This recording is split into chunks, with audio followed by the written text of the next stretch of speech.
Thank you. Before we begin, I'll just confirm that the meeting is being recorded.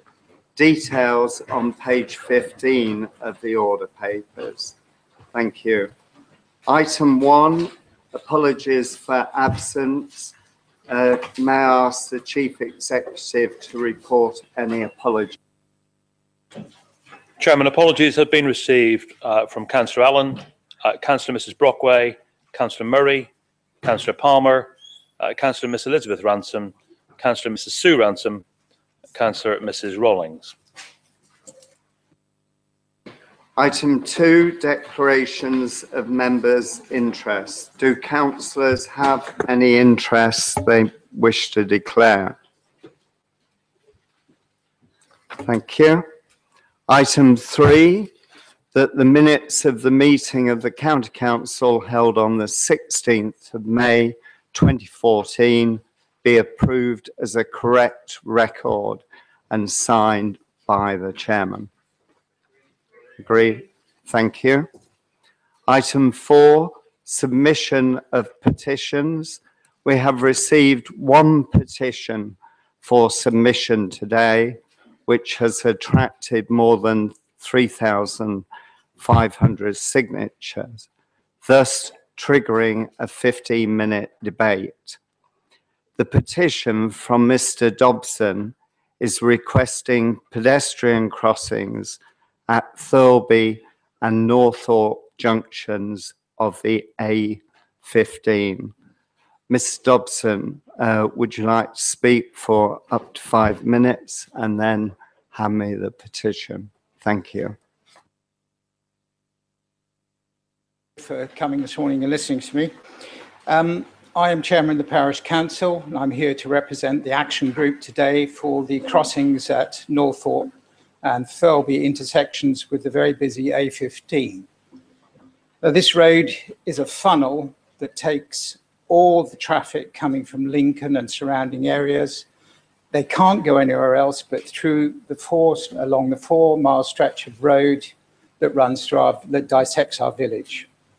And then it goes on to Peterborough. And of course, the reverse happens at the end of the day. In the last 5 years, there have been nearly 60 accidents. That's 1 a month. And in fact, in the last 3 years, we've had to deploy the air ambulance 4 times. The most recent one was in January, when 2 11-year-old schoolgirls were rescued from death, from the doors of death by the air ambulance. And that was all to do with the very heavy volume of traffic. Our campaign, which we have to thank you for, to reduce the speed limit at the Northorpe junction from 60 miles an hour to 40, went in exactly 1 calendar month after this tragic accident took place. But there's more to do. The A15, as I said, has this funnel of traffic that goes through it. It's a 4-mile stretch. And the Highways Committee, or the Highways, Lincolnshire Highways, took a survey and made a survey, and it came out with 15,500 vehicles going through that stretch of road in the 12-hour period. What happened was that the count, or the value reached at Northorpe, was 3. That was taken on the Tuesday. On the Thursday, we had the survey done at the Thurlby end, or the Horseshoe end. That was 2,000 less. Now, they were on different days, and the reason for this was that there were some works on the High Street, which leads down to the Thurlby crossing, so it channeled most of the traffic through to the Northorpe end. This meant that the figure that we have to take into consideration for evaluating the type of crossing we get at the Northorpe end was 3, and at the Thurlby end it was 1. It can't be that different in normal circumstances because it's the same stretch of road. When traffic gets onto that stretch of road, it has nowhere to go but straight through. So the total, if we look at that, what that gives us at Northorpe is indisputably, and it's been agreed and it's been surveyed, that we get a signal controlled crossing. Now at the Thirlby end, it only came out to 1. And that 1 is this magical figure, and it starts off at 0.6. We could have a refuge in the middle to help people get across the road. But that refuge we can't have because it's not safe, because the road isn't wide enough at that point. We could go a bit further, and we have got to 0.8. That gives us a zebra crossing. But we can't have a zebra crossing because that's not safe either, because the speed limit is in excess of 30 miles an hour. So the next one up is the signal controlled crossing, same as we have at Northorpe. But we haven't reached the 1.2. So therefore, we can't get that either at the moment, because at the time of the survey, it was 2 days later to the Northorpe one, the Thirlby crossing is significantly lower. Now, it was told that we're holding up the Thirlby crossing because of the interaction of social media. Well, all I can say is they did a pretty bad job on that one if we only got 1 at Thirlby and 3 at Northorpe. The thing is, what we're now in the dilemma is that it's safer to cross the road without a crossing. That can't be true. What we would like members of the council to debate is that 1 is very close to 1.2, I suppose you could say. We've got to have a crossing there. We've got 1 at Northorpe agreed. We need 1 at Thirlby. The Thirlby crossing is used much more by people to the church, to businesses across the road, to bus stops on either side of the road. It's a dangerous part of the A15. We really appreciate your help. Look at the figures, you'll see we deserve a signal control crossing. Thank you very much. Thank you. Would you like to present the petition?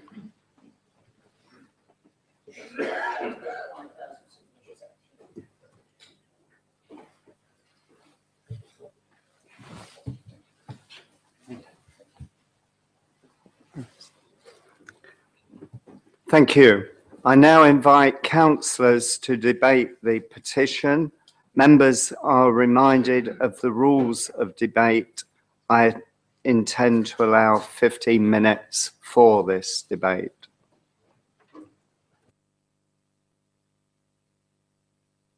Henshaw. Thank you, Chairman. I support pedestrian crossings to save our children and grandchildren from the many road users who completely ignore prevailing road conditions. Non-motorised users in residential areas are at an unacceptable level of risk, particularly where they have to cross busy roads on the way to schools and hospital. So I'll fully support this. Thank you. Councillor Mrs. Helen Powell.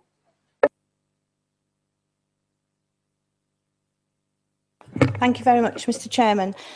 Yes, I just have been involved in a small way with this amazing result of the petition by everyone from the Thirlby Parish Council and Claire White, who can't be here today, I'm afraid, who has 2 young children of her own and also very worried about them reaching the age of 10 or 11 when they would then have to go across this road every single day to school.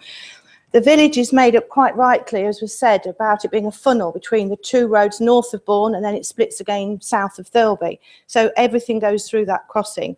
And we, as you know, it's a rural area. There's a lot of businesses there. There's a huge garden centre with a big complex of units of other stores in there as well that a lot of the villagers go to. It's also a quick way through to Stamford. So it is constantly in use. And my mum used to live there and used to say to me, Helen, I just can't ever get across the road between 3 o'clock and 7 o'clock. So I know the place. I used to live in Thirlby.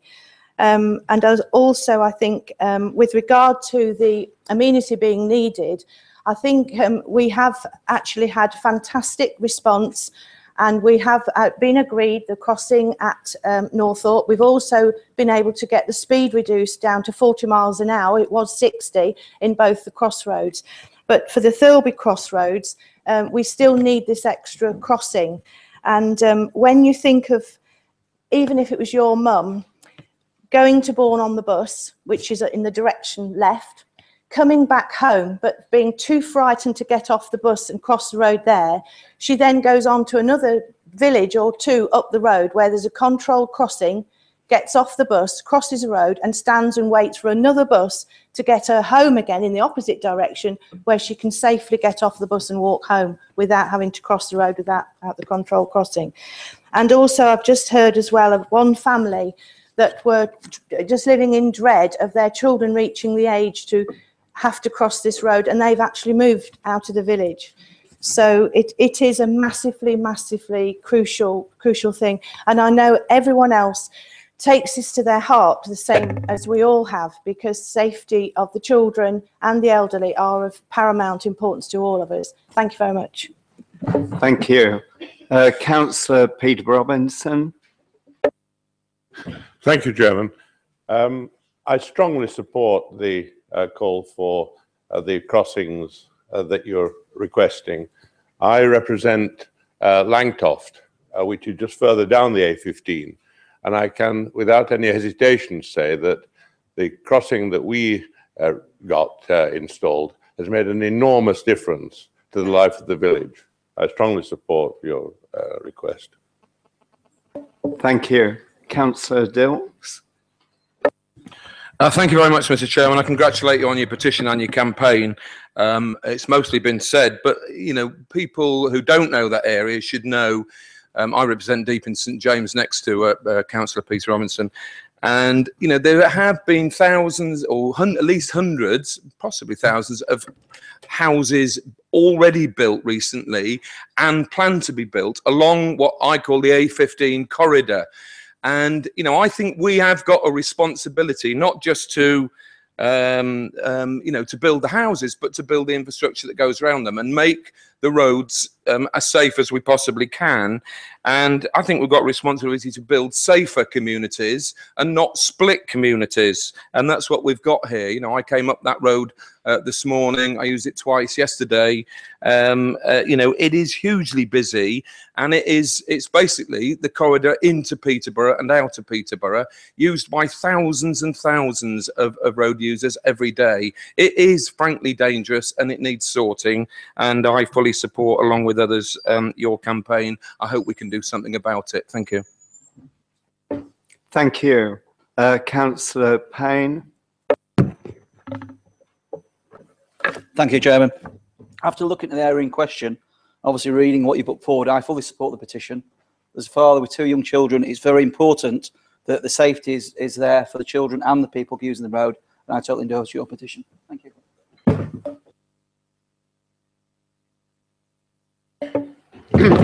Thank you, Mr. Chairman. Thank you, Mr. Dobson, for your petition. I think it was incredibly well put together, and I think it's worth saying that having met with some of your met yourself actually on site, haven't we? We had a public meeting.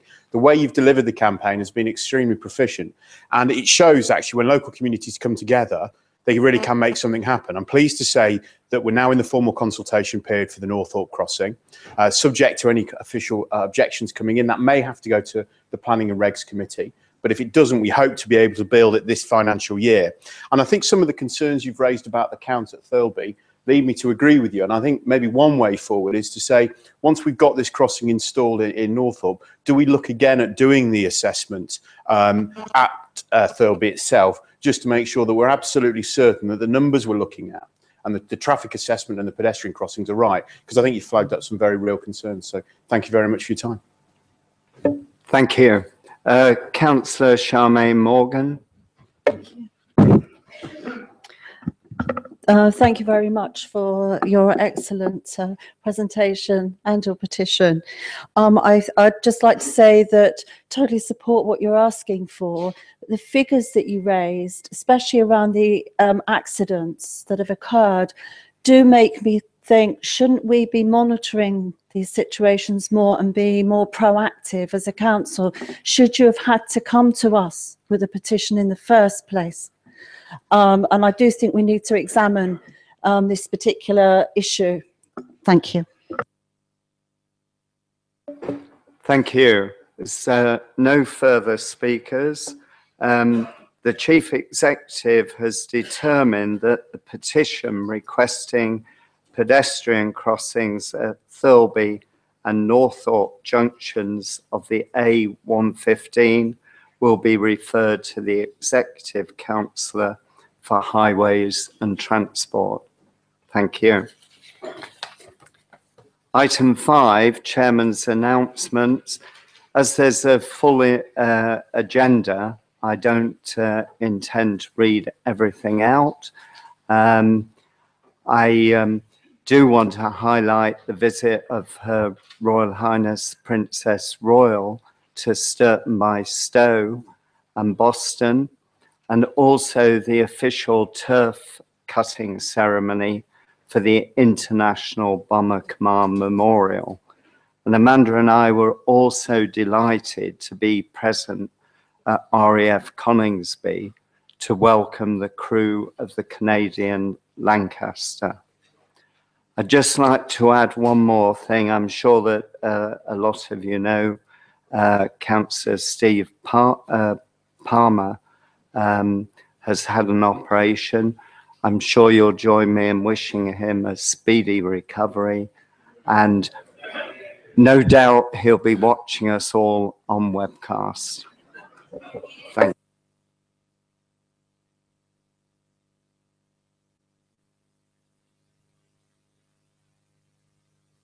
Item 6, statements and announcements by the leader and members of the executive. Statements by the leader and members of the executive are detailed as the report reference 6 in the agenda previously circulated. Nothing to add, Chairman. They have been circulated. Thank you. Item 7, questions to the chairman, the leader, the executive councillors, chairman of committees and subcommittees. I'm anxious to allow a good spread of questions across the chamber within the time allocated. I intend to allow 45 minutes for questions, and I'm expecting councillors to be disciplined because of the time available. Would councillors wishing to ask questions please indicate by pressing their button to join the queue? And may I remind councillors, once you have joined the queue, you need not press the button when I invite you to speak or when you sit down. Thank you. Councillor C Pain. Oh, sorry. Beg your pardon. Councillor Michael Brooks. Thank you, Chairman. For the second time, my question is to Councillor Richard Davis, Portfolio for Highways and Transport. For the second time in the last couple of months, roadworks on John Adams Way in the centre of Boston have again caused large-scale traffic congestion and delays, with a resultant negative impact on the local economy and businesses. Local people are getting frustrated and angry that almost every little incident on the roads in the centre of the town causes the traffic to grind to a halt. They not unreasonably expect action to get this massive ongoing problem sorted out. Boston is trying to help itself and has recently given planning permission for the first part of a distributor road to be delivered within the quadrant development. Given the recent progress made towards relief roads for Grantham and Spalding, the Lincoln East-West Link and Eastern Bypass, what will Lincolnshire County Council do to help accelerate the delivery of a completed distributor road around Boston? Thank you. Councillor Brooks for the question. And it's a good question, and it's a problem that not only affects Boston. If you recall, when we met in Boston on Tuesday to look at this and other things, I am very concerned about our market towns. What we know is we don't have a trunk road infrastructure, Mr. Chairman, that supports huge amounts of diversion, which means when we have an incident, be it near Spalding or Lincoln or Grantham or Boston, then the towns do very quickly grind to a halt. However, be under no illusions. We cannot improve the road network we have. We cannot make the significant investment in infrastructure that we are doing without causing short-term disruptions. One of the questions that was flagged up by a resident in Boston to me was, why aren't we working at night time, for example, in Boston? Well, we've gone some way towards that, because what we're not doing is we're not putting the cones out during rush hour. So we're keeping the roads open as far as possible during the peak times of transit. But there's no way of avoiding that at times we need to work on the road. And of course, if we did that overnight, it costs a lot more, sometimes double, sometimes 3 times as much. So to deliver the real improvements that we're putting into Boston, which not only is it new signalised crossings, better signal systems, and a strategic part of the cycle network, which I know most people are very much in favour of. If we were to do those things at night, it would cost more, which means somewhere else wouldn't get something. So my question is, if any member here doesn't want their particular potholes filled or doesn't want their particular roads resurfaced, please let me know, and we can then put some more work into nighttime working in occasion. In terms of the broader question, you're absolutely right to highlight Grantham, Spalding and Lincoln, because what we see in all 3 of these places is a combination of works, because it's not the county council just writing a cheque, Mr. Chairman. It's about getting together the district council, private landowners, developers, national government as well, to support infrastructure, because without one of those components, it simply can't happen.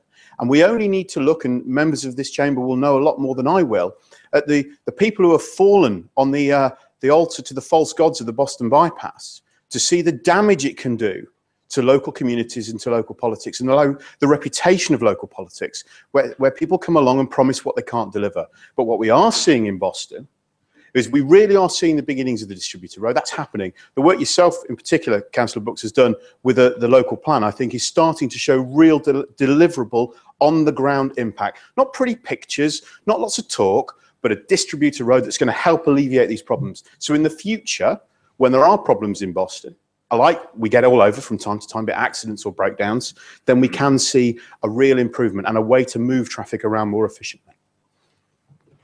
Thank you. Councillor Judy Renshaw for Councillor Miss Bradwell.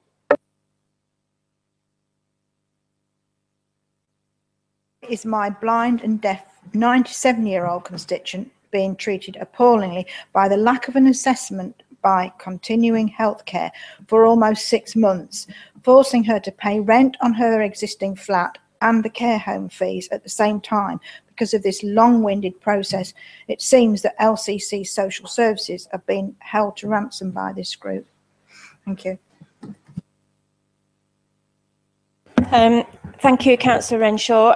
Firstly, continuing healthcare is not the County Council, it is the Health Authority, and County Council work with the Health Authority on continuing care.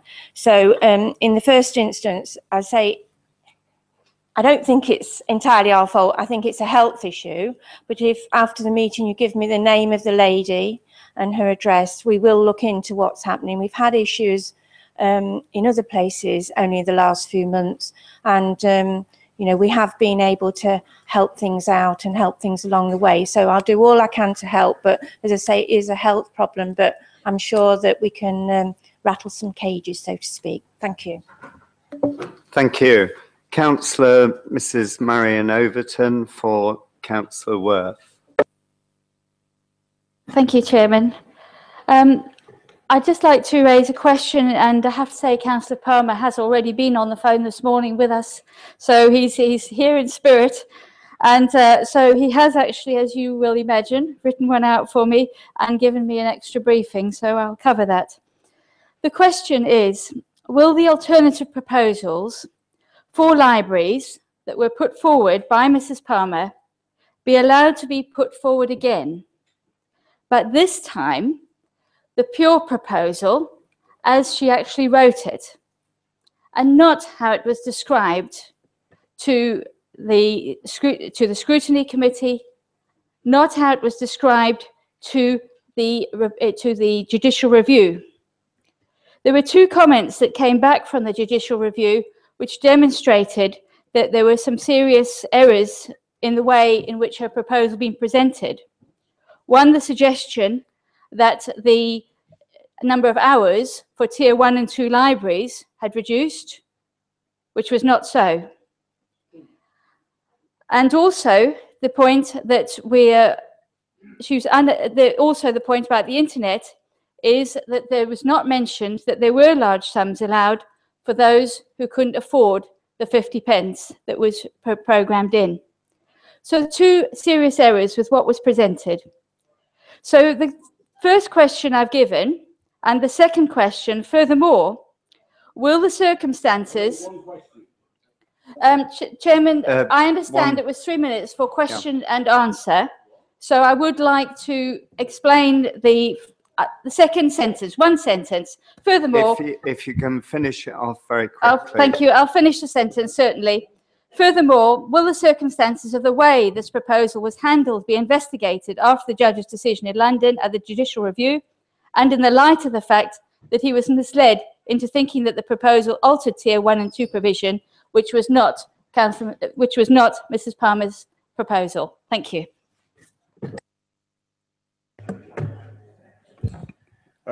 Thank you, Chairman. I'll thank Councillor Palmer and Councillor Overton for his question, and I will answer the. I'll answer the first question, Chairman. Yes, of course, Mrs. Palmer will be able to put in her alternative proposal. That consultation will start on the 1st of October, goes to the end of October, and it is primarily about putting in alternative proposals. So she is very welcome to put in an alternative proposal, which we will look at and study and maybe come back to her, which I'm sure we will do, Chairman. Thank you. Thank you. Councillor Dilks to Councillor Worth.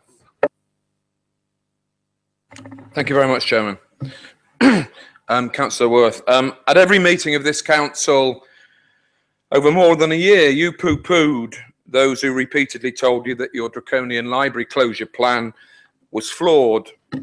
We meet today for the first time since the High Court quashed your executive decision as unlawful and flawed and criticised you for not listening to alternative plans.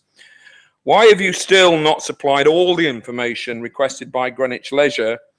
And when will you stop pouring our money down the drain on a lost cause and finally listen to the people of Lincolnshire and restore our libraries? Thank you.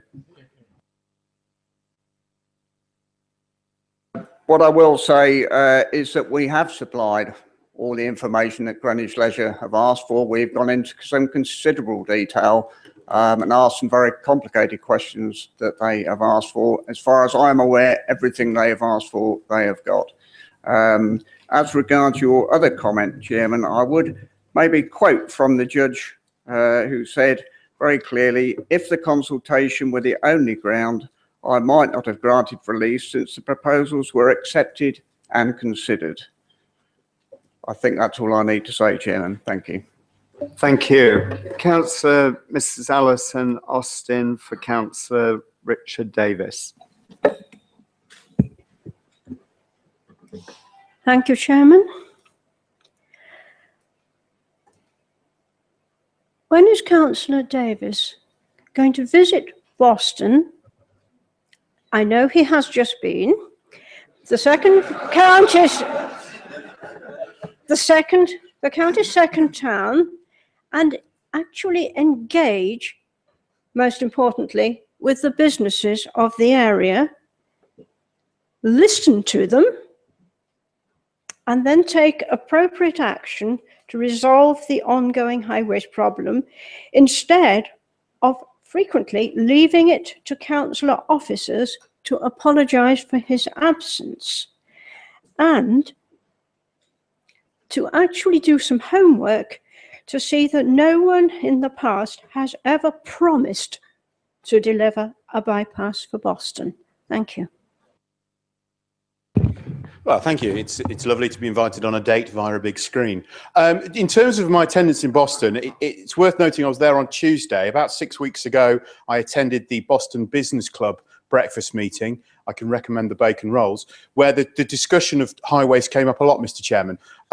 It's interesting that perhaps some people are slightly misconstrued about what I'm saying. I don't know what else a Boston Bypass Independent Party stands for if it's not the promise of delivering a bypass which they, as well as nearly bankrupting the borough, singularly failed to deliver. So yes, I do attend everywhere I can possibly get to. What? Yep. Side, and I'd like to hear the question answered. Thank you. Is that point of order? I'll carry on. Yeah. So in short, I attend Boston a lot. I was there on Tuesday looking at a new pothole trial as well as some of the transport. I was there from very, very early in the morning for a substantial part of the day, driving around, looking at the impact. If I can take this opportunity, one of the queries that has been flagged up by the business in Boston, particularly by Bry Lane coaches, I can only apologise for the way we didn't communicate with them properly about some of the changes we were making. We talked about the high street to them. We talked about some of the works, but we didn't mention the lane closures on the A16. And I have apologised to that to them and through officers directly as well. So I think we are communicating with the local business community down there. Unfortunately, as we know, it's not always possible to give everybody what they want. Thank you. Councillor John Hough for Councillor Martin Hill. This council has had a substantial underspend for the last 3 years, including over 40 million in the last year. And it now looks like there's going to be a further underspend this year of at least 12 million. When are you going to get a grip on the finances council and actually spend money on services for Lincolnshire people instead of crying wolf about how little money we've got? Well, I'm certainly not going to make apologies for for underspending on the council's budget, unlike the Labour government, and in fact, unlike the situation when this council was run by a Labour coalition. So I'm not going to make apologies for not overspending. I know Labour have a problem with the deficit, and we all remember the events earlier this week where the national leaders seem to forget all about it. There is, and I say, well, when we get to talk about Labour, there is a load of deficit deniers. So I'm not going to apologise for underspending. The reason there are substantial underspendings because this council is decisive. We make the decisions that have to be made and get on with it. Many other councils sort of put off the evil day. And as Councillor Hough well knows, all national parties now are indicating there will be further savings to have. And when we come to the debate later about the underspend, we are now quite clear that 90 million annual savings will be required in addition to the 150 million we've already on target to do. That is a massive sum of money, and I think it would be imprudent, knowing what's coming, that we actually, tempting as it is, to actually start spending money on this, that and the other. We need to make sure we have a smooth transition, and that underspend will be required to get us through the very difficult days ahead. And why have we got those difficult days? Because the previous Labour government spent money like water, and actually, even when the economy was strong, they were spending money like water, and then they have the gall to actually accuse everybody else of getting it wrong when we're trying to get out of the problem they created. Liam Byrne said it all. There's no money left in the locket. So Councillor Hough needs to perhaps to talk to his own colleagues nationally to hopefully, which isn't encouraging, they actually understand finances and understand you cannot spend money which you're not earning indefinitely. Thank you. Councillor Joe Churchill for Councillor Nick Worth. Thank you, Mr. Chairman. Due to the delays in implementing the library reforms due to the judicial review, could Councillor Worth advise me on how we're engaging with volunteers, because we don't want to lose this vital resource that we have, and how we're advising them going forward? Thank you to Councillor Churchill for that. Want to make a point to start with, that we are, as a council, fully committed to our community groups, and I would like to take the opportunity to actually thank those volunteers and volunteer community groups who have put in an enormous amount of time and effort into both putting in the expressions of interest and the more detailed business cases when they did their planning as part of that process. What I don't want to do, as you've alluded to in your question there, is to try and lose that momentum. Clearly, the result of the JR didn't help that, but want to give an assurance that we are committed to them. And as of today, there will be a letter going out somewhere between the many motions that are coming up today later. Will go out personally from me to every community group that has expressed an interest in running a community library. One, to thank them for the effort they put in, but also to say to them that they are very welcome still if they want to add value to the activities that already go on in libraries, things like story times, ICT taster sessions, author visits, reading groups, etc. They can, of course, be more than welcome to help with those.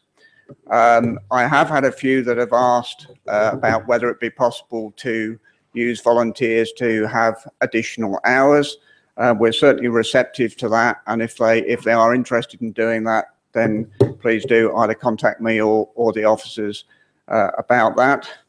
And alongside that, we have a large package of training that is available for them should they want to do it around health and safety, data protection, safeguarding, equality and diversity, and more importantly, probably library operations, so things like shelving, tidying stock, dealing with inquiries, how to do that kind of hands-on work. So that will be going out to them later today, but I will like to just thank them for all the work they've done, and if there are any issues they want to kind of raise about how they can get more involved, please do contact the officers or myself.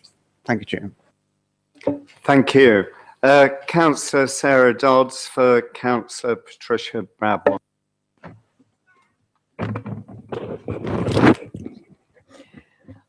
Why is the County Council applying a benefit cap to Lee Prince, a young man with learning difficulties, and threatening his family with legal action, when it is declared government policy that people with a disability should be exempt from any kind of benefit cap? Thank you, Councillor.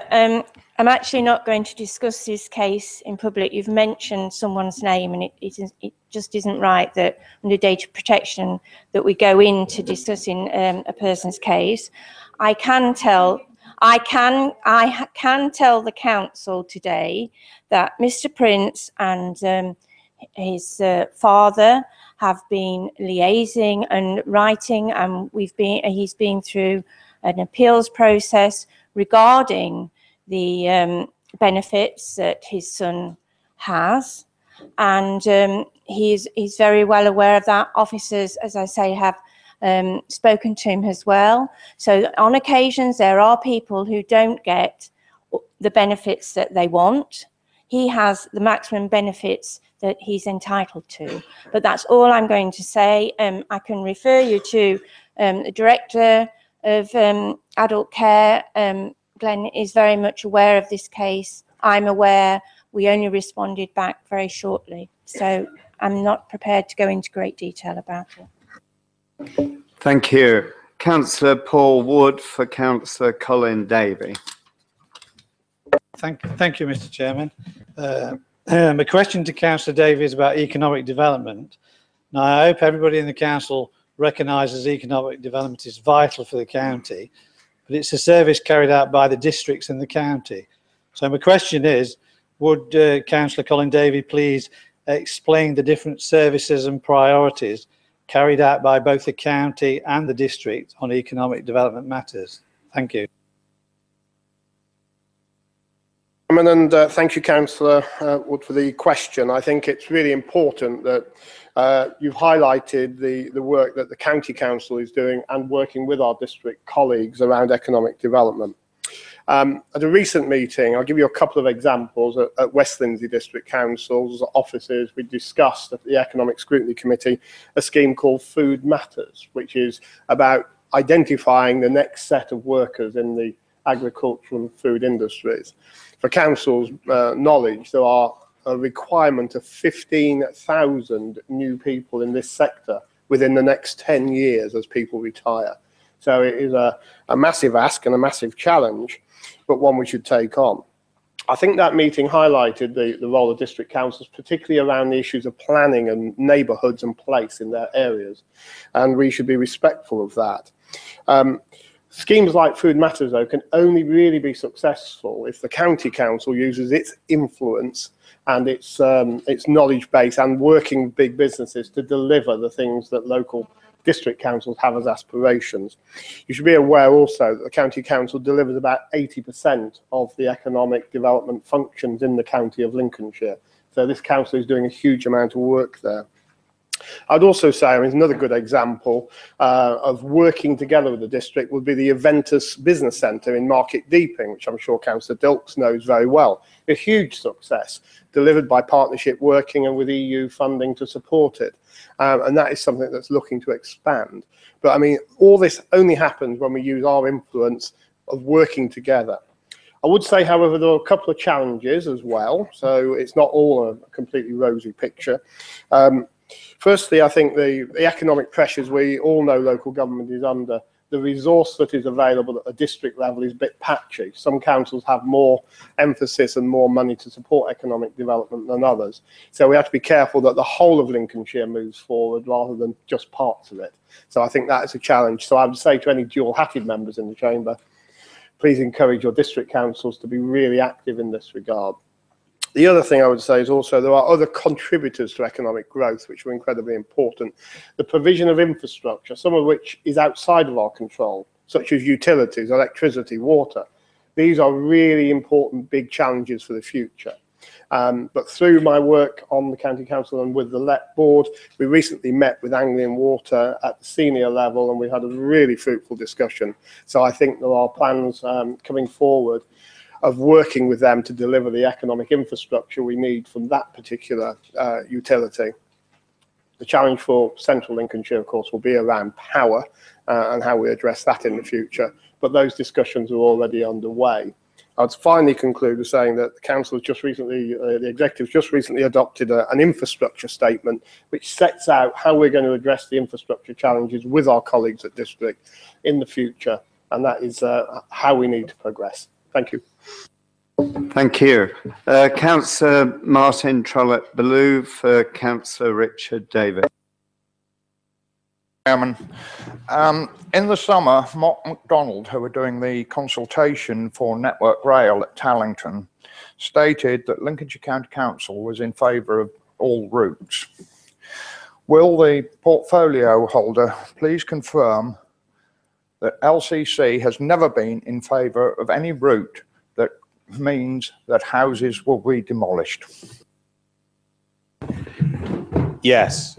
We're not in favour of that. I've put out press statements and public statements to that effect. We absolutely support the need to address the issues down in Tallington, but we don't see that the residents of Tallington should receive short shrift from Network Rail and see their beautiful village bulldozed. It's right that the rail problems we have in the county are dealt with, but they need to be dealt with correctly and in consultation with the local community, and not by Network Rail sat in London demanding houses are knocked down to make way for bridges just because it's the cheap option. Thank you. Councillor Jane Smith for Councillor Richard Davis. Thank you, Chairman. Could Councillor Davis confirm that the Wisby Road roadworks in Lincoln are on schedule to finish on time, as the commuters from Hartsholme and Birchwood area have a terrible year trying to exit out onto Doddington Road? And also, if it was in the plans to build a pathway on Station Road, then why wasn't this started at the beginning of the summer school holidays, as this road is the main road used to access two large secondary schools, and this would have eased the congestion, as they now face weeks of delays once again? No, thank you for the question. The Wisby Road works have been delayed slightly, ongoing utility problems, as Councillor Davies alluded to, in other matters. So we are slightly behind schedule, but we were due to be finished in the next few weeks. Unfortunately, and I think this may come up in terms of the debate about local government funding, what we see here is a classic example of directed funding from central government, because the works that are being done on Station Road as part of the Access LN6 with the pathway and the cycleway are being funded directly by central government through the Access LN6 project.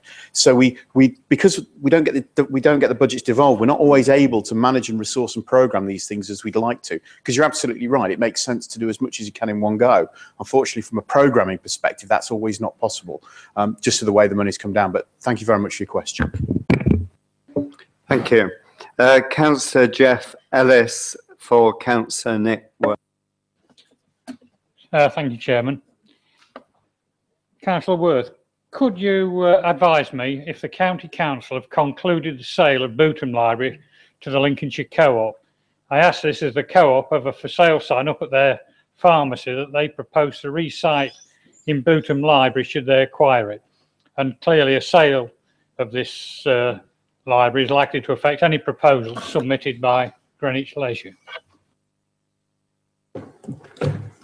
I can be quite equivocal there. I'm not aware of that at all. So that's news to me, Councillor Ellis. Thank you. Councillor Chris Pain for Councillor Colin Davey. Thank you, Chairman. Councillor Davey, I have spoken to both the EA and the Drainage Board this week, and they both confirmed again the essential draining and dredging work that is required in the river steeping. This is in order to protect lives, livelihoods, housing, infrastructure and prime arable farmland, which I've raised several times in the Scrutiny Committee. As portfolio holder for Lincolnshire County Council, I would like to give you the assurances that you've given this week and to the residents that in your position you will help facilitate this necessary work with financial help if required. After all, we've got over 1,200 people in Wainfleet alone that are at risk if the river floods, and a lot more properties nearby. So I'd just like you to give careful consideration and arrange a meeting shortly after today with all the agencies and myself to get it to put to bed. Thank you. I want to thank Councillor Pain for the question and the opportunity to clarify this matter formally in front of Council. There is technical assessment work underway at the moment to identify the areas of work that need to be delivered in a more urgent basis on the river steeping. And quite clearly, once that technical assessment work is delivered to us, then there will be a need to look at the prioritisation of those works and who's going to fund them. You have my commitment, Councillor Pain, as does the Chamber. We will always look after our communities when they are placed in danger or under threat. So wherever the money has to be found from, whether it's from partners, whether we need to make a contribution, as soon as we know what needs to be done exactly, then we'll have that discussion. And I'm happy to meet with you and with the partners to discuss this further. Thank you. Genuine point of order, Chairman. The row behind me detracts from my ability to hear. Could you please ask members, when other members are speaking, to shut up?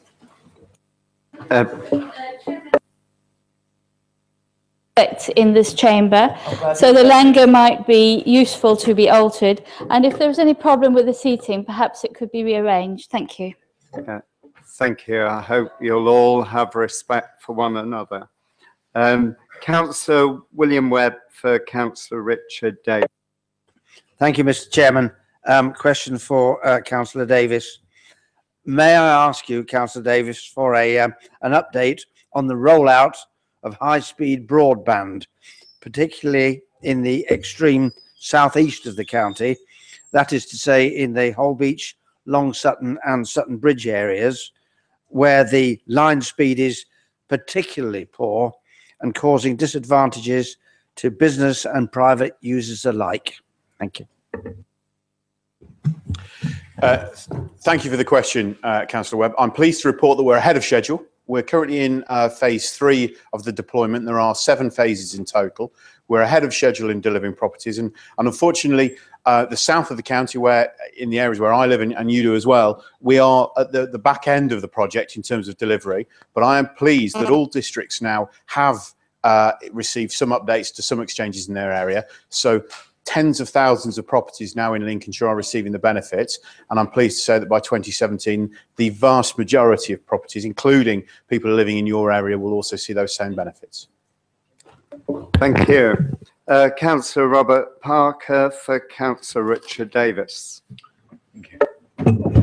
Morning, Richard. We now know, following the television and radio broadcast by Martin Hill in relation to Park and Ride, that the County Council is going to provide a temporary Park and Ride service from April to December 2015 at Wisby.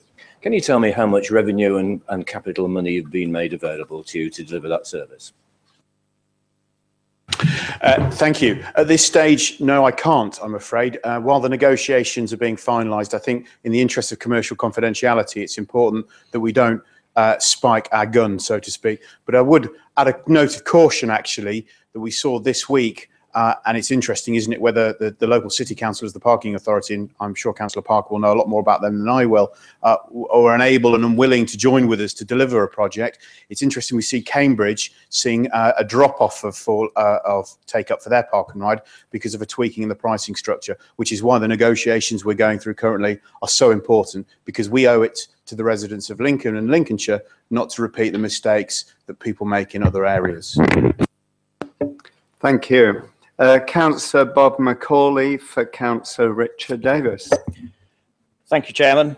My question to Councillor Davis is, will this council give the people of Boston a pledge that any future funding for a major road project will be used to develop and deliver the distributor road that is so desperately needed in Boston? Councillor Brooks has already raised the question and mentioned about the quadrant development that's been given the green light by the Minister.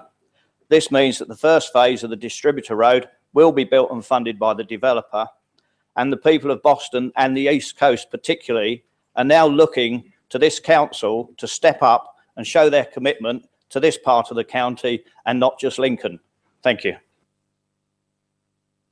Thank you for the question. A small correction, it is not only central government that's funding the distributor road that's in place and the work that's been done already. We have to turn to our colleagues at the Greater Lincolnshire LEP to thank them for the hard work that's been done in delivering some of these projects. We are absolutely committed to delivering improvements for Boston, but as I said earlier on, there is not a giant checkbook that we can simply produce 100 million, 200 million pounds to build a distributor road or a bypass for Boston. It involves partners working together. And that's really where I think we as an authority can actually deliver real improvements for Boston, Mr. Chairman, not by simply promising things. The fact that that money's been received already is by no small means down to the work that's being done in this chamber and by members of this council. We're going to continue to do that. And I'm confident that we continue to build on the improvements we've seen in Boston. But again, I'm not going to raise a false flag to a Boston bypass and see expectation raised unfairly. It's an expensive project that's going to require multiple funding streams. Thank you. Councillor Kevin Clark for Councillor Barry Young.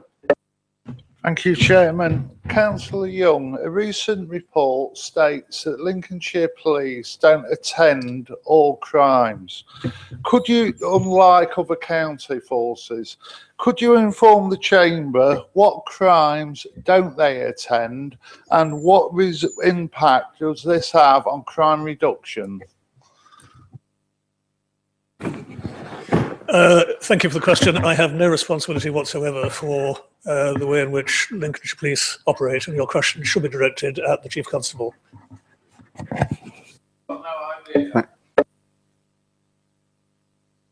Thank you. Councillor Tiggs Keyworth Wainwright to Councillor Patricia Bradwell. Thank you, Chairman. The DfE have delivered a slap in the face to the efforts of the CFBT and LCC, to the efforts to improve the performance and appeal of Stamford Queen Eleanor Academy over the last 8 years. Will you now consider negotiating with the Stamford endowed schools to provide places for the more academic pupils of Stamford to give them an equal opportunity in line with other academically able pupils in the county? Thank you. Thank you. Sorry, I didn't get that. Sorry. All right. Do you want me to provide one? I'll do it in pink. It wasn't at Rover's return. Why didn't you have it on there? Right. I'll get. Sorry. Stop making me laugh. Thank you for that question. The local authority is no longer allowed to have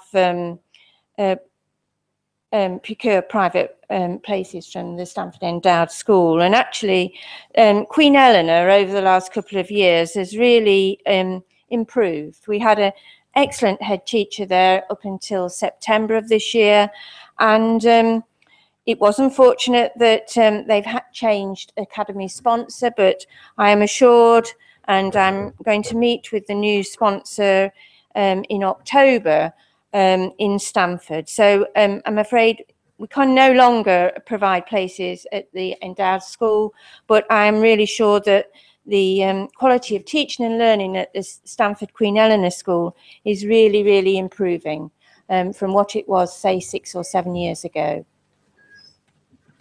Thank you. Councillor Robin Renshaw for Councillor Martin Hill. Thank you, Chairman. Will the leader instruct his group not to further bring this council into disrepute by failing to wear bicycle safety helmets when posing for press pictures? This has happened twice recently. Well, it is not, I don't really, to which members of the group is referring, it is not actually illegal to actually not wear a cycle helmet. I think we do all recommend that cycle helmets are worn, but the law at the moment is that it is not compulsory. And actually, interestingly, internationally, there is quite a debate going on about this, because in Australia, where they made helmets compulsory, the actual people prepared to go on a bike dropped considerably. So it is very arguable that making them compulsory puts people off riding the bike, which means they are less fit, which means more people actually become ill. And I think the issue is fair. And I think we also need to remember that statistics are a very interesting thing, because there are unfortunately too many people killed on bicycles, and many of those are due to people driving irresponsibly. I have to regrettably say that sometimes it's cyclists who actually go inside lorries and then are surprised when the lorry actually turns left on them. So there are a lot of people killed, and helmets certainly do save lives. And we've talked about one example where I think that has happened, but it is not compulsory to wear a seatbelt. But I think all agree that it is advisable to wear them, particularly if you're going on busy roads. But it is not the law, so I'm not going to instruct anybody they have to wear helmets. Helmets. Yeah. Thank you. Thank you. Thank you. Councillor Ray Wotton for Councillor Richard Davis. Thank you very much indeed, Mr. Chairman. Councillor Davis, are you confident that work on the Grantham Relief Road will start on time? Thank you.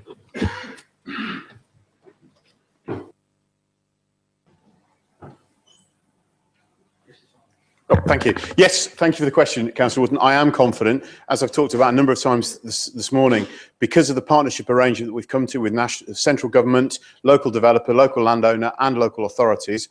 The Grantham Relief Road is moving ahead, despite the best efforts of some, I have to say. I am pleased with progress to date, but it's not something we'd ever take our eye off, as we wouldn't with any of the other significant infrastructure improvements in the county. Thank you. Councillor Nev Jackson for Councillor Martin. Thank you, Chairman. Councillor Hill, as you're probably aware, there are a number of localities where the residents are affected by retail premises selling legal highs, or so-called legal highs.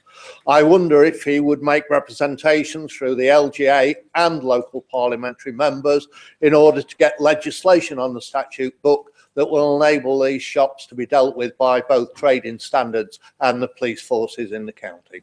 Thank you, Chair. Yeah, I can certainly do that. I know Councillor Young has responsibility for that, but I can say, yes, there is an issue about this. And of course, the problem is the word legal highs. And I know in enforcement terms that people change the composition of these products quite regularly. I do believe, though, that elsewhere they've actually, in other countries, they've found a way where you can actually have a more sort of all-encompassing. So I certainly take your point on, and I'll raise it with the LGA, that it is quite a difficult problem to solve, because obviously you don't want to be pouncing on people who are trying to, shop owners who are merely trying to do the best they can, but you do want to pounce on those people who are knowingly selling goods which they probably are not in the best interest of those trying to buy them. Thank you.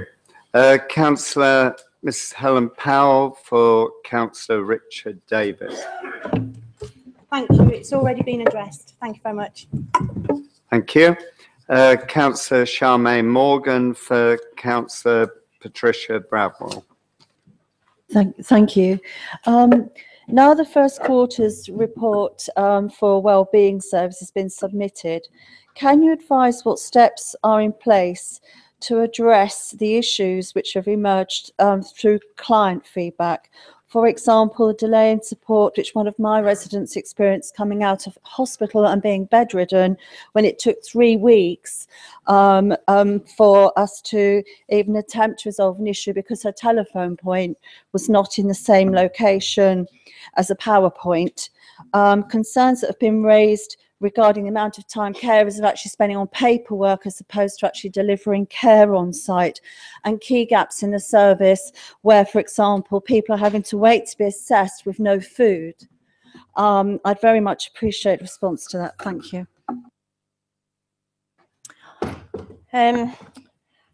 Thank you for that. A couple of those are a surprise to me. And especially if someone's come home from hospital and is bedridden, it wouldn't be the wellbeing service that was looking after that person. It would be our rehabilitation service who would be there with that person, because the wellbeing service is for people who are not, would we say, they're only got short-term illness, and someone who's come out of hospital and is bedridden. I'd be very surprised about that, but I'd like to have a word with you afterwards, because... Right, okay then. And also the other issues with gaps with people being delivered back home and waiting and food not being available again. I don't know about that. I mean, we did used to have a service that ensured that food is there, and that's what the wellbeing service is available to do. So I'm very disappointed if you know of these things and you've not reported them to officers straight away. Right, okay then, so one presumes they'd be sorted out. I'll have to have a word with Tony Hill, who's here, but we have had problems in the South Kesteven area, but things are going a lot better. We did have a problem with getting everyone assessed, but everybody was assessed who was high risk from the 1st of April in that area. I have to say, in all other areas, the service has been going 5 months now, and yes, we have had teething problems you would have with a new service, but everybody who's receiving the service, we've had no large amounts of complaints. And actually, the thing that is really, really comforting to me is that we've had 2,700 people had the telecare put in and other adaptations, which will help if they were ill when the wellbeing service went there. At least they have something in the future to be able to call in the case of an emergency, and that's what we would like all older people to have. But I will look into those issues you've raised, and we will get back to you. Thank you. Point of order. My question wasn't actually answered. I was asking specifically what process we have in place to monitor this on an ongoing basis, rather than it being like Councillor this. Bradwell has said she will talk to you after the meeting. Thank you. Councillor Roseanne Kerr for Councillor Mrs. Bradwell. Thank you, Mr. Chairman. Mental health services are vital, yet the Cinderella of the NHS are now under strain due to the cuts from the Tory-led government, which shows which priorities they have in society and what their priorities are. I'd like to ask Councillor Mrs. Patricia Bradwell about the Mental Health Prevention Fund. What amount of the fund has been spent on people over 65, and how are the people with mental illness being made aware of the existence of the fund? Thank you. Quite honest, I can't give you all that detail, how many people over 65 have accessed that, so I'll give you a written response. Thank you.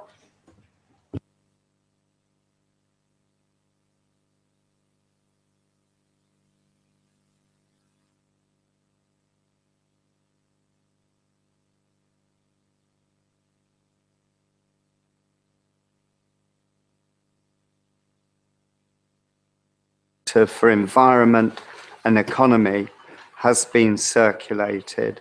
Is there a mover and seconder? I would like to move, which is on the order paper, that County Council approve the nomination of Dr. Tomwa Ahmed to serve on the Lincolnshire Cllr under Group A, which is the Christian and religious denominations, and amend Part 4, which is Group C of the Lincolnshire Cllr Constitution, and then subject to confirmation of B above, approve the nominations of Mrs. Sarah Thornton and Mrs. Elizabeth Moore to serve on Lincolnshire Cllr under Group C, the teachers panel of this membership. Thank you. Thank you. Seconder? Chairman, I have great pleasure in seconding that motion. Thank you. All those in favour? Okay. Any against or any abstentions? No, thank you. It's carried. Item 9, the annual report. A report by the Chief Information and Commissioning Officer has been circulated.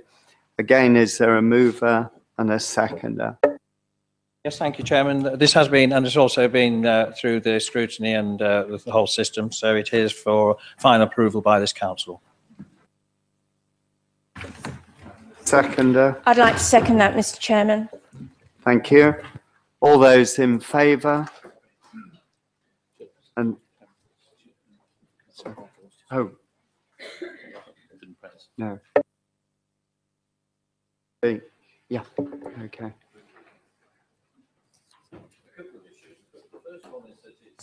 Surprising, perhaps for the first time, that we haven't had some discussion on it, and I just raised the question as to whether or not that's because the report itself wasn't circulated, but was only made available on our iPads or collection. The point that I wanted to make is the similar one that I've made at previous meetings when we've had an annual report, is that we said we have in the introduction a statement about the purpose of this report is to set out our achievements. In the introduction, it doesn't say anything about recognising any of the things where we could do better. That's in the introduction.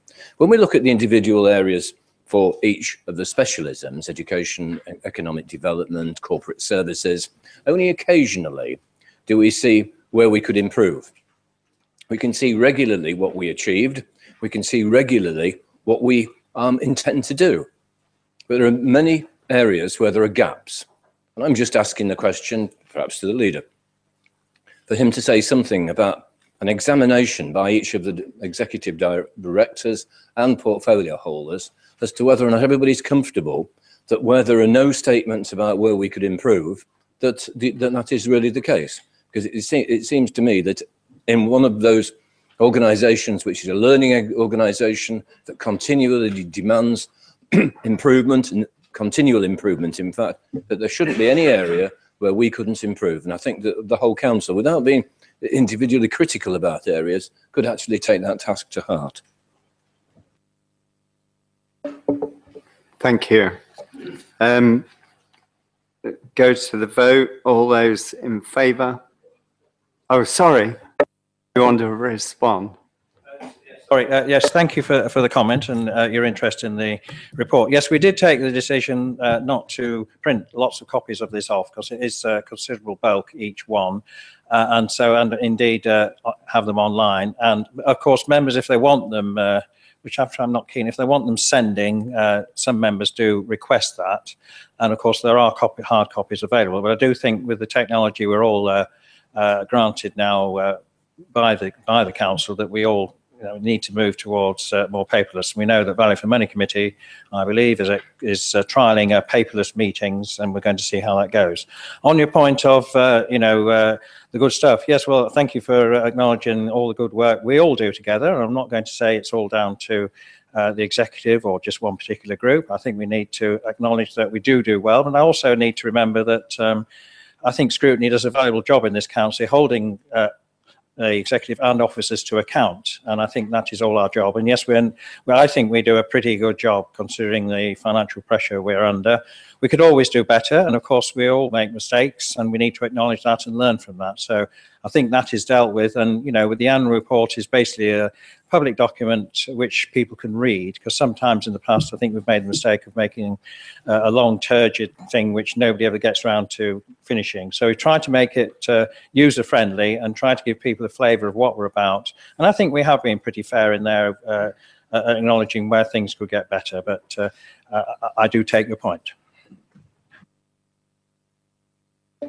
Thank you. So if we can go to the vote now, all those in favour? Any against or any abstentions? Thank you. Item 10, financial update. I've now received notice of 2 amendments. I propose we have one debate with each speaker allowed to speak once apart from the movers, who I will invite to respond before the vote. The movers of the motion and amendments can speak for a maximum of 6 minutes and all other speakers for 3 minutes, as agreed by the group leaders. Councillor Jones. Thank you very much, Mr. Chairman. I certainly don't expect to use up the 6 minutes. I would certainly move the report. I think members will find there's a range of prudent carry forwards in there. There's a very useful use of the very welcome underspend from the winter maintenance budget. We're all very glad that we didn't need to use the full amount of winter maintenance budget. I'm sure that members will have comments to make regarding the transfer of the additional monies into the volatility reserve, so I'll not go into detail on that. And obviously the transfer of additional £5 million to go with the government's £6 million into additional highways areas, I'm sure is most welcome to council. And with that, I will move the report. Thank you. Amendment. We've got one that the Labour moved in due time, but you mentioned there were 2 amendments. Yes, we're going to ask Councillor Overton to... Could Councillor... So we've not had the chance to scrutinise it or even look at it, but I don't know what it says. It was late being handed in. It's being processed.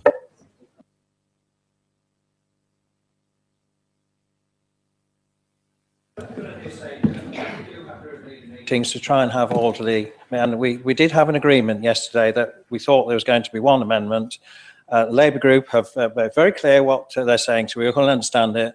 I will second the motion, but I can't go any further until we know what this other amendment is. And I do think that I'm getting a little bit more than tired of last-minute amendments appearing because that's the whole point of the pre-council meeting, which we all have on the Thursday. So perhaps we could have the amendments, and so we can discuss that as well. But it is not ideal to have things put forward at the last minute, even though people can do so.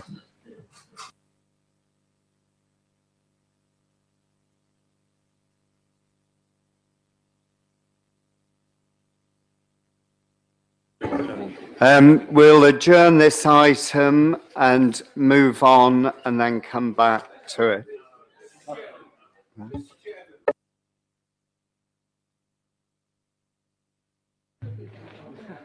Mr. Chairman, may I make a comment, please, on the point of order? You did say it came in late. What's the rules about lateness? Is there a deadline? If so, if it didn't make the deadline, it shouldn't be considered. That's all I'm saying. You can move it without notice. Okay, fair enough. Yeah.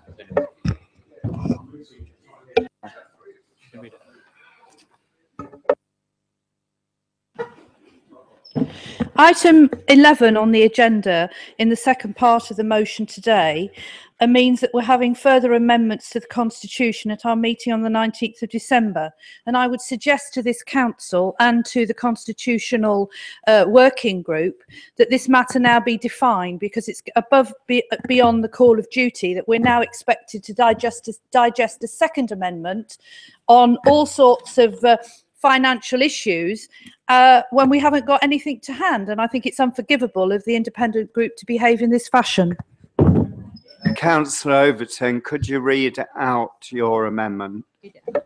I'm very happy to move my amendment. I'm not sure if the first one's been proposed or seconded yet. It has. The first amendment. I was expecting to be called after the first amendment, since mine is the second amendment.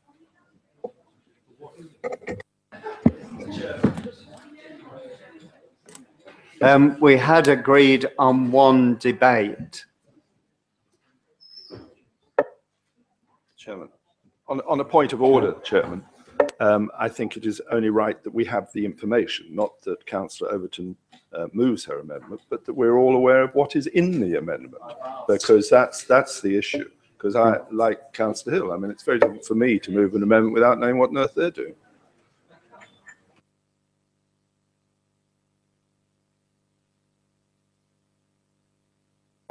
Councillor Overton, would you please read out your amendment? Certainly. So we'll take this one next then, that's fine. I'm very happy to move this amendment. No, if you Just to read it out. Yep. Okay. Bearing in mind that next year we have the 800th centenary Magna Carta of that celebration, and those of you who were among the hundreds who attended the special Castle Revealed event in the Epic Centre on Tuesday, the 23rd of September, will have recognised the scale of significance and advantages that could be brought to the economy of Lincolnshire as a whole. To make sure that we maximise this opportunity and make proper provision for the ongoing economic benefits that we expect to raise both at the event and, more importantly, in the longer term, we propose that this council takes the opportunity of properly resolving the issue of park and ride for people working, bringing money to spend into Lincoln and enjoying the events and all the succeeding things that follow.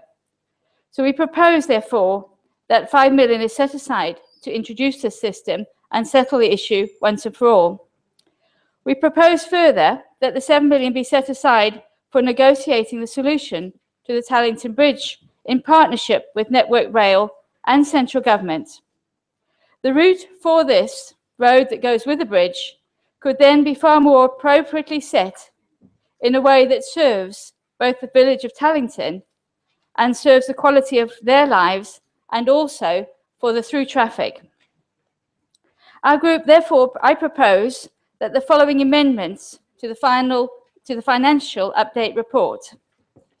Paragraph 1.3, bullet 5, replace, it's really just a figure that changes, the transfer into the volatility reserve. Instead of the 24.738, it would be 12.738. So effectively, there is a savings that have been made successfully by this council, and rightly so. And I appreciate that some of that is already set aside and is proposed to go into highways, which I would support. But in addition to that, that money is there, and I'd like to see it spent for the long-term good of Lincolnshire. Thank you. Thank you. Councillor Hill. Thank you, Chairman. I will restrict the right while I digest that. I would assume that Mrs. Overton has now had her 3 minutes, because very unfairly, she's actually been allowed to read all that out because of her own lack of organisation, shall I put it politely? And I think that should count. And I do think that we are still having one debate, but I'd be very annoyed if she then thinks she can have another 3 minutes, having just wasted our time, frankly, because it could have all been circulated earlier at the very earliest, or actually discussed at the group leaders meeting. And I will speak later, with your permission. Yeah. I'll take advice. Thank you, Councillor Overton. Councillor Hoff.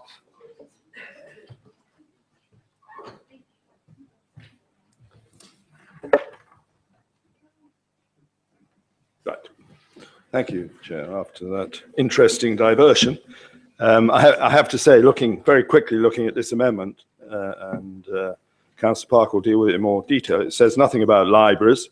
and seems to mix up revenue and capital without being at all clear about how that would be done. But I'll leave Councillor Parker to really talk about that. I want to move our amendment, which is very clear, very precise about exactly what we want to do with a small portion of the underspend from last year, whereby we want to put it into reopening the libraries. In July, the decision made by the Executive Board last December was quashed by the High Court. And according to the Oxford English Dictionary, quashed means void, annulled, rejected as not valid, and put an end to. And this is in contrast to Councillor Worth, who seems to think Lincolnshire County Council actually won that decision. In the months leading up to the executive decision and afterwards, thousands of Lincolnshire people had made known that they wanted Lincolnshire's libraries to remain open with paid staff.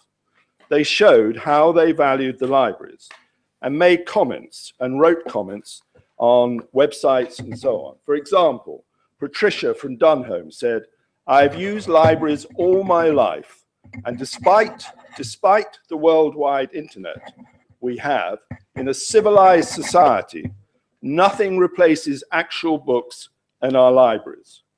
Thomas from Lincoln said, "Books are great, and reading them makes you smarter."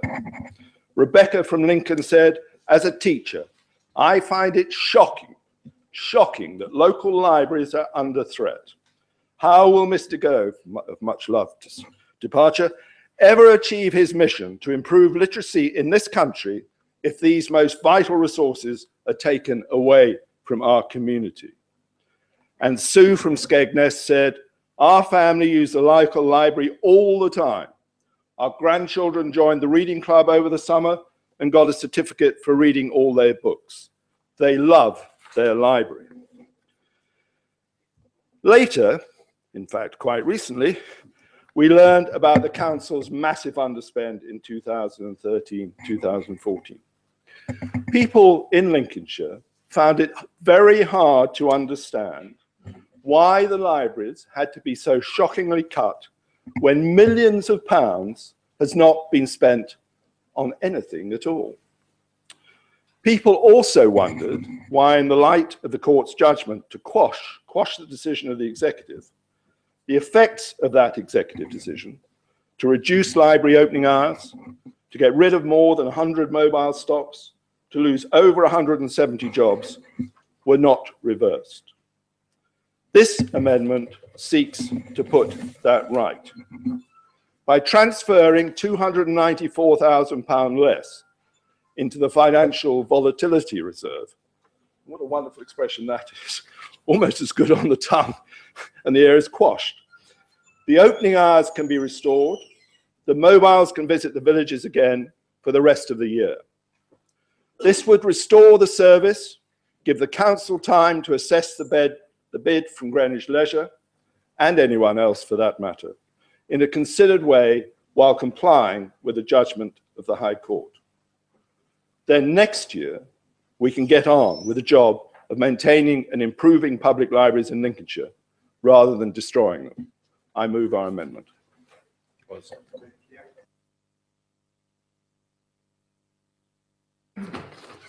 On the order of proceeding sheet at the top of page 6 is really an explanation about what the policy would do.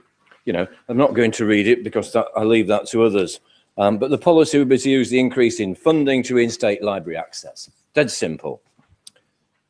This amount of money, which is 294,000, needs to be put into some sort of context, doesn't it? On the one hand, we've got the 43 million underspend and 12 million projected underspend in the current year, and that's within the county council.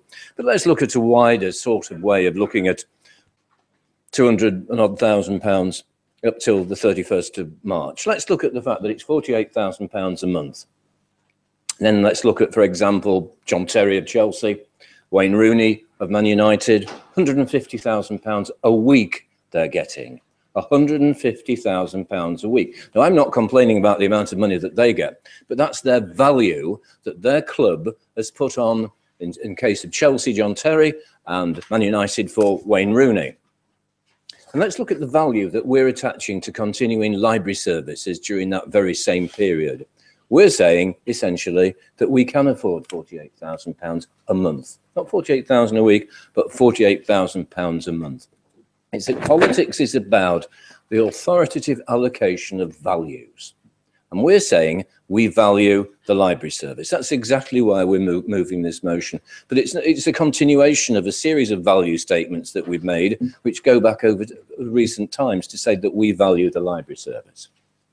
Just want to say a word or two about what I would have said if the other motion had been moved or seconded, but we can't help but see, like other motions that are coming forward today, people suddenly jumping onto a bandwagon, you know, with the motion, for example, criticising the leader of the council for something where I think that some really active support by other political parties when it came to the Save Lincolnshire Library campaign would have been helpful. Here we've now got a bandwagon being jumped on in relation to park and ride.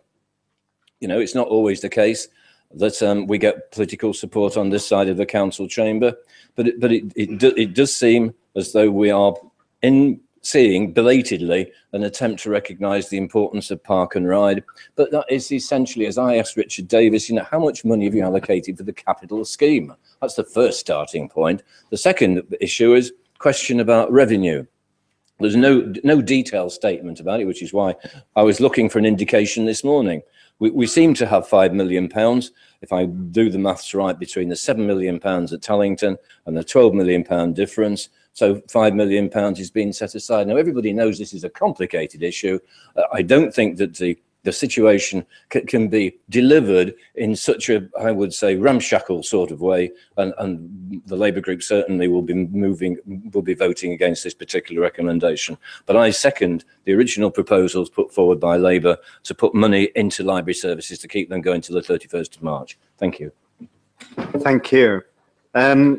Councillor Mrs Overton, if you can, the council has indulged you by taking this late amendment. So if you would please keep your response brief. Thank you. Thank you, Chairman. It's not actually late because this is the time when this decision is made. I do recognise that it has come in at short notice for some people, but it's not actually late. It is part of the normal process. We have a proposal on the table, and both of these things are not sudden. They're issues that have been considered by this council and brought forward over a number of years repeatedly as to how important they are for our community. There is, I think, 40-odd million in the bank there, which is set aside as a reserve. It is revenue, and it could be spent on capital, which would resolve some problems that have an ongoing benefit for the people of Lincolnshire. So that's why it's there. The 5 million figure, where does it come from? That was from David Forbes, who's our senior officer in that finance department, and that was his answer as to how much would be required to resolve that problem for the long term. I appreciate it's something to think about, but it has actually been thought about over a long period of time, and that's why we thought this is the right time to put it on the table to make sure that people recognise that we also appreciate the issues that have been fought forward, and it is possible for us to do something about it. Thank you. Thank you. Councillor Helen Powell. Thank you very much, Mr. Chairman. Yes, I would like to second the second amendment, please, and just have a couple of things to mention. First, regarding the car parking. Many years ago, Lincolnshire was considered a backwater, but I'm really glad to say that today that is far from the truth, with Stamford, as you know, being voted by the Times as the best town in the whole country to live. We are in the spotlight now, and if we organise an event, we have to accommodate. And Lincoln now stands and has done, obviously, in its own right for so many years. I just feel that the parking lost my word now. Yeah, the parking facilities. The parking facilities will actually need to be increased. The Magna Carta will emphasise that next year. Everyone coming to visit for that. But also it's an ongoing thing. It isn't just going to be a one-off thing. So I do feel that that is very, very important, that we get permanent parking in place, as all the other major cities do in the county, if we want to take our true place on the stand, because we are in the spotlight now. The second point, also regarding the Tallington Road Bridge, there was an open day for everyone to attend, all the road users, everyone that lives there, whatever. And I actually went along because most of the people in my division, Thirlby and Northorpe and Bourne, do use that road to access Stamford and various other places. So I went along to the meeting. I had a word with the Network Rail. I'm really pleased to hear that Councillor Davies is opposed to the knocking down of any of the buildings. On speaking to Network Rail, they told me they have a budget limit of 7 million. They are only bound to put in a new bridge. We also have the infrastructure and the highway to think about, and the community of that village, which will be totally cut in half if the road doesn't go around the back of the village. I asked the guy how much that would cost, and he said about 20 million. And so I just thought, with the three of us being involved, central government, with the infrastructure, they have a thing on the go, project on the go at the moment. They're putting more and more money into that. Highways from the LCC and Network Rail. If they all put in the 7 million that Network Rail are already doing, and they are only bound to put in a new bridge, it is not their responsibility to put roads in. 3 times 7 and you've got your money for the road that goes round the back of the village, doesn't cut the village in half. At the moment, 45 minutes out of every hour, the road is closed because of the volume of traffic. So that would enable life to carry on and the problem solved. Thank you. Thank you very much, Mr. Chair. Thank you. Councillor John Marriott. Thank you, Mr. Chairman. I wasn't going to speak on this item because I wanted to save my fire for the motions, but I must say I was very interested in Councillor Host's delivery. His citing individual people that he's met or spoken to reminds me very much of the new Bible from Ed Miliband about naming people that he met on his travels. But unfortunately, he hasn't followed the next part of the Miliband Bible, which is don't mention the deficit. Now, the reason why we're where we are is because local government up and down the country is facing massive cuts. Now, in his article yesterday in the Echo, Councillor Hough, of course, blames the present government for all the problems. But this goes back many, many years. This isn't just a recent phenomenon.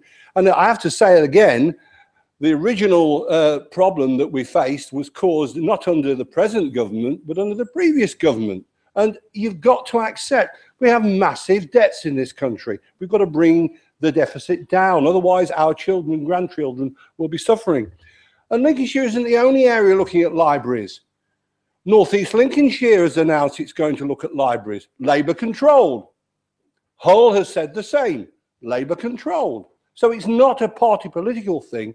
It's a genuine attempt by this authority to come up with some sensible proposals. Now, I have been extremely impressed in the way that my local people have reacted to these proposals. We had 2 bids in the pipeline, one of which was accepted on behalf of the council, the local council and the Library Users Association. I was quite enthusiastic about the way people were coming forward to volunteer. But at the end of the day, we're talking about a very, very small minority, sadly, of people who not only use the library, but are energized by the present debate. And that is the big problem. Where do you make the cuts? In an ideal world, we wouldn't have to do this. But libraries, unfortunately, have become victim of a situation which is not of the local government making, but has been foisted on us by, if you like, the problems that the nation has as a whole. I gather that Labour don't intend to reverse the austerity programme of the present government if they get to power. So the question will be, after May, if there is a change of government, Will there be any difference? No, that's why we need the money now to cushion us for the cuts that are still in the pipeline and will continue to be in the pipeline for many years to come. Thank you, Mr. Chairman. Thank you. Councillor Victoria Ayling. Thank you, Chairman. Well, I think this is beyond politics and I support the Labour amendment. The residents of Lincolnshire were unhappy with the results of the fundamentally flawed consultation. And I know from Spilsby Library itself and the Town Council were absolutely distraught when they found that the opening hours suggested didn't even coincide with the market day. I will support this if it reinstates what there was before the cuts, which were based on flawed data, were used.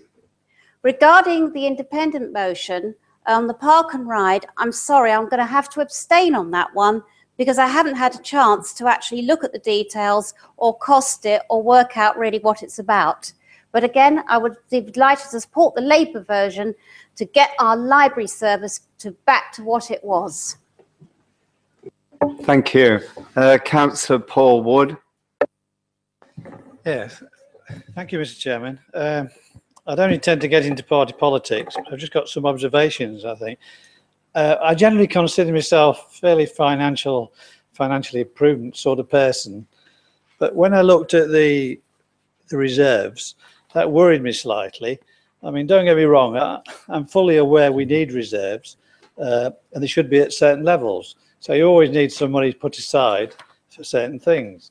But when I calculated it, we actually spend, if you exclude school services, about £650 million a year, I think, on services. Now that transfer into that financial volatility reserve takes that over 7%. Now that seems quite a high figure, and I seem to have it in my mind. I could be corrected on this. I thought you'd always keep a reserve maybe around about 5%. So that 7% does seem quite an excessive reserve, and I can't quite see what it's for. And I say I'm not against a reserve. A reserve is always a good idea, but what level do you keep that reserve? And it particularly bothers me keeping a high level of reserve when we're talking about cutting services. I mean, we're all about spending the money to get the best services for Lincolnshire.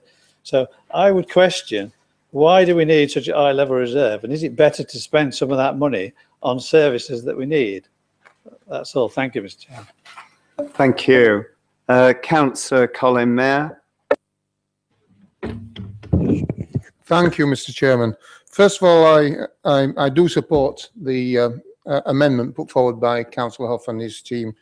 I'll not be quite as emotional as others about the libraries, but it's just logical. We're starting from scratch again. We need to be back where we were, and then look forward, hopefully, in a much more positive way. My small community access point in Coningsby and Tatchell isn't a library.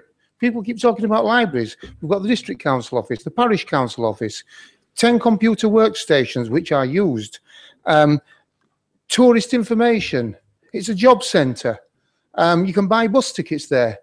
You have all sorts of groups going in for different reasons, and it's got some books. It's the heart of the community. So I do support bringing back the heart into the community, because these reduced hours are already threatening some of those services.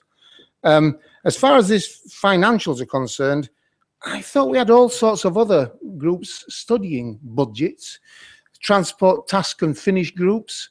I've got a budget meeting on the 2nd of October, and I sympathise entirely with what Councillor Overton's put in here, but I just haven't got enough information to make a decision on it, so I will abstain.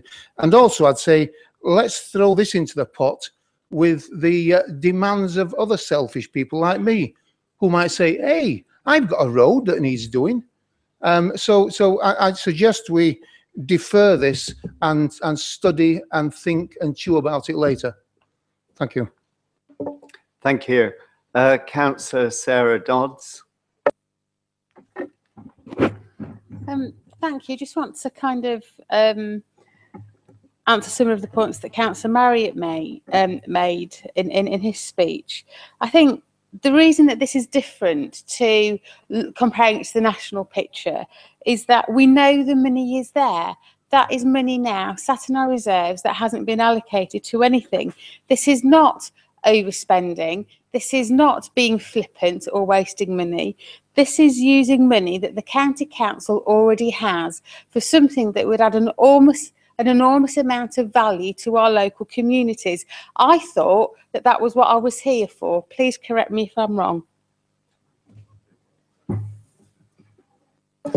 Thank you. Councillor Nick Worth. Thank you, Chairman. Well, I think I would start by mentioning Councillor Hoff makes a big deal, and he's right, the decision was quashed, but I would make the point that the judge actually did agree that the council was entitled to make savings. Its proposals would meet its legal duties, and it had carefully considered the impact on all residents. I actually don't think it's actually that efficient use of the underspend to return things to how they were, particularly given that we're about to do an addition to the consultation, and everybody is making a big point that we should be listening to what Greenwich Leisure bring back in their more detailed proposals. I think what intrigues me more, everybody's well aware that we have to make £90 million of savings over the next few years. That is a humongous task to be able to get to that. And what I don't hear from either Labour or UKIP is actually what frontline services they're going to cut if they return the library service back to what it was.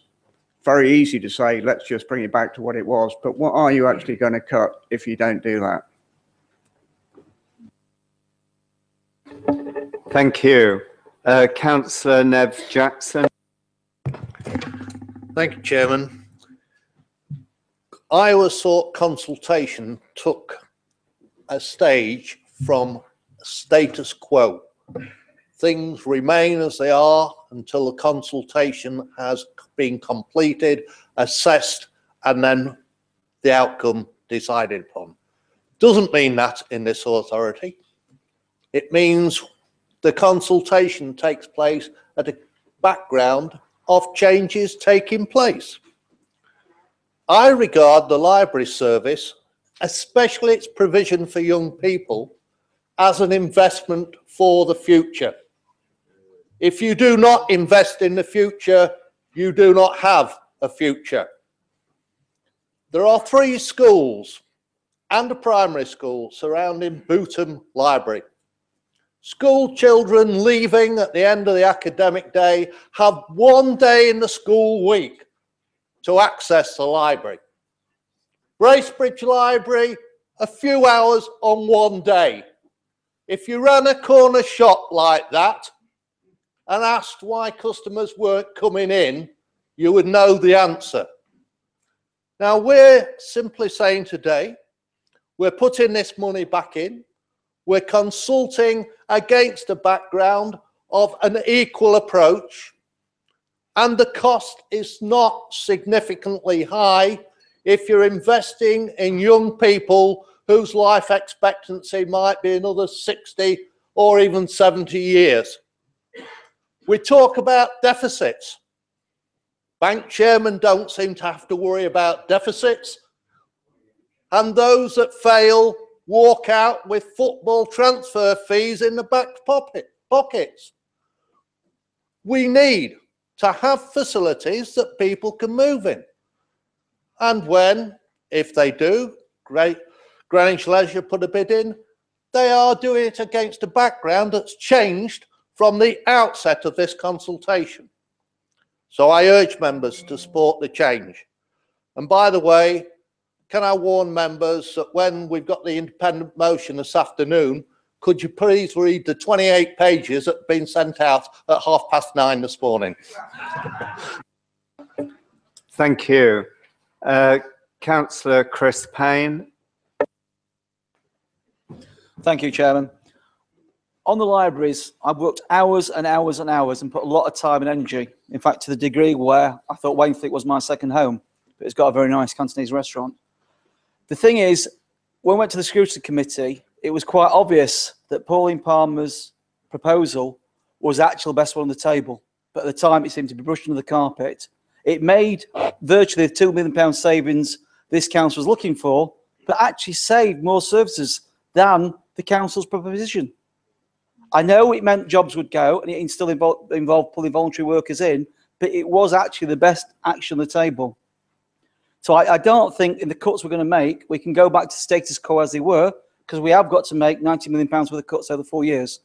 I strongly disagree with that, but I'll cover that later. So I would implore this council to give grave consideration to Pauline Palmer's proposal and look at it carefully and accurately and allow councillors to be able to speak on it, which they weren't at the Scrutiny Committee when it was presented, and ask questions and go over the points. I'm aware of councillors who sat on that committee who agreed with it, but didn't vote in favour of it. So I implore that. And when we go on to the park and ride, as Councillor Parker, unfortunately, is not here at the moment, I've spent hours debating this on the Economic Scrutiny Committee, and the importance to Lincoln as a whole. But I think I will have to abstain on it, but we'll cover it later on when it's down as a motion. Thank you. Thank you. Councillor Charmaine Morgan. Thank you. I had the pleasure of attending Gravity Field's event, Scientific Futures, this week. A debate which was supported by keynote speakers, including Professor Valerie Gibson and Sir John Byrne, MD. Here, the importance of scientific development was discussed and delivering economic and social benefits to people not only in our country, but across the world. The panel's work included the reduction of the ozone hole as a result of the scientific identification of the impacts of CFCs on our ozone and the response that the world then had to that news.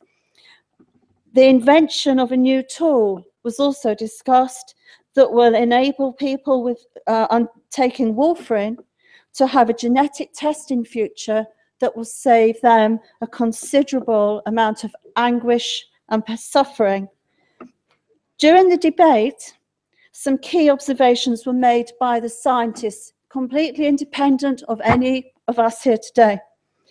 Those key observations were that we need more awareness of science in our communities, and dare I say, within our politics and within politicians. Where do we get that key information? Where do we encourage that knowledge, that growth? And to quote, books and computers play a key role in augmenting human intelligence. It was also the unanimous view that not only children, but also adults, mature adults, should be looking to continue developing their knowledge and awareness and perhaps changing tack later in life and taking a key role in the scientific world.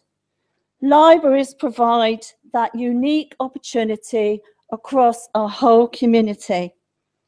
Lincolnshire cannot afford not to support our libraries.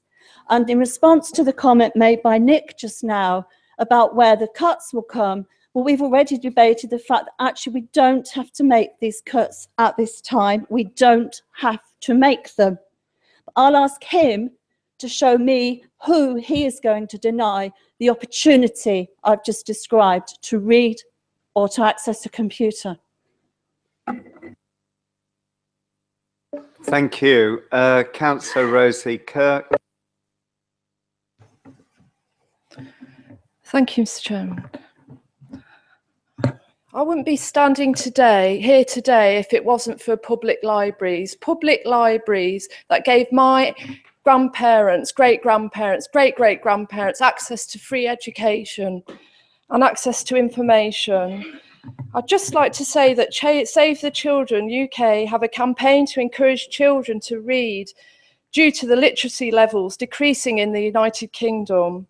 I was told by Save the Children UK, they actually spoke to me, that they felt that libraries were part of the campaign to increase the literacy levels. If this is the case, why does the Lincolnshire County Council want to wash their hands of their responsibility towards public and libraries and provide a service that would increase literacy levels and that would benefit the community of Lincolnshire and would be an investment for the future that is priceless for future generations? Thank you. Thank you. Councillor Phil Dilks.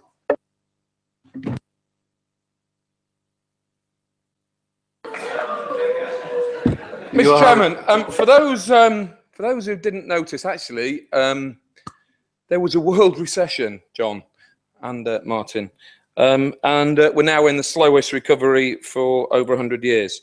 But this, where we are now, this is about priorities, not just nationally, but locally, what we do today with our money. And I do want to put this £43 million in perspective, that we talk about as an underspend. It sounds very good, oh, it's an underspend. But what it is, it's £43 million that we as a council demanded last year from the council ratepayers of Lincolnshire, that we said was necessary to collect from them to spend on vital public services, and we haven't spent it on those vital public services. Instead, we've cut the services and not spent it on that on those vital services and put the money in our back pockets. That's immoral in my book.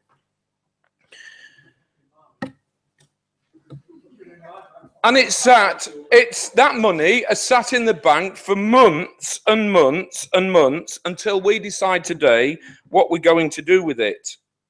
And what worries me about having all this millions in the reserves is, what will the government do, the current government do, when they see that we've got all this money in reserves and they're looking at the settlement for next year? Is it possible that they'll say, well, actually, Lincolnshire's got all this money stashed away, let's make bigger cuts to Lincolnshire? That is a real worry. £43 million. When it first started, there was an acceptance, I think it was Martin, that said, oh yeah, it's going to be about 40 million. It's turned out to be 43 million. We're not looking for 40 million for the libraries, which would, of course, keep every library open for a generation, 1 year's underspend. We're not looking for 3 million, even the extra, on the extra that we didn't think we'd got. We're looking for, well, it's less than 1%. We're looking, instead of putting into reserves £24,738,000, we're looking to put in reserves 24 million, that's the same, £444,000. It's infinitesimal in the big picture. And I've got to say, you know, Councillor Hill and others that who spoke about financial management, we should look a bit closer to home. You know, we've got the Deepings Library that we're told was too expensive to keep open, to run, and yet over the past 10 years we've been heating 5 empty offices because we couldn't be bothered. It wasn't a priority to let them. This is about priorities, and I'm pleased that, you know, the work is, I'm told, now going ahead to actually upgrade and get those open, and I do welcome that. Thank you. I'm a time up. Yeah. Thank you ever so much for your listening. Councillor Clark, Kev Clark.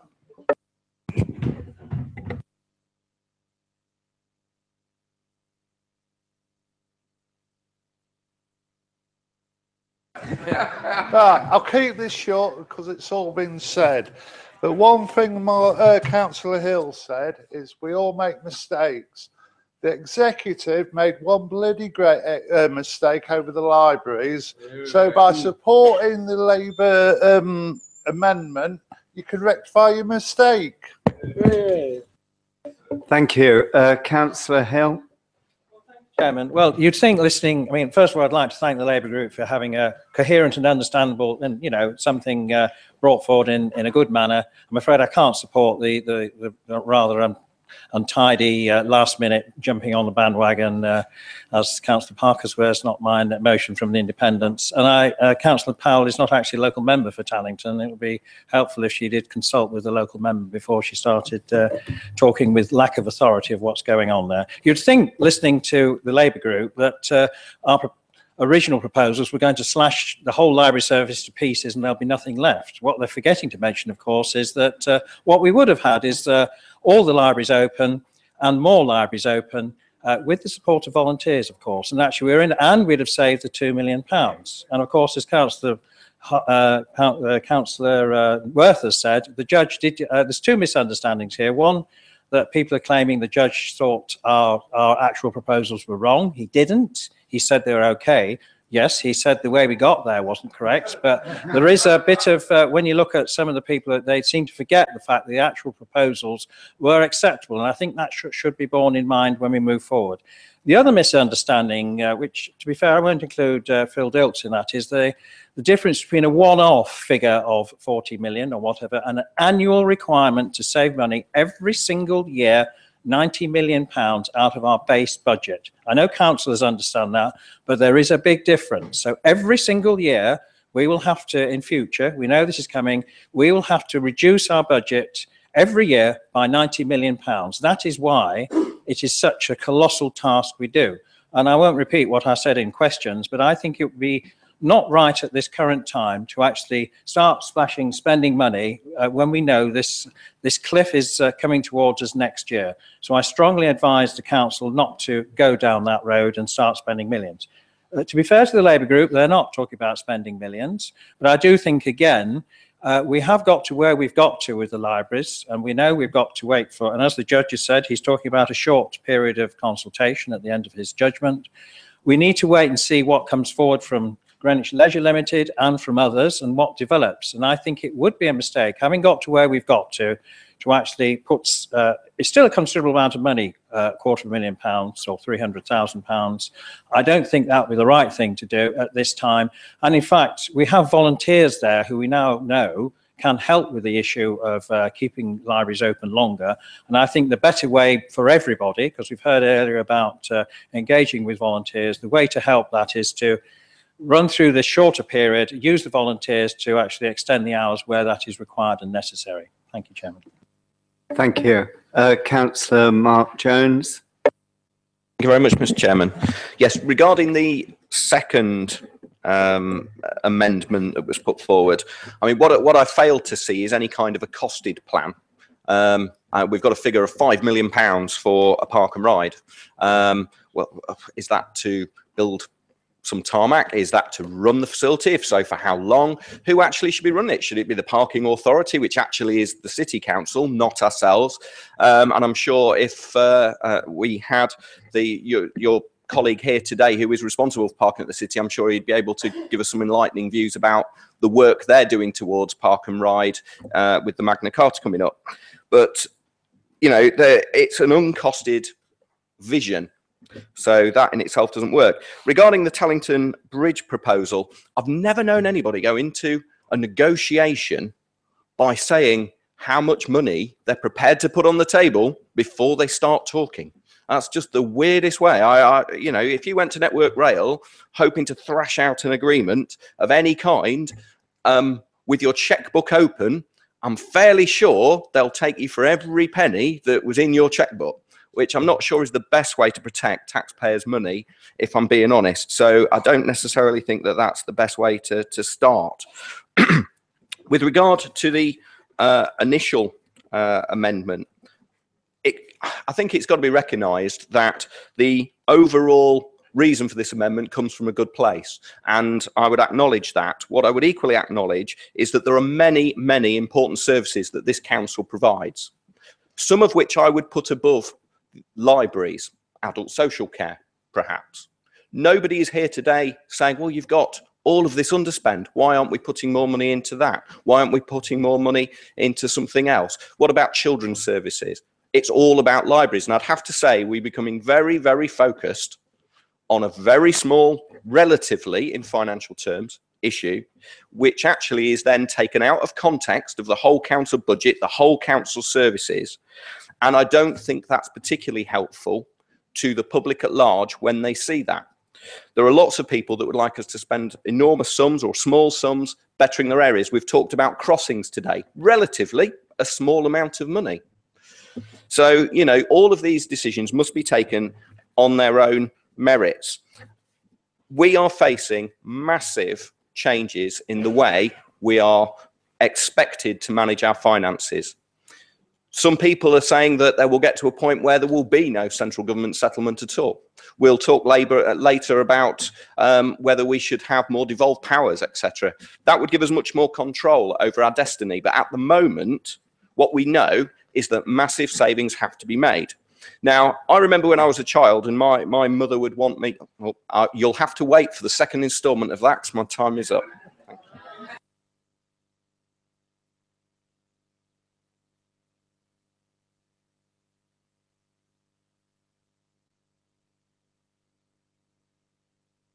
Amendment. All those in favour?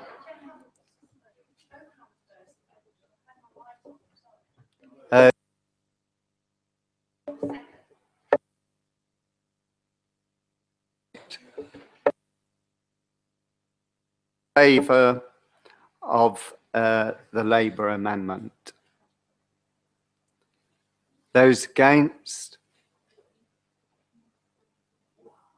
And any abstentions? Thank you. So that's lost. The second amendment, the independent amendment, those in favour? And those against? And any abstentions? Thank you. So that's lost. And then the vote on the motion, those in favour? Those against? And any abstentions? Thank you. So that's carried. Thank you. Item 11, the review of the Constitution. A report by the monitoring officer has been circulated. Is there a mover and a seconder? Thank you, Mr. Chairman. I will deal with the second motion first. As you are aware, the Constitution is a very large document. So first off, I'd like to thank not only the members of the group who have put in a lot of time, but also the officers. David O'Connor, who has moved on to other pastures, and David Hare started off helping us with this. And then it fell to Richard Wills, Nigel West and Katrina Cope to help us. It has been a very long process. As you can see today, we have got the articles and the responsibility of functions. In other words, section 2 and 3. Sections 4 and 5 will be coming to the December meeting. 6 and 7 have already been sorted. 6 is members' allowances, which has already been through the council. 7 is the officer structure, which again has been through the council. Those of you who have been listening will realise section 1 hasn't been dealt with. For some unbeknownst reason, section 1 is the summary. It usually comes at the end, but this one comes at the beginning. That can't be done until all the other sections have been done. Everybody has had a copy via email of the 2 sections. There are a few. The reason it wasn't sent out by paper copy, because with that, it's 100 pages. They printed off 130 copies. All that it managed to do is up our recycling targets. It is a very complex document. The group have been looking at this since June last year. We might finish by Christmas this year. If anybody has, I take it you've all read it, every page. The first motion is about the Health Scrutiny Committee being able to being delegated to be allowed to refer to the Secretary of State. Those of you who have served on the Health Scrutiny Committee will know that originally the Health Scrutiny Committee was allowed to delegate to the Secretary of State.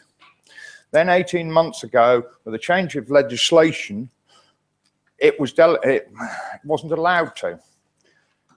It was down to the full council to delegate, to refer. This is to allow the Health Scrutiny Committee to do it. In my opinion, the main reason is, earlier on in the meeting, we passed the minutes from May. If the Health Scrutiny Committee is not allowed, doesn't get the power to delegate, either something that had come forward at the June meeting would have had to wait to today, or we would have had to have an extraordinary meeting, because even the NHS works a bit faster than that. If it was a 90-day consultation, it would have gone right the way through before it could be referred to the Secretary of State. So therefore, I won't say any more about it because I'm sure the seconder wouldn't want me stepping on her toes.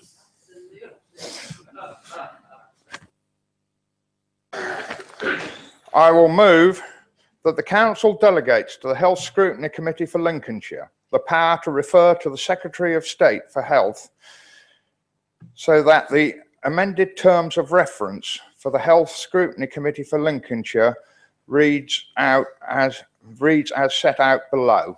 I'm not going to read through that.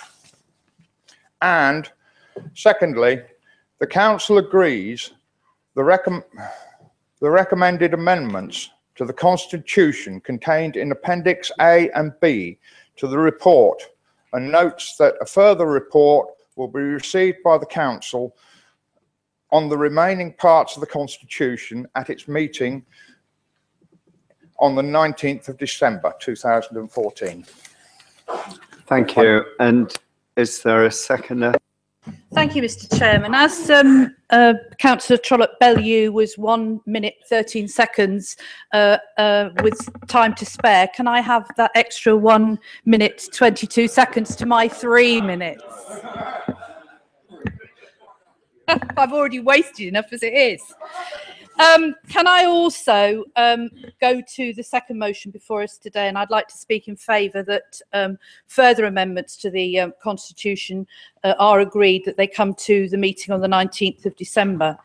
As Councillor Trollope-Bellew has stated, we were consulted, I know you'll all love that word, 18 months ago on the local authority health scrutiny regulations, and at that time it was agreed by the people that wrote it that delegation would not be granted to health scrutiny committees, that in fact decisions of referral to the Secretary of State would come to a full council, which would mean that all 77 members, including the 8 who sit from this authority on the partnership of the Health Scrutiny Committee, could speak. But it also meant that the 7 district councillors and the member of Health Watch would not be able to speak on the referral because it would actually happen in this chamber. And we believed at Health Scrutiny that would disenfranchise our committee, in as much as since its inception, there's always been 7 district members, 8 county councillors and 1 Health Watch member, although they don't vote.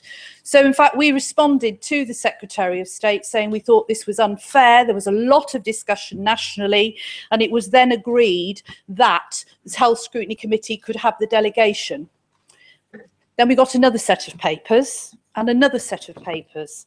And in June this year, 18 months after the new rules and regulations came in on the 1st of April last year, there was another change. And it is now possible that this full council can take a decision today that the Health Overview and Scrutiny Committee may exercise the power of referral on behalf of the local authority where this has been delegated to it. So I would urge a cross-party support that in fact we continue to have delegated powers to refer, because on my watch for the last 5 years we've only made 2 referrals. One was for the congenital heart services at Glenfield, which we stopped the national campaign and we're now out to consultation yet again, and the referral about EMAS, which wasn't allowed because it's moved over to the Trust Development Agency. So I'd urge you all today in the chamber to trust the Health Scrutiny Committee in only making referrals which actually matter to the people of Lincolnshire. Thank you. Councillor Colin Mayer. That was quicker than I thought, Chairman, if I'm still reading. Thank you very much, Chairman. I entirely agree with what Councillor Talbot has just said. I think that the way things are going with health services in Lincolnshire, we need more referral powers, not less. You know, my personal experience is that they're under special measures, and the frontline health professionals are all excellent, from the most junior to the most senior. But management, command and control, communication are totally in a mess and fragmented. They're not, I know that they're not turning up at the Health Scrutiny Committee when they're being asked to turn up, and that there's still this big distance in terms of our command and control over health services in Lincolnshire. So yeah, referrals, yes. There's one section in this document, 4.01, where you seem to be deleting libraries from the scene. 4.01, that's what I was just... Yes, exactly, yes. Is that true? Are you what's the reason for that? Getting rid of the annual library plan. Thank you, Jim. Thank you. Councillor Robert Parker. Yeah, just to confirm all party support for the particular recommendation that's being talked about. It is part of the review of the Constitution. The Labour Group support the idea of the Health Scrutiny Committee taking on these powers. I say that because the seconder, Christine, who is the chair of the Health Scrutiny Committee, would of course be wanting to support a motion like that, giving her committee more power. So I just wanted to explain that it's not just a vested interest bid, and that there is all party support. Very simply, the second point I just wanted to make, in the light of what we're going to be discussing later, as part of the devolution debate, 2 motions are coming forward. We might want to ponder about the time that it's taken for this council to amend its constitution. Martin Trollope-Ballouse talked about it started in June of last year, and it's going to be concluded, we hope, in December of this year, which is 18 months. So those people that think about instant decisions when it comes to constitutional settlements at a national level ought to think on about whether or not it's appropriate to have something ready, all done and dusted, ready for an election in June 2015. If our example is anything to go by, and we didn't hang around, but constitutional settlements take a lot of agreeing, because the Constitution is not the prerogative of one particular party. It needs all party support. I'll leave that with you for thought. Thank you. Councillor Alison Austin.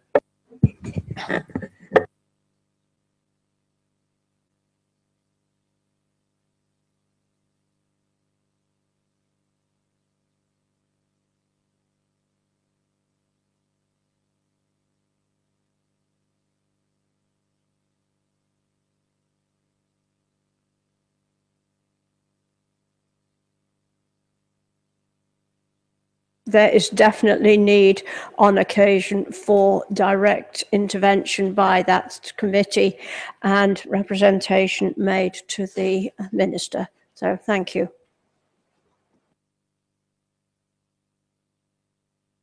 Thank you. No further speakers. Did you want to come back?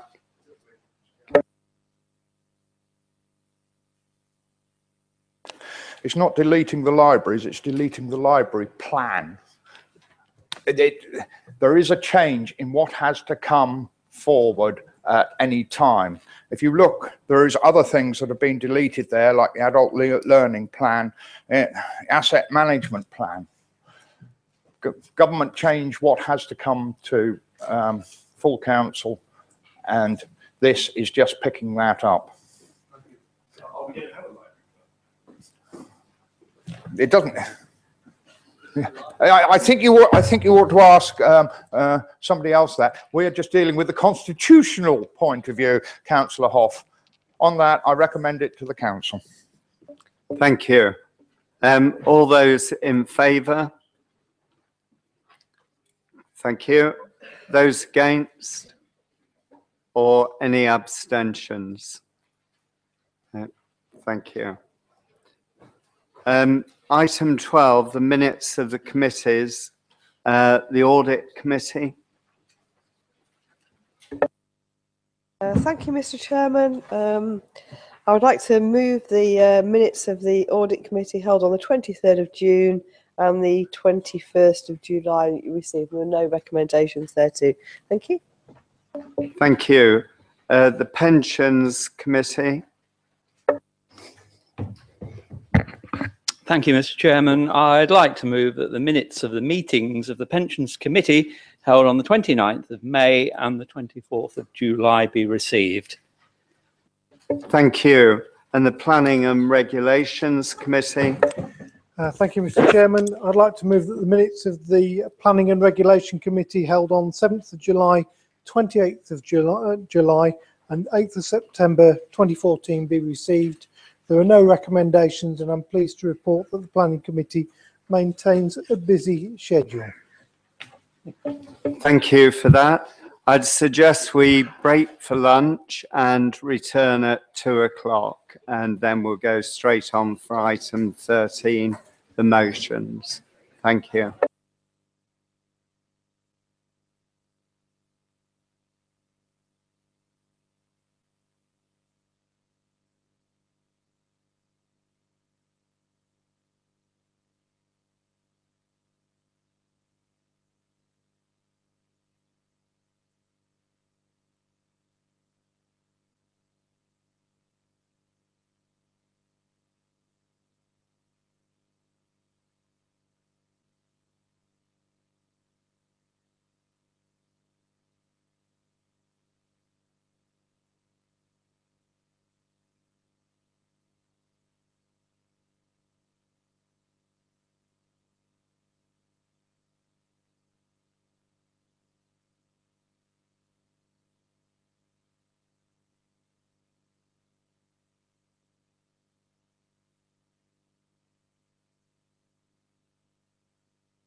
Good afternoon.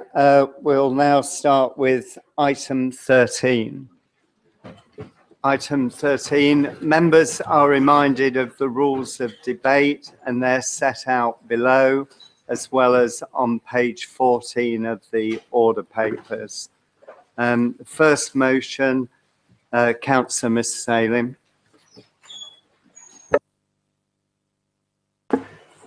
Thank you, Chairman. I'm proposing this motion because I believe, Councillor Hill, the arrogance of you and your executive has cost the people of Lincolnshire dearly. We suffer from a decimated library service with funding squandered in an orgy of extravagance. You wantonly ignored the advice of your own overview and scrutiny panel of June the 26th. This panel advised you and your executive that the consultation was not fit for purpose. Yet with utter contempt, you ignored it. You chose to fritter £100,000 on this fundamentally flawed consultation, creating £60,000 of legal costs. These costs do not include the legal aid bill for the challenger nor officer time. Now the whole process has to start again with similar costs. Putting it more bluntly, yet another £100,000 at least to do a proper consultation. Currently, there is uncertainty and anger from the people of Lincolnshire over this issue. Libraries are being closed unnecessarily and mobile services reduced to an unacceptable level. Just who do you think you are to deprive our residents of a decent library service? Fall on your sword, Councillor Hill, and hand over the job to someone who may be better at it. Maybe Councillor Talbot could take the chair. Is the motion seconded? Of ever becoming either the leader or the chairman of this authority. I like doing battle with the National Health Service.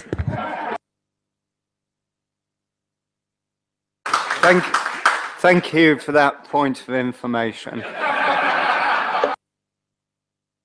Is the motion seconded? Thank you, Chairman. I wish to second the motion. Look, the fact is, somebody needs to take responsibility for wasting taxpayers' money, because that's what's happened here. If this was a private company, you'd all be sacked. Your judgment is in question, Councillor Hill, and your executive, and you are not prepared to rectify your mistake. You all voted for this flawed consultation, and that was unanimous. So let somebody else have a go. You've got plenty of councillors sat behind you, very capable people, I'm sure. We're not suggesting that one of us comes and takes your seat, of course, but you've got plenty of backbenchers all waiting to take that place, I'm sure. And if there isn't somebody else capable of doing this job, then we're all in serious trouble, aren't we? And of course, we wouldn't have to make these cuts if you committed to local government reform. And I'm sorry to keep banging on about this, but now's your opportunity to do that. So you need to push the government, your government, to do this. Otherwise, the cuts will just keep on coming to our frontline services. Thank you. Thank you. Councillor Brewis. Thank you, Chairman. I should be speaking against the motion, and I think there are 4 qualifications for councillors: patience, confidentiality, a sense of humour, and the ability to listen. And we've just seen this week answering the thing about a private firm. I don't see Tesco sacked all their directors yet. When I came on this council more years ago than some of you think I should have done, but this council was looked on in many quarters as a bit of a basket case. It's gone through some very, very bad times indeed. Former leader had departed in very sad circumstances and was virtually in what would be called special measures in hospital terms. Martin emerged as leader just before I came on here. And the one thing I have to tell you is that the first time I met him, he said, "My door is always open." And I've never, ever, even in the days when I wasn't in the administration, I always regarded myself as in constructive engagement. And I think step by step, this council and its reputation has climbed, is now looked on as one of the leading shires of the country. And there was a moment, I think, when that happened. And the moment probably was Watermark, when we came together for the most extraordinary exercise to do with flooding and resilience and preparedness. And to my mind, the one thing that this administration over the last few years has achieved, and which is the envy of councils, and you've got to remember I live at Sutton Bridge, right next to two other councils who envy the way all the agencies work together. And under Martin's and others' stewardship, we have better partnership working here than in almost anywhere else in England, with the envy, as I've said, of many of our neighbouring counties. 2 years, heaven knows, 2 years, I think, or was it a year before the last election, he was elected Leader of the Year for the country for what he'd done. And may I say, justifiably so. I'm not going to use my full 3 minutes, but I strongly oppose this motion, and I am going to request that when the vote does come, at least 14 others will stand with me and request a recorded vote, and I so oppose it, Chairman. I will ask if there are 14 others prepared to stand with me. Thank you. Did you want to speak? Right, thank you. Councillor Alison Austin.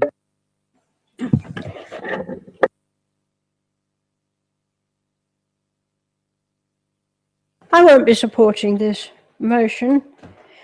I don't think that you perhaps can judge an administration on 1 week decision alone. I would claim that the consultation was probably mishandled, scrutiny was mishandled, and the future of the portfolio holder is a matter purely between himself and his leader. I won't be supporting the motion. Thank you. Councillor Dilks.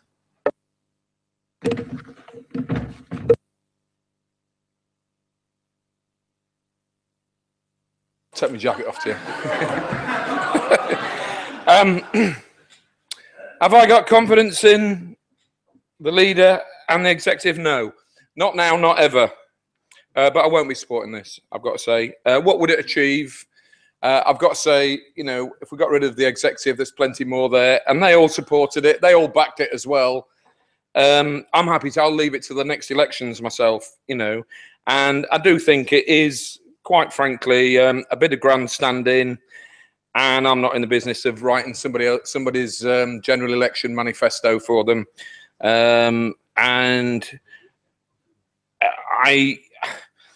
I just think it's a bit daft, and it's not actually going to achieve. I'll continue to fight for the libraries, and I'm sure that you're going to save Deepin's Library in particular, but all of them, and you're going to actually put right the mistakes that you've made in the in designating particularly Deepin's Library in the wrong category. But I won't be supporting this. Thank you. Thank you. Councillor John Marriott. Thank you, Mr. Chairman. I'd just like, first of all, to reiterate what Councillor Bruce said regarding Councillor Martin Hill. I've known Martin now since 2001, and when I came onto this council, having served for many years on other councils, it wasn't a very happy time for a lot of people. And I think, in fairness to Martin and other colleagues as well, over the last 10 years or so, the whole atmosphere has changed on this council, to the extent that opposition councillors were allowed to chair scrutiny committees, and quite honestly, the atmosphere, the decision making was so much more democratic than it used to be. As far as the motion is concerned, I'm not even sure if it's quite legally binding anyway. Certainly, as far as I know, motions of no confidence are the preserve of Parliament and not of local councils. Now, whether or not it could be argued that it is a legal requirement that if a motion of no confidence is passed, that you resign, even so, as Councillor Dilks says, there are many more people that will come forward and take over. As far as the library service is concerned, to base your decision for somebody to resign on the library service alone, in my opinion, is not a valid reason for resignation. Yes, mistakes were made, and I feel quite sorry that the portfolio holder has had to really bear the brunt of the criticism, when in my opinion, other people made mistakes along the line. But unfortunately, as elected members, we are there, and that's where the buck stops. And so Nick has had to soldier on as best he can. But at the end of the day, horrible expression, I know, we are where we are. We have now got to look at the review again. And who knows what might happen if you law a prize. You might find your library service run by somebody in Sweden. Who knows?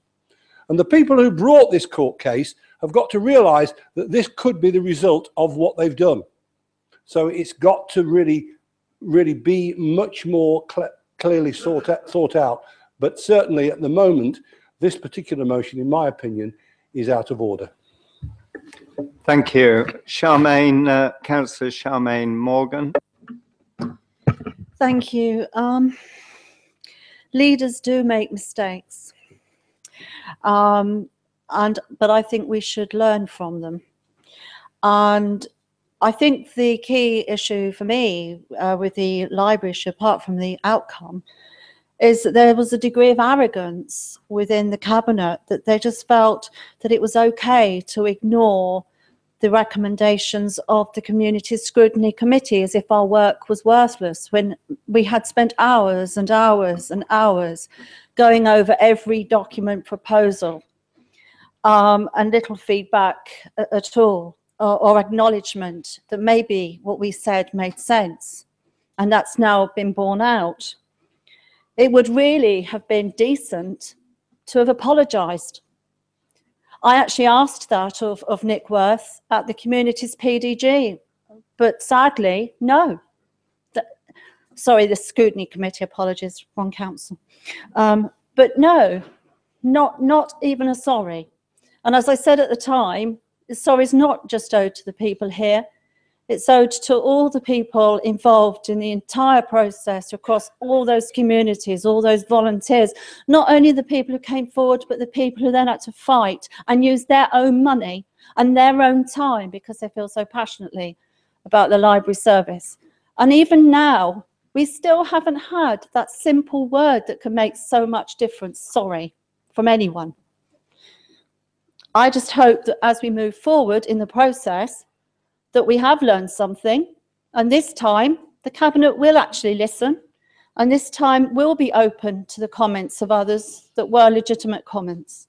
Thank you. Thank you. Councillor Helen Powell. Thank you very much, Mr. Chairman. I just have a couple of short things to say. We are where we are, and we've been given a second chance. And I, for one, am really looking forward to a new way of making decisions where we take every possible element of the equation into account and turn up with the right decision at the end of the day. Thank you. Thank you. Councillor Paul Wood. Well, I find the motion quite mildly amusing, actually. No way do I support it. So I'll be quite brief, really. I think it's a bit ridiculous to call for. There has been some mistakes made, but I think it's a bit ridiculous to call for people to resign just because of the odd mistake, and we're redoing it again. So, no way do I support the motion. Thank you. Thank you, Councillor Colin Mayer.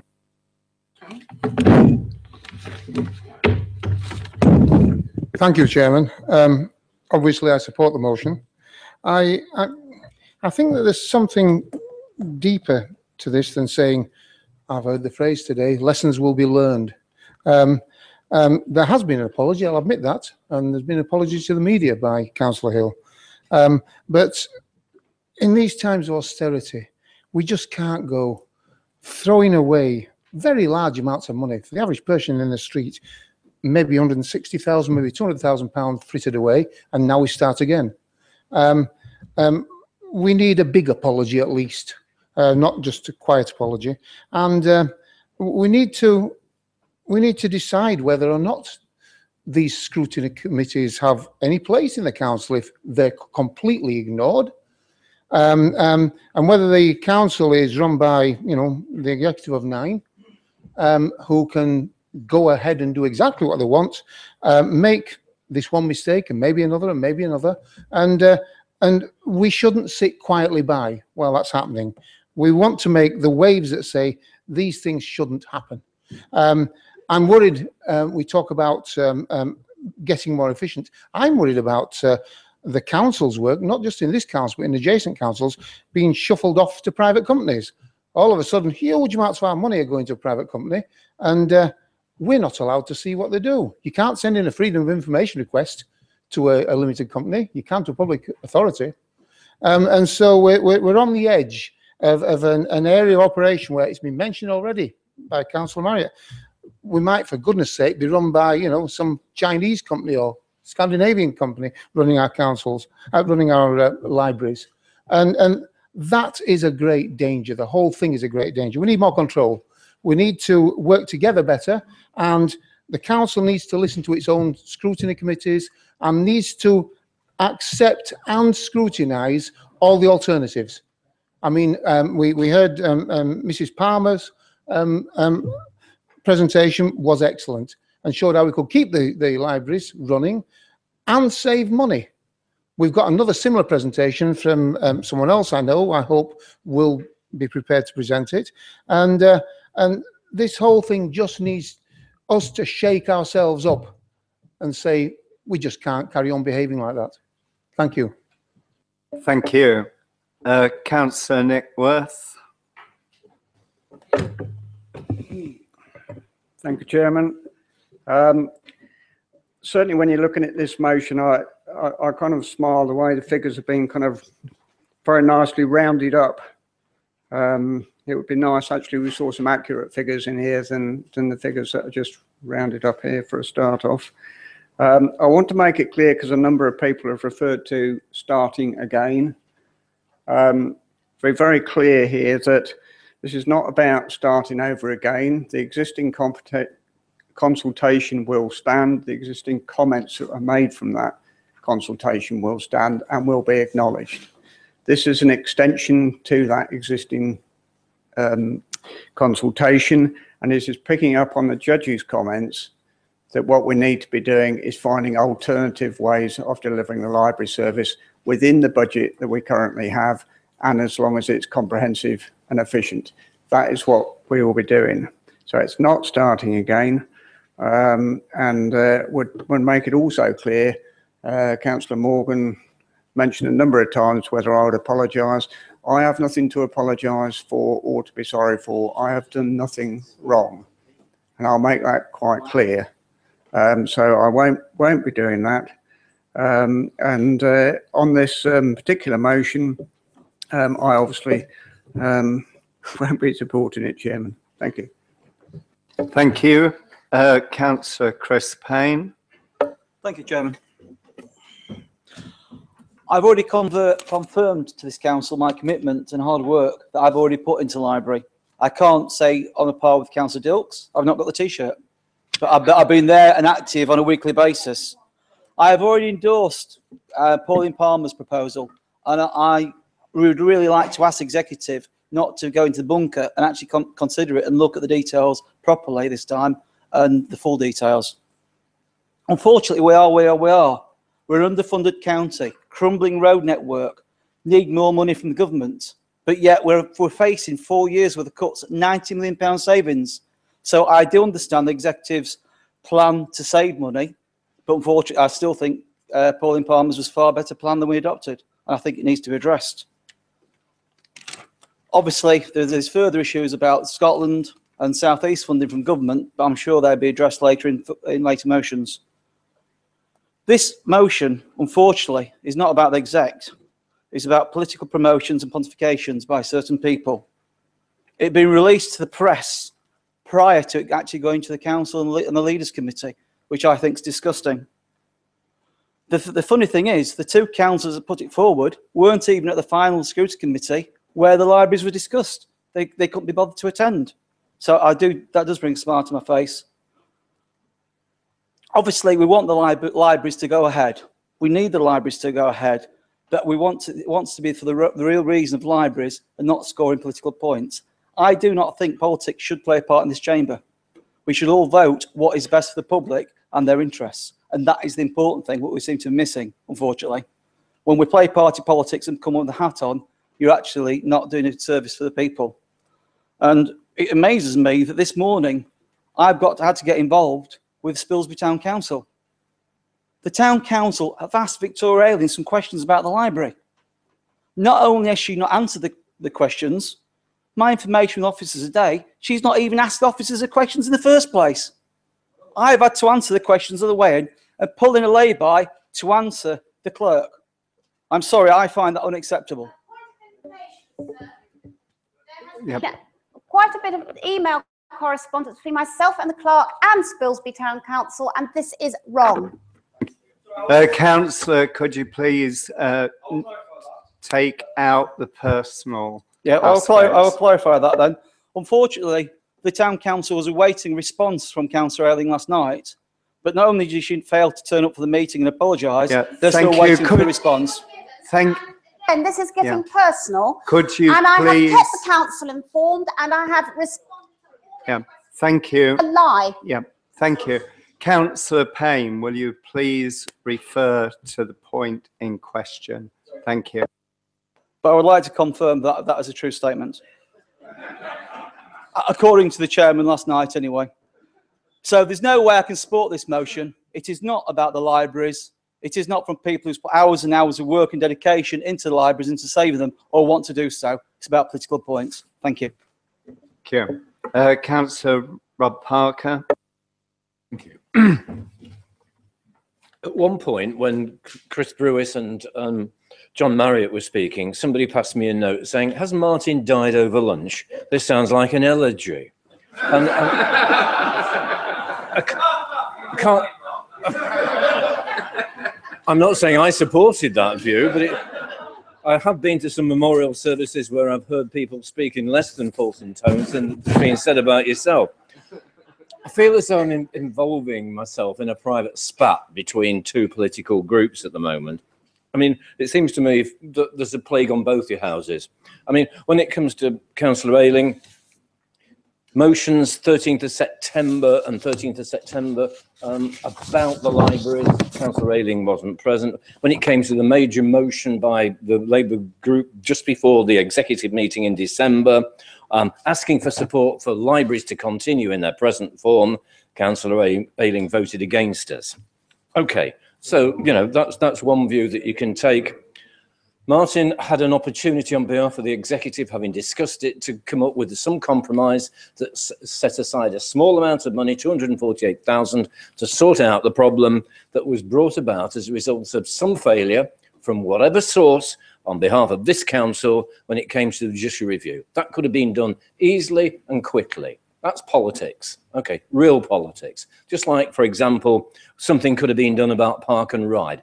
These are the ways that people actually demonstrate the listening part of what is politics. But no, what we have is a situation where one group wants to make a point for, I do accept political reasons to do with the north of the county and the parliamentary election, and another group that wants to actually take a view that says money matters more than listening to local people. Labour will be abstaining because, you know, plague on both your houses. Thank you. Councillor Marianne Overton. Thank you, Chairman. I hope there's some useful lessons from this, and I would just like to bring out a couple of points. One is about consultation. How many times do members of the public think that they haven't been heard? Yes, they were actually, we say they were heard. But one meeting, please. We didn't agree. How many times that's come up? We've got the libraries issues where consultation was not accepted and it's now deemed that it wasn't proper. Not all of the options were duly considered. Another issue on similar lines was the bypass, the Eastern bypass. Again, public were very strong on a particular aspect, and I have to admit, when I went to the inquiry, I thought, well, that sounds straightforward, but actually it wasn't allowed because of the delay it might cause and all these problems. But actually, it has caused some delay anyway. It's about listening. A similar one was the core strategy we had, as it was called, and that was one, again, consultation went out. The final papers were very similar to the original. There was very little change, despite huge opposition. So I feel that it's about listening, and it's about consultation being genuine consultation, so that we are inclusive. It was said that we are in a more inclusive society, and how I remember that word when Councillor Hill came in, and I absolutely pinned my hopes on that. I thought, absolutely right. And yet we had the sudden removal of a vice chairman from planning, and for the reasons that I never quite, we can have different views on, but it was very sudden without any proper preparation. So two of the chairs are not, three, I think, two or three are held by administration members, not opposition members. So the chairs of scrutinies are not necessarily given to opposition, though I would like them to be. But those who are in the administration, don't forget, have signed up in the same group with the leader of Councillor Hill and the deputy leader, the same as the Conservative group. So I'm glad they continue to support their leader, as demonstrated today. Really, I think out of all of this, what I would like, the lesson I hope that we might be able to learn, is that it is really worth being inclusive and listening in the early stages in the hope of getting the right solutions for our residents of Lincolnshire. Thank you. Point of information, Councillor Mrs Overton is misleading this council. Health Scrutiny Committee chairmen are not appointed by this council. They are elected by members of that committee. Thank you. That's irrelevant, thank you. And certainly it wasn't intended to be. Councillor. I believe you actually said that, Marianne. Thank you. Councillor Mark Jones. Thank you very much, Mr. Chairman. I guess I'm in a unique position today, being the only executive member that wasn't an executive member when this decision was made.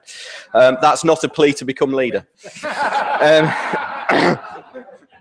I think what we need to be really clear about, that this motion is not about people exiting jobs. It's definitely about people desperate to get jobs. And I think we need to be very, very clear that that's what it's about. We have got 750,000 people, that some of which engage greatly, some of which engage a little bit, and some of which don't engage at all. But nevertheless, we represent all of them. We all have a duty of care to make sure that this council is representative of those people and provides the best possible governance for the services that we have. It sends out a bit of a strange signal when over such a thing as this, we start playing party politics. I don't believe that's in the best interests of the residents. I don't believe it's in the best interests of the council. I mean, I could start by saying, indeed, yesterday I was in the park when I met, but that's the wrong party. But I did genuinely meet somebody yesterday that said, what's the motion about? It was very, very hard to explain what the motion was about without getting into, well, actually, it's more about this rather than what it appears to be. It's not productive for the council. We heard the leader of the party that have put the motion saying, we need to work better together. I'm not really sure how that fits in with the motion that you're supporting. What you're saying is, we cannot possibly work with you. That's what this says. This says, you are so bad at your jobs, we cannot support you. We cannot work with you. And how that is better working together, I am not clear. So I agree with your words. Working better together is productive, it's sensible. But I equally think that that just proves that you aren't really in support of this motion. And I won't be supporting it. Thank you. Councillor Nev Jackson. Thank you, Chairman. Many light years ago, as a young trade union member, I started a debate only to be put down in language that a Bolshe 16-year-old could understand for attacking individuals rather than policy. And it was at that time I was directed, oppose the policy. You only oppose the individual if there's something so heinous that that is warranted. And we've opposed this policy throughout. And we still oppose it, as we have this morning. And if this motion was carried, and it won't be, the rest of the coalition will carry on the policy. So what is this motion all about? I know that in the past, and others referred to it, this council was a different body to what it is today. And it took courage from some people on the opposite side to bring about change. That change has been positive. Still disagree with the policies, still disagree about the policies put forward by people. But at the end of the day, we now have a debate and we conduct ourselves as human beings when we meet outside the chamber and talk about this and that. And of course, the best reason of all is Boris might not let me play with his ball if I was to carry this through, and I'll oppose it. Thank you, Councillor. Councillor Martin Trollope-Bellew. Looking around the chamber, there's a few of us here who remember what was referred to as local difficulties. Yes, I can see the front bench of the Labour Party. Remember that. This was not a pleasant place to be. Motions like this take this council back about 8-10 years. Personally, I don't want to do that, and I think this is a waste of time. I will not be supporting it. Thank you. Councillor Martin Hill. Well, thank you, Chairman. First of all, could I say I'd like to address some of the issues that have been raised regarding the libraries relevant to the motion and some of the comments that have been said. I think, first of all, we need to remember that there is a charge of arrogance and we ignored advice. And I think the motion which the executive from scrutiny didn't accept was the scrutiny committee. That particular scrutiny committee did not want us to go out to consultation on any proposals. And I think the executive, and I still agree with that, if you're talking about addressing the issues of the library service, how they should carry on, it was right to go out to consultation. We haven't ignored advice. We've taken advice from the Consultation Institute, from Sheffield Hallam University about how to proceed with the consultation. Indeed, we've taken a lot of advice from legal experts from within and without the council. So I don't think you could be arguing, you could argue that that was probably cost money, but we were very careful to take advice. And obviously, as it turned out, although the proposal we came up was acceptable, the way we got there wasn't. And that is a matter of regret. And I have already said that as well. I would also say that there is talk of library closures. There are no library closures at the moment, and I sincerely hope there won't be so. If I come to the rest, and also some of the figures which have been referred to, the 100,000 for the consultation, surely it's right if you're deciding to go out to a major restructure of one of your front-facing services, you do that consultation in a proper manner. It was expensive, but it was the right thing to do. So that was going to happen anyway. And in terms of the costs of the JR, the judicial review, every single council which has tried to reform and modernise its library services has been taken to judicial review, every single one. Sometimes they win, sometimes they don't. So I'm afraid the cost of that was inevitable because the council was duty bound to defend itself from that challenge, which I have to add was done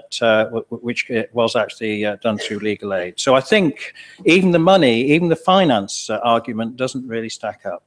And I think we've all heard about what the real motivation is for this motion, and I'm glad this debate is being held in a very calm fashion.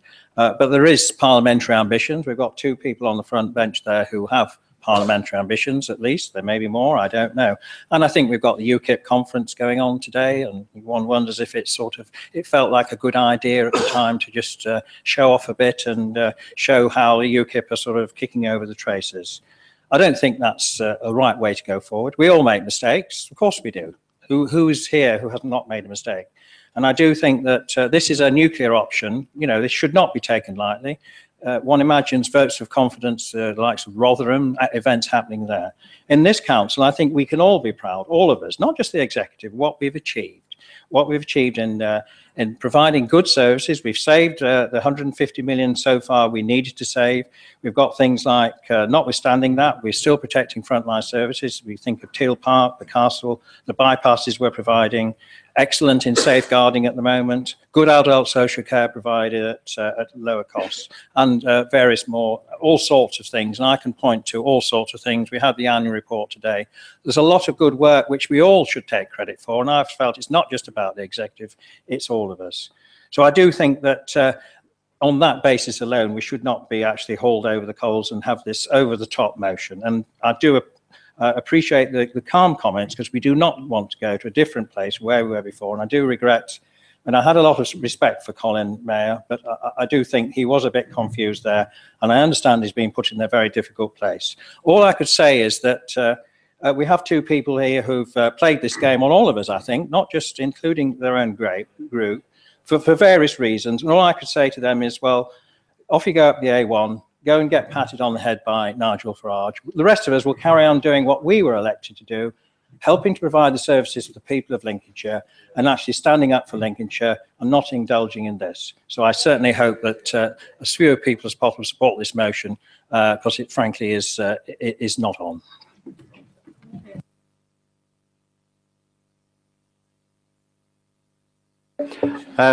Councillor Victoria Ayling, would you like to come back?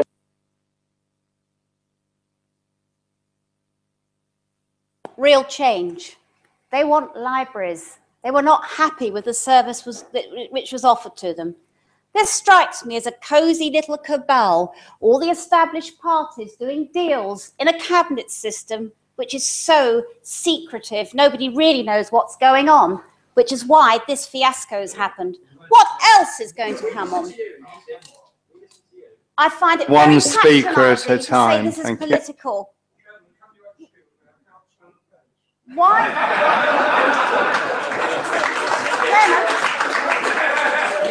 I have been insulted personally by those that have no right to insult me personally in this debate. I have been ridiculed as party politicking, and also about being patted on the head by Nigel Farage. That is ridiculous. You are belittling the seriousness of this situation. You are making a joke of it because we are unearthing your cosy, secretive cabal. I'll give you this if you vote for that, etc. This is what's happening. Totally out of order, and I expect that to be withdrawn, or we will have to actually take legal action against it. Will you withdraw those last insinuations? Are you going to withdraw about the pat on the head by No, I mean your insinuation about giving money out for favours. It's not money. Positions for votes, it's well known. Yeah. Can I just carry on? This is about... To speak I on think the it's motion. absolutely unbelievable. Thank you. This little pact, this little group of established parties and councillors have been here for years. We're going to make movements in May next year, and you all know this. You're scared. So you resort to gagging us. Thank you. Could you be insulting us. speaking on the motion or The sit residents down? want libraries. The residents were not happy with what happened. Not the service that they deserve. You have covered up this nonsense with the consultation, another £100,000. On here, they talk the talk about... Chairman, if I could have a point of order, please. There is various allegations being slung about in a very careless manner. If you could ask the member concerned to actually restrict her comments to fact and not to conjecture. Yeah, and restrict it to the motion, or please sit down. The residents have been endorsing what I'm doing today by the hundreds. The residents are not happy with how this has been handled and how their money has been squandered. I proposed a motion of no confidence in Councillor Hill. It is not a personal matter at all. It is not a political matter. It's to show the residents that there will be real changes. because God knows what else is being covered up at the moment. Okay. This is political intimidation. No. Excuse me, Councillor Ayling, you cannot make those allegations. Will you please sit down? They were not allegations. They were. Sit down. Thank you. Chairman, could I just say that was an allegation against officers, because if there is a cover-up going on, the inference is that officers were engaged. There is no cover-up going. Everything we do is subject to public scrutiny, and 99% of what we do is subject to councillor scrutiny. And I repeat, if Councillor Ayling came a bit more often, she'd know that. Thank you. Thank you. Councillor Ayling, will you sit down? Thank you.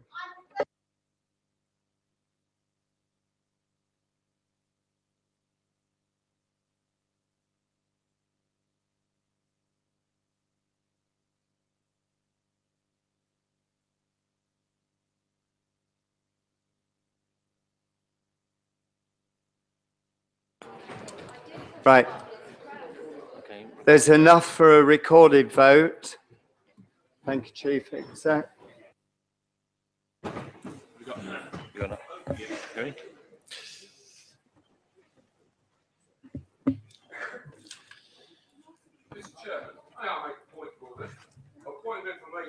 If anybody thinks I'm in a cabal with the Tories, I don't know what I've been doing for 8 years wrong.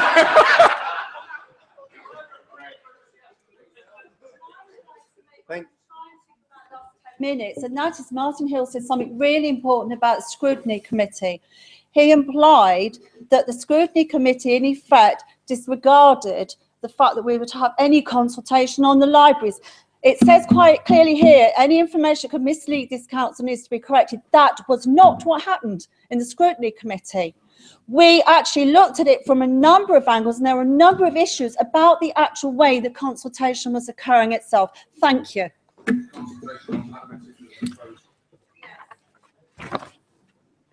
Thank you, Chairman. Members, you have the motion in front of you. I'll read out the name of each member of the council. Will you, those voting for the motion, say yes, those voting against say no, and those abstaining say abstain? Councillor Adams? No. Councillor Aaron? No. Councillor Mrs Austin? No. Councillor Mrs Ayling? Yes. Councillor Beaver? No. Councillor Mrs Bradwell? No. Councillor Brailsford? No. Councillor Brewis? No. Councillor Bridges? No. Councillor Brooks? No. Councillor Churchill? No. Councillor Clark? No. Councillor Davey? No. Councillor Davis? No. Councillor Dilks? No. Councillor Dodds? No. Councillor Ellis? No. Councillor Fairman? Yes. Councillor Fleetwood? No. Councillor Higgs? No. Councillor Hill? No. Councillor Hough? No. Councillor Hoyes? No. Councillor Dean Hunter-Clark? Yes. Councillor Robin Hunter-Clark? Yes. Councillor Jackson? No. Councillor Jessen? No. Councillor Jones? No. Councillor Kymack? No. Councillor Mrs Keywood Wainwright? No. Councillor Kirk? No. Councillor Mayer? Yes. Councillor Marfleet? No. Councillor Marriott? No. Councillor Macaulay? No. Councillor Morgan? No. Councillor Mrs Newton? No. Councillor O'Connor? No. Councillor Mrs Overton? Okay. Councillor Oxby? No. Councillor Payne? No. Councillor Pepper? No. Councillor Parker? No. Councillor Phillips? No. Councillor Mrs Powell?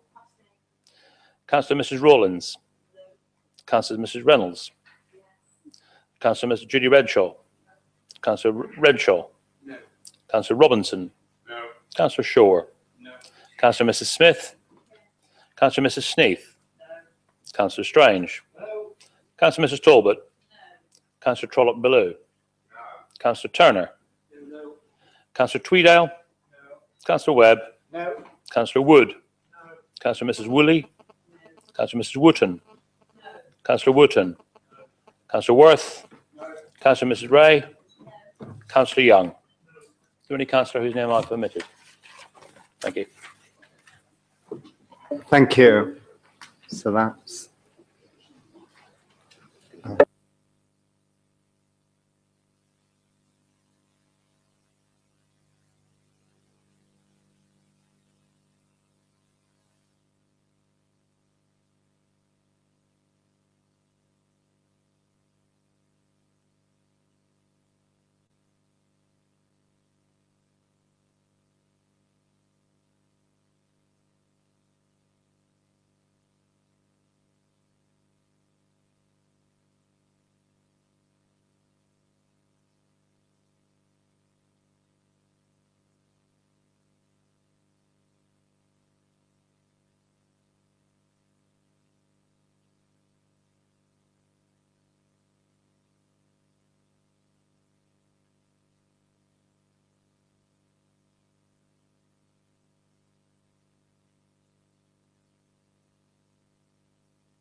So those voting for, 7.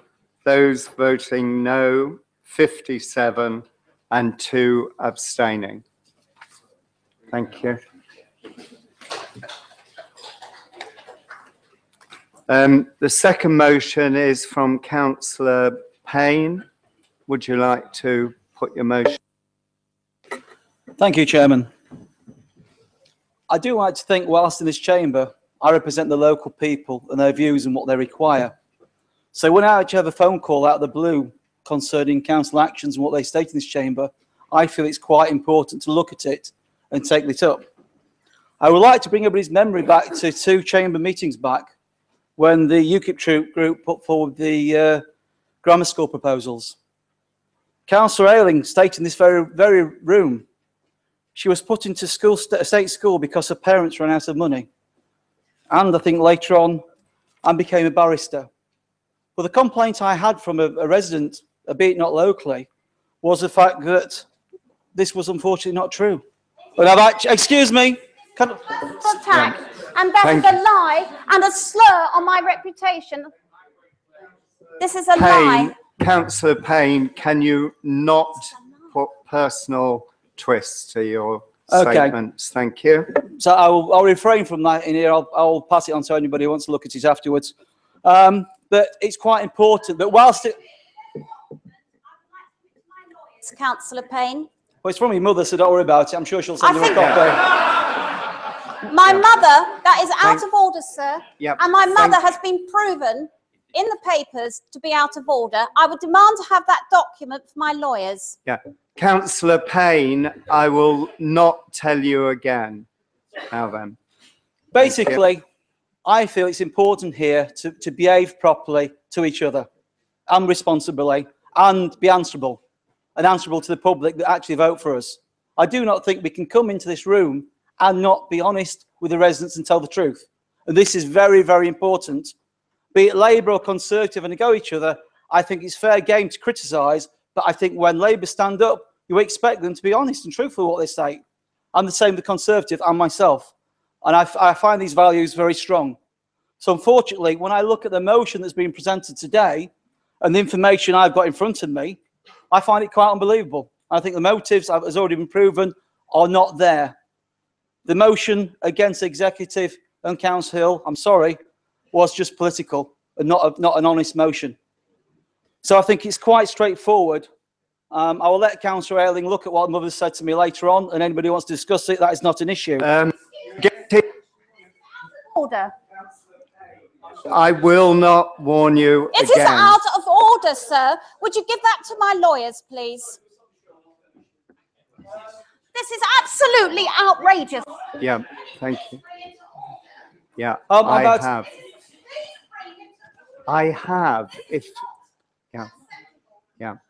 I have.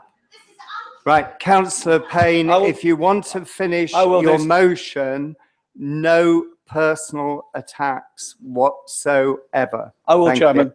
So, after this, I would like to propose that this council regrets the actions of Councillor Ayling and Hunter Clark regarding their motion to council. And the council regrets that Councillor Ayling and Hunter Clark consider any action they may wish to take to redress the position. Thank you, Chairman. Thank you. Have we got a seconder? I'll second the motion, thank you, and I reserve my right to speak later. Mayor? Thank you, Chairman. After what I've seen in the last 12 months, I'm not surprised by the personal attacks. There's been a vendetta against this particular lady, an absolutely nasty, evil vendetta. And all I'm seeing here, Mr. Chairman, is this council supporting the continuance of that vendetta. We're here to talk about, in a professional manner, how we can do our best for the people of Lincolnshire and Lincolnshire itself. And this sort of behaviour is not acceptable. Thank you. Thank you. Councillor John Marriott. Yeah, thank you, Mr. Chairman. Obviously, like many people, I was very interested to see how the UKIP group would develop on the council. It was quite a surprise that they won so many seats. I mean, my party, bless us, have tried for years to get to double figures and never managed it. However, I have to say I have been quite impressed with certainly some members of the UKIP group in terms of their commitment and dedication to meetings and the comments that they've made. And I'm not going to mention any names today, but quite frankly, if what we've heard this afternoon is any indication of what might happen if more of the UKIP group get elected, then heaven help us, because this is not what politics is all about. Councillor Mrs Ayling started her speech with a direct attack on the executive, using quite personal language. Now, the problem is, there's an old saying, those that live by the sword die by the sword. If you're going to give it, you've got to take it. Now, I've been called all sorts of names in this council over the years. Some of them justify, some of them not. I've called other people names at this council. But at the end of the day, we've walked out from this room and we have spoken. This is all part of the rough and tumble of politics. I've had to apologise for comments that I made, which on reflection were ill-advised. But I have to say that in all my years, and it's now 27 years of councils, this is the first time I have felt embarrassed by comments made. I mean, UKIP, you have a perfect right to be represented. You represent a quite large number of people in this country who are worried about certain issues. But if you continue to behave like that, or any of your members do, I can assure you, you will not get the support of anybody else in this country. You've got to learn to behave yourselves and learn. I mean, some of you have never been on council before, some of you have. I say you're not doing your own party any favours, particularly those people who worked really hard over the last 12 months and who I have great admiration for. And I'm afraid your action this afternoon has undone a year's really hard work by some of your councillors. I'm really sorry that you've adopted this. This is not the way we do politics in this country. I'm sorry, it's not. And for the threats to be made, it reminds me very much of the Reichstag in 1933, to be honest. And we don't want that. We don't want that in this country. Democracy is too precious. We can call people to account, but we don't want to be behaving like that. If you've got any skeletons in the cupboard, then for goodness sake, look behind you before you speak. Thank you. Councillor Charmaine Morgan. Thank you. I actually understand some of the passion behind some of the comments by Councillor Ayling, because I think she is reflecting how angry some people do feel about what happened with the library service. But I think the point was made earlier about not personalising issues. I have to say, with great respect, because I did mention Councillor Worth myself, it wasn't you personally. I have to say it was more that you were representing the Cabinet on the committee, just to clarify that point. It does not help to personalise. It demeans you and it undermines your argument, and it's completely unprofessional. But I'd say that also applies to Councillor Pain. You've done us all a disservice.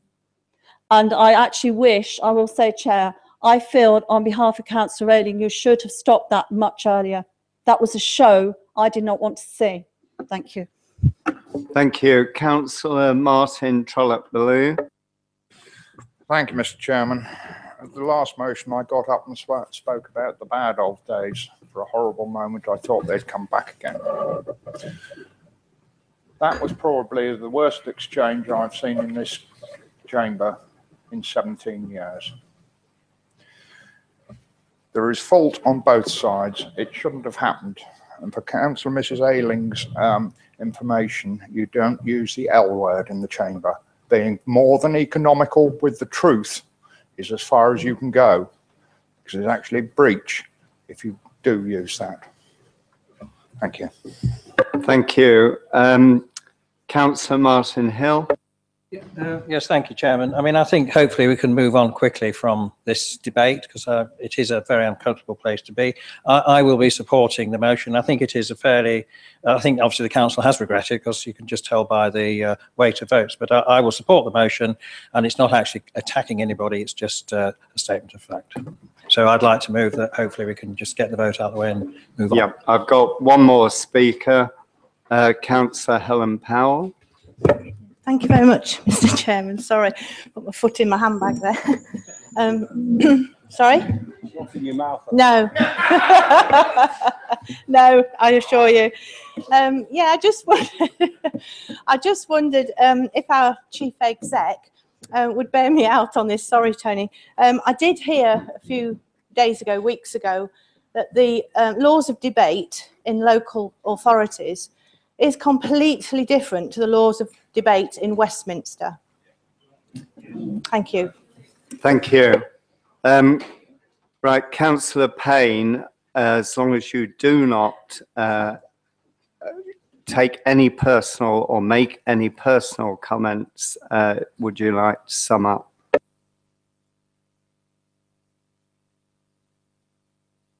The motion, and I'd just like to propose that we actually go forward and actually vote to the motion and try to put this business behind us and behave in a civil manner in the future.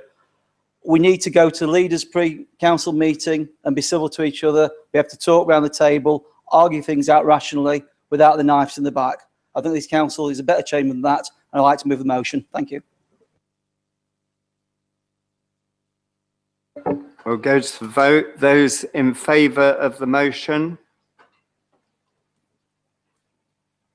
And those against? And any abstentions? Thank you. So that's passed.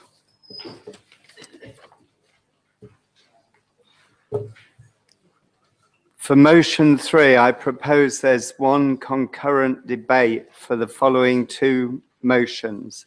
At the end of the debate, there will be a vote on each of the two motions and the amendment.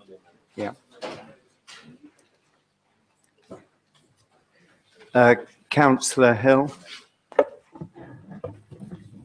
Thank you very much, Chairman. So, right, okay. So obviously we've had the debate in Scotland, and in fact, thank goodness that the Scottish vote went the right way, and the United Kingdom is still the United Kingdom. And obviously beyond that, since then, there's been this big debate now about not only devolution for Scotland, but also that would imply that if things are going to happen in Scotland, that there needs to be a constitutional settlement of some sort for this country, because we can't go on being the most centralised country in the world.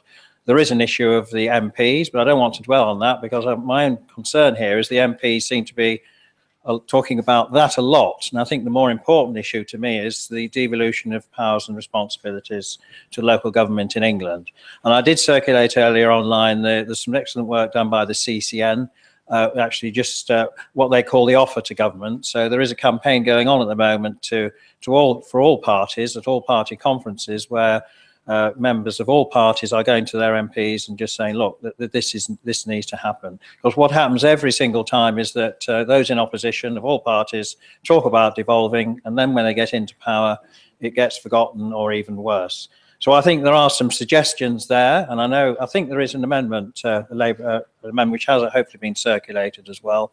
But the issue there is, I think there's a range of subjects there which I feel are quite relevant to what we're talking about at the moment. And indeed, there is also worryingly on both major parties, I'm not sure about the Lib Dems, that they seem to think devolution in terms of the R word, regional word. And I do think that hopefully all members of this chamber would agree that we've tried regional government. I'm not sure the people of, we know the people of this country are not want an extra tier of government, because there has been a referendum in the Northeast which failed. So I think the appropriate place to devolve this stuff to are the cities and the counties of this country. And I can't think of many services which are provided in this country which actually local government does worse than central government. There's not many. There are some economies of scale and things like that, but in the most, we are closer to the electorate, and actually we actually do it, I think, better. And many of the things that have been handed down, local government across all parties actually sorts it out much better than central government. I think we are in the grip of Sir Humphrey, one of my favourite programmes, and Sir Humphrey has got an iron grip on this country. And I think it's about time some of that grip was loosened, and actually it was given to the local people via their councils. And cities and counties are big enough to actually get things done but near enough to the public of wherever they represent. So most people who live in Lincolnshire recognise the county council, even if they live right in the far corners, north, east, south or west, that we are the appropriate body. And of course, we also need to make sure that we actually take account of what the people are saying and all the rest of it. So that's it in effect. And obviously there'll be a separate vote, but I commend this to you, and as a starting point where we can all work on people who want to be MPs or are going to be MPs or are MPs to actually stop this nonsense wherever the centralisation doesn't work, and it needs to stop and be reversed. Is the motion seconded? Thank you, Mr. Chairman. I will second that and reserve my right to speak. Thank you. And we have amendment from the Labour group. Councillor Parker. What I want to say actually embraces both the amendment that's before us and also some of the points that are made in the Conservative motion. I think it's not for us in England, because we didn't have an opportunity to vote, to actually welcome something. You might want to do that as individuals, but it seems to me that I would follow the line of Her Majesty the Queen, who respected the decision of Scotland as opposed to welcome it. Although I'm not saying that she purred to Martin's group's Prime Minister, but it wasn't up to us to make that comment. But I do want to make some more substantive points. The first is that it seems as though the decision is clear to remain part of the United Kingdom, and that what we've now got is a commitment of all the National Party leaders, okay, towards further devolution for Scotland. But there is then some issues about some of the points that are being brought out. The first one is that ever since 1997, when Scotland decided to vote for devolution, the Conservative Party policy has been essentially for some form of equality between the different parts. Now, the starting point of that is that is not really practical and possible, because what we've got is the need for a national constitutional settlement. Now, the Constitution is owned by all of us, the political parties, but also the individual people. Now, I made the point while you were out of the chamber this morning, Martin, to Martin Trollope-Bellew about our Constitution, the County Council's Constitution, that kicked off in June last year and is likely to report in December of this year, which is 18 months. The idea of what the Telegraph said, English Home Rule is at the heart of Conservative election campaign. That is no way to organise or reorganise a constitution. It is no way at all. I just think, as somebody who's interested in history and politics, of the sort of discussion and debates that would need to take place. We all know, don't we, and insufferably so from some points of view, about reform of the House of Lords, which kicked off at the beginning of the last century and has still not been resolved to everybody's satisfaction. So the idea of David Cameron proposing English votes for English laws is going to be our major plank, one of our major planks in the in the general election campaign, gets away from the need for discussion and debate, because it's got to be agreed so that it's lasting. And that's a fundamental point that I want to make. We do recognise that there is a constitutional settlement needed that may be in the short term, which may be part of a bigger picture. And the starting point is local government. And that's where we do, I think, have some accord. I don't think we agree with the cities and counties approach, because if we're devolving powers, and I'll just give you one of the big issues about how local government feels about central government control, and that's the ability to set its own council tax. Now, I can't see any sort of constitutional settlement that allows the cities to set their council tax and the counties to set their council tax at their own rate because of devolved powers, and not the districts. Now, that would be a nonsense. So this idea of devolving powers only to the cities and only to the counties would fly in the face of all of the things that district councils, many of whom you are members of, you know, from our side, every side, would the districts vote for the idea of cities and counties having devolved powers, but not the districts, particularly on issues that may be to do with housing revenue support grant, maybe to do with ability to do things in local districts and the council tax. So we have to extend the argument to all tiers of local government. The wider settlement, I just think, I know that you might be on your mobile, Mark, but I just want you to think about just the idea of supposing that in the county council, fine, that Lincoln, for example, it could be Boston, had the ability, like Scotland, to do certain things. Could be education, okay. Could be highways. How would you set a budget, knowing that we were setting a budget for the rest of the county, except for Boston, but when Boston had decided what it wanted to do, that would have a major impact on the rest of the budgets? Because once Boston has had its, what would be called in the current ideas, an English Parliament or an English Grand Committee, once it's taken those legislative decisions and said this is what we agree, it would then have to go to a national government that may not be of the same political persuasion and ask for money. And that bigger tier could actually say, no, you're not having it. Now, it seems for all those reasons that we need to work together, that is, national party leaders, together with lots of organisations that we might not easily think about. The CBI, for example, trade unions, all the sorts of ways that we need to negotiate a long-lasting settlement, a constitutional settlement, because this isn't a small p political issue. This is something that's got to last for some time. That's the reason why we're saying that we accept the idea of more powers to all tiers of local government as part of a UK-wide constitutional settlement. I would be horrified to think that this is going to be something that's going to be taken to the next election as an argument, because that's not the way that constitutional issues are dealt with. We know that from our own attempt to deal with something as simple as our constitution in a period of 18 months. So that's why we're moving this amendment. Thank you. Thank you. Is the motion seconded? The amendment seconded, right, thanks.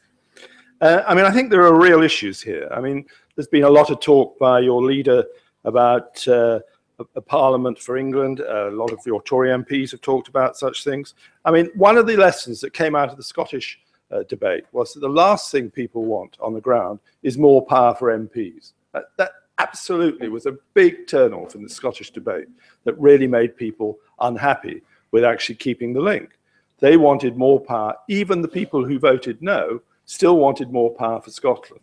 And I think here we've got a situation in England that we don't want more power at Westminster. We actually want, as Martin has said in some ways, we want it devolved down, further down locally.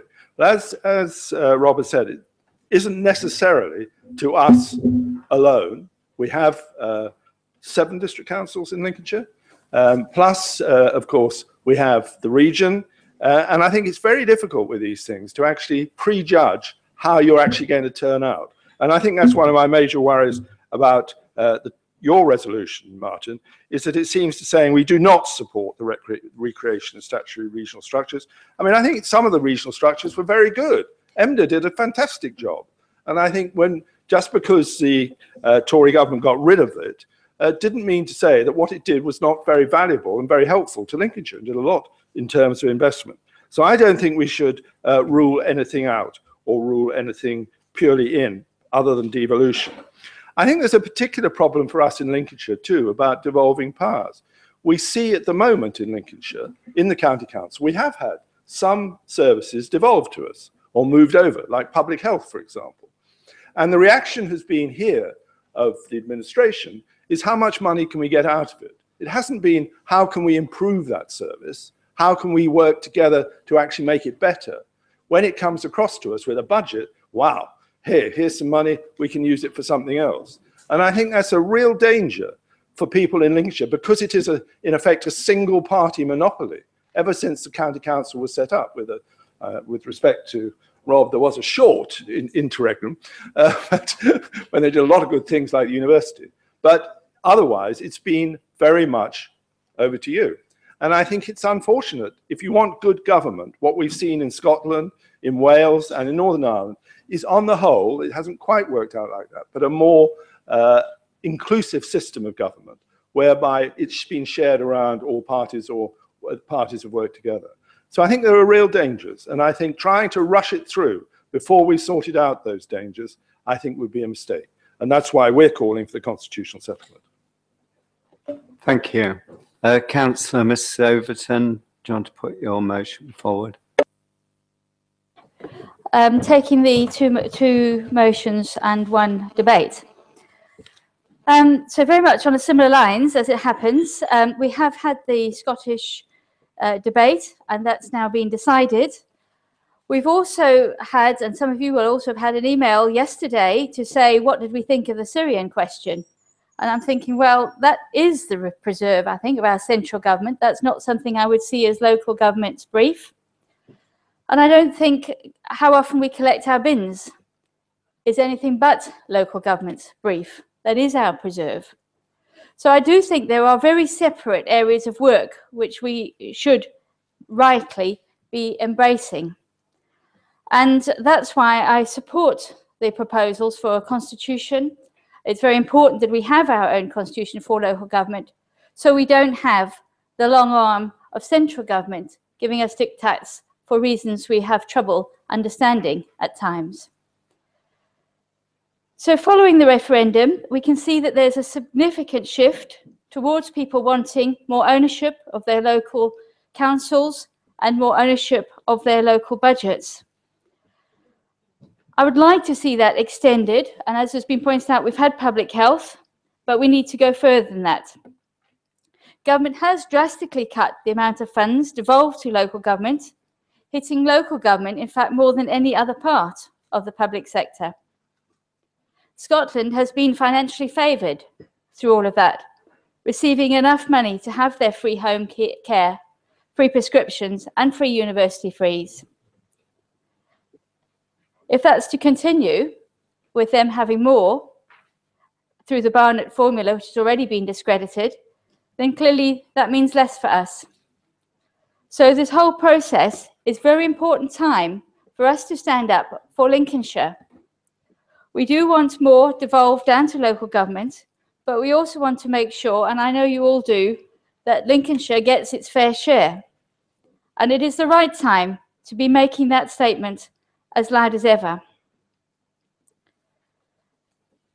Thinking about which kind of government we're talking about devolution to, whether it should be regional, and I believe we have been very clear that there has been a lot of disquiet with removing decisions from our county council, if you like, to the regional.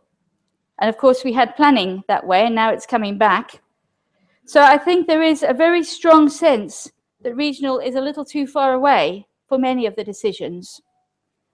That doesn't stop cities and counties or district councils combining if they choose to make a regional decision. And in fact, we do have a body, East Midlands Councils, for that purpose. The point about whether it's cities, counties, district councils, and when I read cities and counties, I actually took that to mean cities and counties, including district councils. I didn't take it to mean not including district councils. So I did see that, to me, when I read that, I certainly thought that meant including the district councils as we've got them. But we don't want devolution stopping at another interim level, whether it's an English Parliament or that would not be helpful to us. What we actually need to enable us to do a better job for our residents is to have the power and money devolve further to our level so that we can actually achieve things in the most cost-effective manner, targeted to where it's actually needed to get the best results for our residents. If I move on to some of the details which I've circulated for you, these are just some ideas really that we could put forward, some things that could be specific as to where exactly what we want devolved to us. A greater share of the business rates being returned to us. That if we could have that, that would enable us to do much more to encourage our local businesses. I recognise that some of the money goes to the LEPs at the moment, the enterprise partnerships, which our group has no a connection with closely, and so that would be good if it could actually come to the councils, to local government, the democratically elected body, so that they could really take a handle of that and make sure it's done as best possible. We've also got VAT on sugary drinks, which perhaps should be returned to us. That also would enable us to help health of people of Lincolnshire better. If the skills agenda were returned, I think we could do more to make sure that there is a better match between the subjects that people choose and train for, and towards what actually, whether jobs are available. We do, all of us, I'm sure, would like to see that we want all of our young people employed and successful in our communities. I don't know if you probably already know, I'm sure, but the unemployment rate amongst under 25s is 20%. The underemployment, that is not fully employed, is 40%. When you think this is young people at the start of their lives, when we would like them to be gaining good incentives and determination to actually contribute and take a grasp of life, some of those are on the settee at home. So these are things that I think our councils, local government, could really make a significant difference if we had far more influence in those areas. Everyone in our community deserves a useful job to do, a home, health and care when they need it. Thank you. Thank you. Is the motion seconded? Yes, Mr. Chairman, I'm pleased to second this motion. Just for clarity, I'm not standing as an MP or anything like that. So no party political statement. I was elected as a county councillor for Lincolnshire and I'm proud of it. And I think probably like everybody else in this chamber wants to do the best for Lincolnshire. That's great. Now, we've obviously talked this afternoon about the deficit and having to save £90 million a year, but there's two sides to that. Obviously, we've got to make savings and cuts, but it would help that if we could actually get more money, obviously, from the government, wouldn't it, to balance it up? The more money we get, the less deep the cuts have got to be. So that's why I'm supporting it, really. And I also think there's no harm in asking the government for more. And I think rather than just actually saying to the government, can we please have more, it's very useful to actually put definite things down what you're asking for. Now, as Councillor Mrs Overton says, she's listed 3 things. There could be others. But I think when you ask for money, you've got to give your reasons behind it rather than just say, please give us more money. So to put definite points to it is a good thing. I mean, and I hope that everybody will support this motion.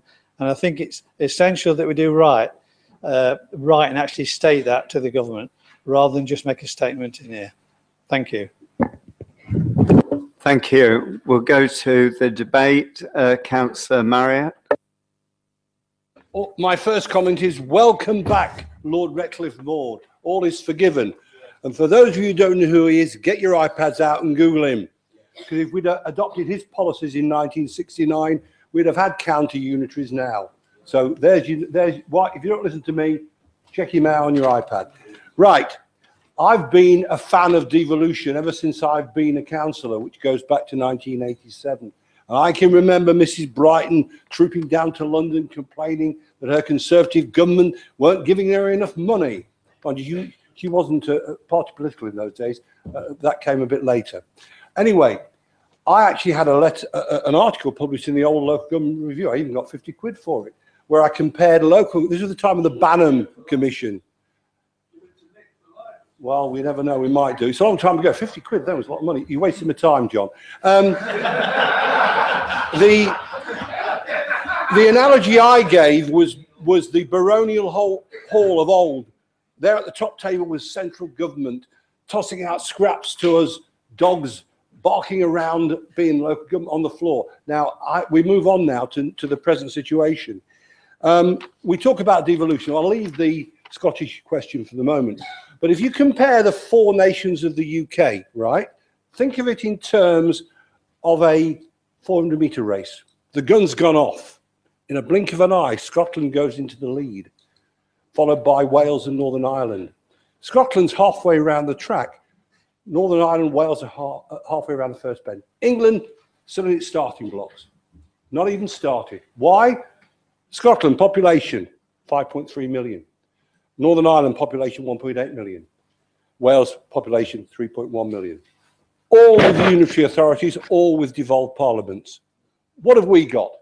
a hodgepodge of local councils, an over-centralised national government, and that's it. We are way behind the curve, if you get the expression. We need to get on with it. Now, what we need to do is establish several things. One, people don't like regional government. Right, what we do is we defer to the local government. But what we need to do is showing local government we're prepared to put our house in order. In other words, scrap the districts, convert them into unitary authorities, enhance powers to local councils. Lincoln's got a problem because it's too small to be a unitary and too big to be a parish. But we need to do that. Well, it is. It's got any parishes, has it really? So what we need to do is get the structures right first. Use the structures we've already got. If they work incrementally in future, we could look at forming regional assemblies, but not at the moment. If you want to hear more about my views, you can source my article on the Lincolnite or yesterday's paper. But either way, we've got to do something ourselves to prove that we're capable. If we don't, it won't happen. But believe you me, it won't be easy. Thank you. It won't be easy. Councillor Colin Mayer. Thank you, Chairman. First, I'll declare an interest. I was born in Glasgow. So I was nearly an illegal a couple of weeks ago. I agree almost entirely with everything that's been said. Councillor Hill's nailed it. Councillor Marriott's nailed it. We're compared to the other three countries in the United Kingdom, we're overmanaged, got too many politicians, too many councillors. I've worked for 2 years in South Wales, directly with the Welsh Assembly government from 2005 to 2007. They made things work. They were there to make business work. Coming back to England, it's so depressing to try to get businesses developed. We just haven't got that oomph, that speed. Worked in Scotland since then, mainly with salmon farms, and the same thing. Yeah, they're slick and efficient in everything they do. We look at the hundreds of councillors we've got in Lincolnshire. I was told last year that the county councillors are the most powerful politicians in the country. And I think that's about right. I mean, I know I've spoken in my past to MPs and said, oh, I've got a problem with this, that and the other. I have no authority over county councils. I have no authority over district councils. It's getting on the side of one of these county councillors who actually know how to get things done. That is the real magic. And I'd agree, unity of the authority, scrap the districts. Do it slowly, though. One thing we do try to do and make this mistake over and over again, look at the computerization of the National Health Service. Let's build something this big, this complex, and do it all at once, first step. You can't do that. You're guaranteed to fail. Successful projects start with small steps. You run a marathon one step at a time, not 26.25 miles at a time, and you set yourself realistic, achievable objectives. To do that, I think Councillor Hill nailed it again. Get onto the MPs. It's got to be authorised and pushed through Westminster. And that's where we need to get our 7 MPs, no matter which political party they come from, standing shoulder to shoulder, fighting for Lincolnshire. I think my colleagues here, they nailed it again. The ruling party, having this as an election manifesto promise, that's just not going to work. This is too important for politics. It needs to be approached in a cross-party manner. Thank you. Thank you. Councillor Phil Dilks. Thank you very much, Chairman. As we all know, our great country nearly broke up last week. I volunteered. I actually did go to Scotland. I really felt so passionate, as I'm sure we all do in this room, that if Scotland had gone independent, I think we all would have been diminished. I got abused by the Nats. I was told that all no voters were effing Tories, and that I was in a cabal with the Tories. Something wrong here, isn't there? I suppose you could say I've got the T-shirt. No, not this one. Another one. But I do understand how people there and England feel remote from Westminster politicians, well, from Westminster, from politics and from politicians. And we've got the expenses to blame, partly, abuse by MPs of all parties. Some would go back, certainly thinking of Scotland, to the poll tax imposed on Scotland by Mrs Thatcher, and they've never forgiven her north of the border for that. The disaffection, though, is not surprising when we've got a government in Westminster telling us the economy is fixed, but most people see prices rise as the value of their wages fall month after month after month after month. And people are feeling that their country, our country, and the economy is not working for them, particularly when they see a government in Westminster that chooses to prioritise tax cuts for a few millionaires at the top, while those at the bottom are forced to pay more, for instance, through the unfair bedroom tax. Yeah, I agree, it's, you know, that's political, but it was in Scotland, it was the have-nots who were, you know, the most likely to switch to the Yes campaign and split their country away. I respect, as others do, the decision of Scotland. I was absolutely mightily relieved, as I'm sure we all were, as I know that David Cameron was, as he said he purred it to the Queen, or was it the other way around? I support the amendment, and I hope everyone in the room will actually support the amendment. I welcome the motion that was put forward, but I do think it needs amending so that we can all support it. I think we do need to pass down power, money, and responsibility, you know, to local decision making, so that decisions are not made in Westminster but locally. We do need more control over money, but actually I believe that the way to do that is actually through the Constitutional Convention that colleagues have previously mentioned, and I would ask for your support in that. Thank you. Thank you. Councillor Richard Davis. I'd echo a lot of the comments that people have said this afternoon, but I would add a note of caution. I mean, I don't like government. Fundamentally, in my view, government achieves very little on the whole. Most things that are good come from private enterprise.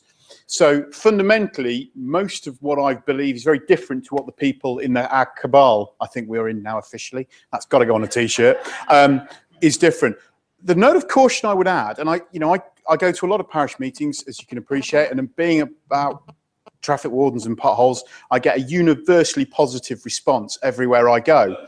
And the one thing that annoys people more than anything, actually, is the idea that they can't get the bloke in the room, or the lady, apologies, who is responsible. And I'll give you a good example we're seeing at the moment in terms of transport spend.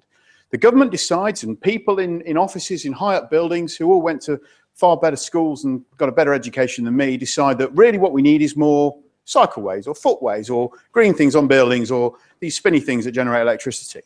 And what they then do is they fudge the finance arrangement for local government to force these wishes down upon us. So the point I suppose I'm trying to get at is, if we really believe in this, and I question whether some people do, because it's great when these people with their devolved powers agree with you, but what are you going to say, and what are our political masters in Westminster going to do when they start to do things that they don't like? What? Because you knock on people's doors, and with the greatest of respect, they don't know or frankly care about the vast majority of things that local government does. Public health's a great example. If I knock on 100 doors in my patch, nobody talks to me about public health. So the direct consequence of that is that you will get rise, with respect to UKIP, to people with a particular persuasion and a particular viewpoint that will deliver things that you may say go against the national good. Because I wonder how many of us would have got elected on a Stop People Smoking campaign. Probably not very many. So the real danger, of course, is that people are going to do things that aren't going to be popular. I'm very comfortable with that because I don't like government. I don't like being told what to do at the best of times, and the fact that I'm sometimes sat on this, still stood on this front bench is a remarkable feat. But we have to accept that the best kind of devolution is the individual. So let's cut taxes, let people spend their money themselves because they're better at it. The fact of the matter is we have far too much government. Colin's absolutely bang on. How about thousands of councillors in Lincolnshire? We don't need them. Let's get rid of them and have true local responsibility. Thank you. Councillor Richard Fairman.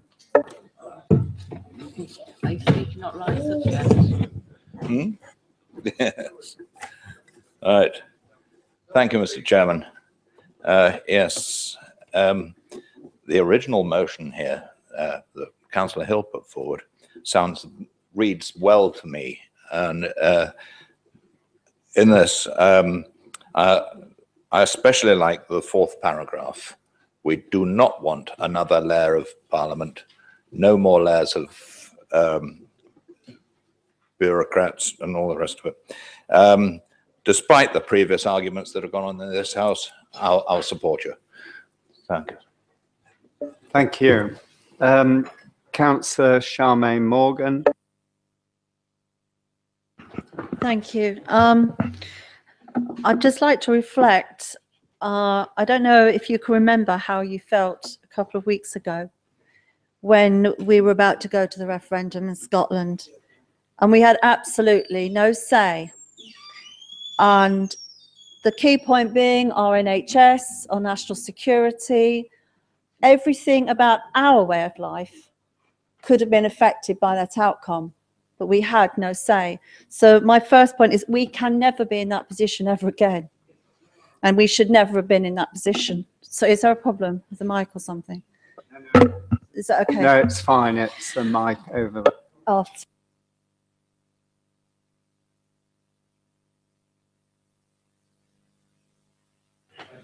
No? Can you hear me now? Oh, sorry. Sorry. Did you hear any of that? No, it's just not again. We don't want to be in that position ever again. I certainly don't ever want to be in that position again. And I have to say, I would actually be prepared to fight tooth and nail, regardless of political party, never to be in that position again. That's how strongly I felt about it at the time. However, I would like to support or ask for your support for the Labour proposal, the amendment here. And the reason is very simple. I've spent over 23 years working in a large organisation and dealing with change management. And if there's one thing I learned in all those years, the devil's always in the detail. And the simple solutions, the more simple they seem on the surface, when you actually start to implement them, they're not. And I believe the Labour proposal actually gives us a scope to step back and to really look at some of those details. And I'd just like to actually take one example. Councillor Overton just mentioned as an aside, well, all local authorities should be able to deal with their, deal with their bins. Quite a simple statement. And yes, it does seem like that. But what about then potentially how you might deal with waste management? How would you, energy provision from that waste? All of a sudden, it's not quite so simple, is it? Suddenly we might need to work with other bodies, other, regions, counties, towns. All of a sudden, it's no longer simple. That's just one tiny example. So I would ask that you support the Labour amendment to this, simply because it gives us room to step back and to really consider the implications. Thank you. Thank you. Councillor Colin Davey. Thanks, Chairman. I obviously speak in support of the original motion from Councillor Hill. I think the Scottish referendum debate has actually let a genie out of the bottle that I don't think we're going to be able to get back in.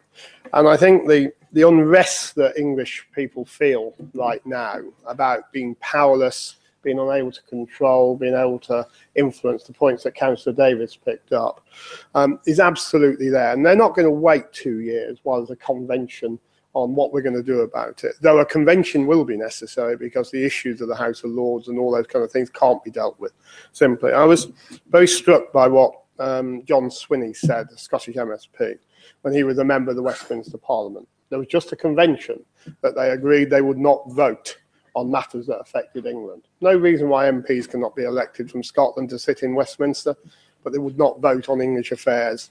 And I think that would be the fairest way. Parties can agree that that can happen from after the election. Then the convention can take place to deal with the bigger issues. For me, the best government is local. It always has been and it always will be. And the more decisions that are taken locally by people in their communities, the better for all of us. And the better for democracy, ultimately. Things get done that way. I would say that there's a point that Councillor Overton made, LEPs do not receive a share of business rates. They bid into pots of funding. We were very successful with our local LEP in the last funding round. £40 million secured, 28 million indicative for 16-17. Big projects across the Lincolnshire and Greater Lincolnshire area going forward. And I would say this, I spent a long time lobbying MPs to all get behind those bids. Every single MP in the Greater Lincolnshire area supported the bid package that was put forward. I want to see more of our MPs working like they do in the Humber region, working together, irrespective of party, lobbying for the things that make a difference to us and to our communities. So that's where we need to all be across this chamber, talking to those who are standing for our political parties, making the case that if they get elected, they fight for Lincolnshire first and always. Thank you, Chairman. Thank you. Councillor Nevjak.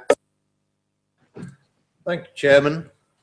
I think one of the major factors that we saw emerge, which is great credit to everybody in Scotland, is the percentage turnout in that election. And the decision was made by the people. Not somebody they may or may not have elected, but the individuals had the right to vote. It was very interesting. The party leaders were able to give the goodies out just before the vote. Very noticeable that all the party leaders didn't give one thing away, their right to appoint people to the House of Lords. Oh no, democracy ends at a certain level. And when we talk about should Scottish MPs vote, what about the lairds? Are they going to vote? Of course they are, because we don't have a full democracy in the UK. But let's look at where we are. Are MPs going to decide for us without us having a vote? Because if they are, the people of Scotland have had two things that we will have not been given: the right to express our view in the ballot box. And of course, we've had local government change before. 40 years ago, before May, this was not Lincolnshire County Council. Across the road was Lincoln County Borough Council. I know I sat on it. You wouldn't have had the worries about the castle, parking, or the art gallery in those days. Mind you, the city couldn't have afforded much, but that's it. But one of the things that we have to consider is, what is the future going to look like? One of the things I'm very conscious of is when I go through Highcombe Station, looking at the big building as you go through. Those that can remember a few years back will remember the name of the company was there. No, not Malibu, the one on the other side of the road. Joint teams, you know. And at that time, one of the reasons that business left was because the Welsh Development Agency was here with some money. Locate here, this is it. Now I can say that the industrialists at the plant named by a colleague told me quite openly that one of his exasperations was that in Germany could go to the Landau and do environmental improvements in his foundries there. In the UK, there was no authority big enough. And I disagree with Martin on one thing. We have never had an elected regional government or determined its boundaries, because we might be saying we'll claim back this part of the Humber Bank that's still Lincolnshire. Thank you. Councillor Helen Powell. Thank you, Mr. Chairman. Just very briefly, there's a lot of very valid points going around, and I think we all actually feel exactly the same. But I do feel when the government do take this on board, and it has to be taken on board, when they start to consider who is getting more money and what powers are going to be devolved, they should start with the counties that are already very badly underfunded and have been for a long time. And the thought of another 90 million in savings is just, I just find unbearable when you think of all the crisis points various services are in at this moment in time. So it's imperative to get more control and to keep more of our funding. But I do hope the government start with the counties on top of the list who are already underfunded. Thank you. Thank you. Councillor Sarah Dodds. Thank you, Mr. Chairman. Really interesting debate.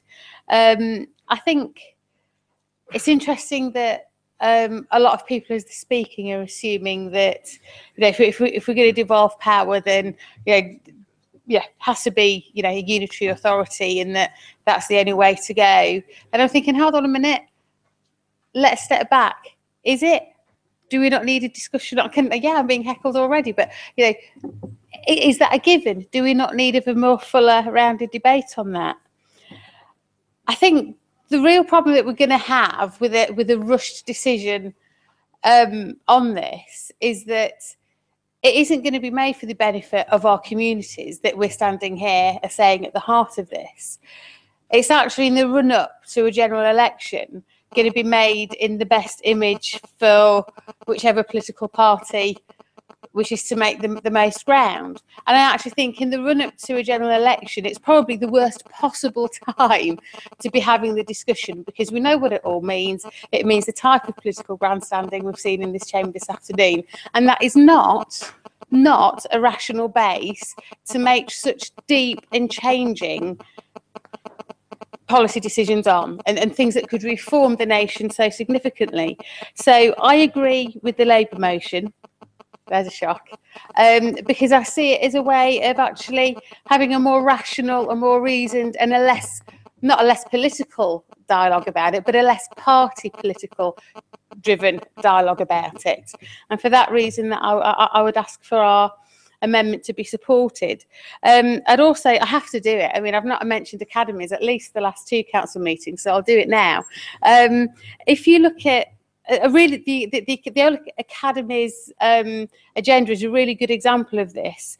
People were told that would give people more freedom, more autonomy, better decision making. The legislation behind it was rushed through. It was the first piece of legislation this government passed, actually under emergency terrorism type legislation and speed. It was passed as an emergency bill, and in fact what we've got is not what we were promised. What we've actually got is more centralisation and more control from the DfE, and I think that's the danger of making this policy now on the hoof at a national and a local level.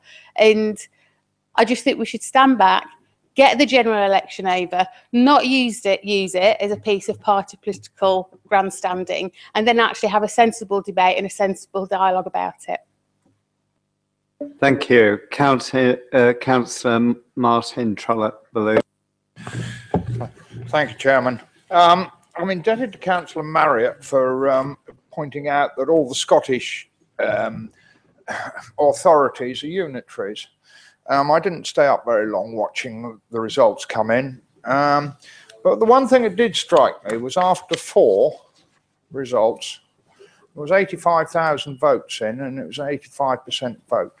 So they got 4 authorities that have got 100,000 people between the 4 of them. No wonder they need the Barnett formula. You know, if you're going to be that small, it really isn't efficient. What were last time they were talking about unitaries round here? You had to be 300,000. That was what they were talking about, John. It seems to me, I know it was all down to the people who live in Scotland, but I wasn't really worried either way, which way they went. It was their decision. Right, they've made their decision, but why should they still be making decisions in England? The West Lothian question really needs sorting. One thing I get very fed up about was if I go near a hospital or a passport office or anything like that, British, Irish, Scottish, Welsh, you put down English, they cross it out. Yes. And put British. It's about time English people weren't treated as foreigners in their own country. Thank you. Councillor Chris Councillor Chris Pain. Thank you. Thank you, Chairman. Probably after what's been said earlier on, I ought to ask Councillor Dilks Cabal which way I should vote. And he can pass me a brown envelope with the indication. Obviously, the Scottish referendum has let the genie out of the bag, as Councillor Davies said. It's a question that I felt strongly for a long while. It's quite simple. Why should the Scottish vote on what we do and our MPs not have that right? And also the funding. Why should Scottish people have free university places, free hospital parking, free prescriptions, and more money per head than we have? It is just obviously wrong. And libraries, Councillor Parker. The thing is, we are underfunded. I do not believe we can actually offer the people of Lincolnshire a good service with a £90 million cuts. I think it's cuts too far, and we should be actually saying to government, I'm sorry, we cannot do this. We actually want more money. We want £90 million extra per year, not less. Because we're having to, our execs having to bat around what's going to cut here, rob Peter to pay Paul. It is not the way forward with the county. And now with the election coming up next year, is the time to actually make the impact with government. So I do disagree to a degree. Now is the time when you can influence politicians, because the seats are for grabs next year. Once elections out of the way, unfortunately, then politicians will not live or listen to the likes of you and me. They won't want to know. It'll be totally out of the way. So now is the time to influence the politicians and say, sorry, Lincolnshire is having a raw deal. We have not got enough money to actually look after our services and residents. Our road structure, this is not against Councillor Davis, but our road structure is poor. It needs actually improving and more money putting in. We needed a fair infrastructure. Lincoln needs a park and ride system. It's needed it for years, but we've not had the money to deliver. It's not because the Conservative councillors didn't want to do it. We've just not had the funds to do it. So let's actually address this. I just support Martin Hill's original motion. I think it is the way forward to address it now with election year, because if we don't address it now, it'll be another 5 years down the line before people ask the question again, and I want better for our county. Thank you. Councillor Marianne Overton. I think this is the summing up, is it? Summing up? Oh, sorry, I thought you were in the queue. Yeah. Councillor Lewis Strange. Thank you, Mr. Chairman. Of course, I often agree with an awful lot what Councillor Nev Jackson says. My history of Lincoln doesn't go back as far as his, but it's always interesting. I agree totally with the leader. National funding system for local government should be reformed so that all areas are treated fairly across the UK, especially rural areas like Lincolnshire. I had the honour to sit on the sparse group of councils in London on a fairly regular basis. 3 years ago, ladies and gentlemen, we thought that we'd got a rejigging of the formula, the rate support formula, to get at least 20% readjustment, because at the moment, for every £100 that is spent in an inner London borough, less than 50 is spent in Lincolnshire. We got to 20%, we thought, went away rejoicing, only to be told that the number crunchers, the Whitehall wonks as I call them, had made up their mind that the damping formula meant that we could only get 2% on a regular yearly basis, and that's what you're up against. It is all right talking about everything we have done this afternoon, and I am completely online about the West Lothian question and the cutting of Scottish numbers in the House of Commons if necessary, but at least stopping them voting on English issues. But we must get our members of Parliament, as Councillor David said, to work together on this issue. We must get an agreement among the rural authorities across the country. The rural economies, the rural authorities working together with the government to get it realised. There has to be a readjustment. We cannot keep on cutting and cutting because the government is going to give us less and less money. The government has to realise, and that's of any political persuasion, that the rural authorities have to have more money to keep their services going. This wonderful county of ours has the same population as Nottinghamshire or Derbyshire or Leicestershire, but it is strung out 3 times as big, so the services are stretched 3 times as much. It's the wisdom of Solomon that Martin and his team have to do. They do it pretty well, but we must get more money from central government. Thank you. Councillor Robin Renshaw. Thank you, Chairman. I apologise to Council for the phone. I would support the Labour amendment. What I would support certainly is equitable, uniform implementation of the infrastructure. And what I mean is no postcode lottery for the NHS, education, police, highways, yes, and even the colour of your bins. We want a uniform system across the country. It costs money to have too much choice, and certainly coloured bins make a lot of wasted money. Thank you. Thank you. No more speakers. Councillor Hill. The remains of the UKIP group. I know I really did disagree with what you did earlier, and I think our relationship did suffer a grievous blow, but I welcome the fact you at least have stayed behind to participate in the debate, and I hope that does augur well for this unfortunate episode to put before us. I would say, though, that some of the leading lights have disappeared, and what I really resent is the fact that Mrs. Ayling is now tweeting about what happened. She's got time to tweet what happened in this chamber. She hasn't got the courtesy to actually stay behind and enter into a serious debate, actually. So I do regret that. Anyway, coming back to this motion, what I will say... Yeah. Well, Councillor Hill has said he's going back to the motion. Well, I'm only speaking of fact. If people tweet about stitch-ups and all the rest of it when they haven't got the courtesy to even stay behind the debate, I think that is not a personal attack. That is a statement of fact. And I'm saying I welcome the fact that these people stay behind and they are, entering to debate and have the courtesy to listen to somebody else's motion. Right. Okay. In terms of the motion, although both of the alternative motions, as they stand, actually, I could support them quite easily. I don't think I would argue with them at all. I think the issue is, though, that, and I disagree with Councillor Dodds and agree with Councillor Pain, that now is the time to talk to MPs while they're listening, because they're all thinking about their re-election. Now is the time to talk and lobby them to make sure that they at least listen. So I think it's no good just saying, well, yeah, we want more powers and this, that, and the other. We actually need to set some sort of stall out, and I accept the stall that I've set out won't suit everybody, and I accept not everybody can vote for it.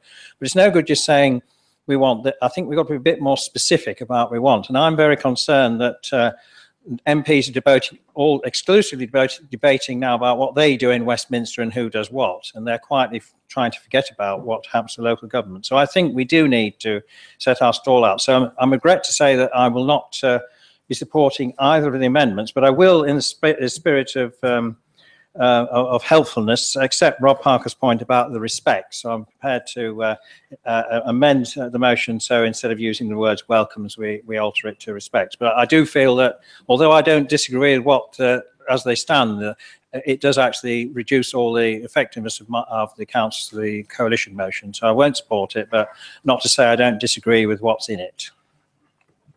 Thank you. Councillor Marianne Overton.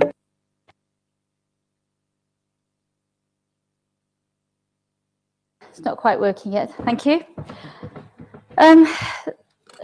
I didn't quite understand what was just said, because I heard that they wasn't going to accept either amendment, but I thought we only had one amendment on the table. Could I just have clarification, please? Yes, thank you. Mrs. Overton's different motion. Quite right. Thank you. That, but there you go. I think what I want to make sure is just to pick up a few points. Firstly, I would have thought that accepting the amendment, I would be prepared to accept that, because it doesn't cause any difficulties, and it would certainly enable a unanimous support of something from local government, which would give a substantially clearer message when our leader is in those chambers, having to argue for more of our money to come back to Lincolnshire. So I actually would have liked this to be unanimous, and I would certainly have accepted the amendment to make that possible. despite the fact that it came in at the last minute, and I was severely criticised for mine coming at the last minute. But I'm not worried about that. It's still within regulations, and happy to accept it. Also, the second point I would like to make is the point about Councillor Davies mentioned about can't get the right person in the room, and that's a frustration for residents. And that really resonated with me. I think it's absolutely right. This is one of the big issues for our residents, is that they want accountable people to be able to influence and listen and to make the right decisions with them. Part of that is, and the academies was mentioned, and I'm pleased it was, because we are one of the most centralised governments in Europe.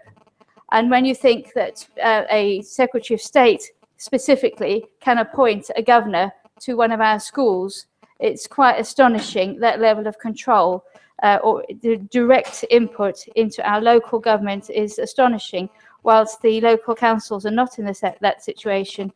And yet we have the responsibility of managing the children, but not actually managing it. Complicated. The point about fragmentation, I think, was very important, and I know Councillor Hill will have also seen this one, which you won't be able to read, but there are over 100 little dots on there, which is a fragmentation, all the different agents that are involved in funding for local growth and regeneration. So it's no longer the councillors at the centre of things, or we hope they are, but actually there's 100 others who are also involved. And that's why it makes it so difficult for us to really make a difference, for a very positive difference, and why we would like to see more of the funding from central government coming back to us. And just lastly, this is about local government, the very essence of local government. We're talking about pooling our resources, the individuals putting their money in, collected by the fairest possible means, and then spending it most cost effectively to serve our residents. And that's what local government is about. And I think it's important to remember that. Thank you. Thank you. Right, we'll go to the vote on the amendment. There's only one amendment from the Labour group.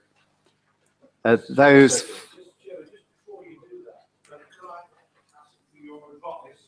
Am I right in saying that Councillor Hill has altered the verb welcomes to respects?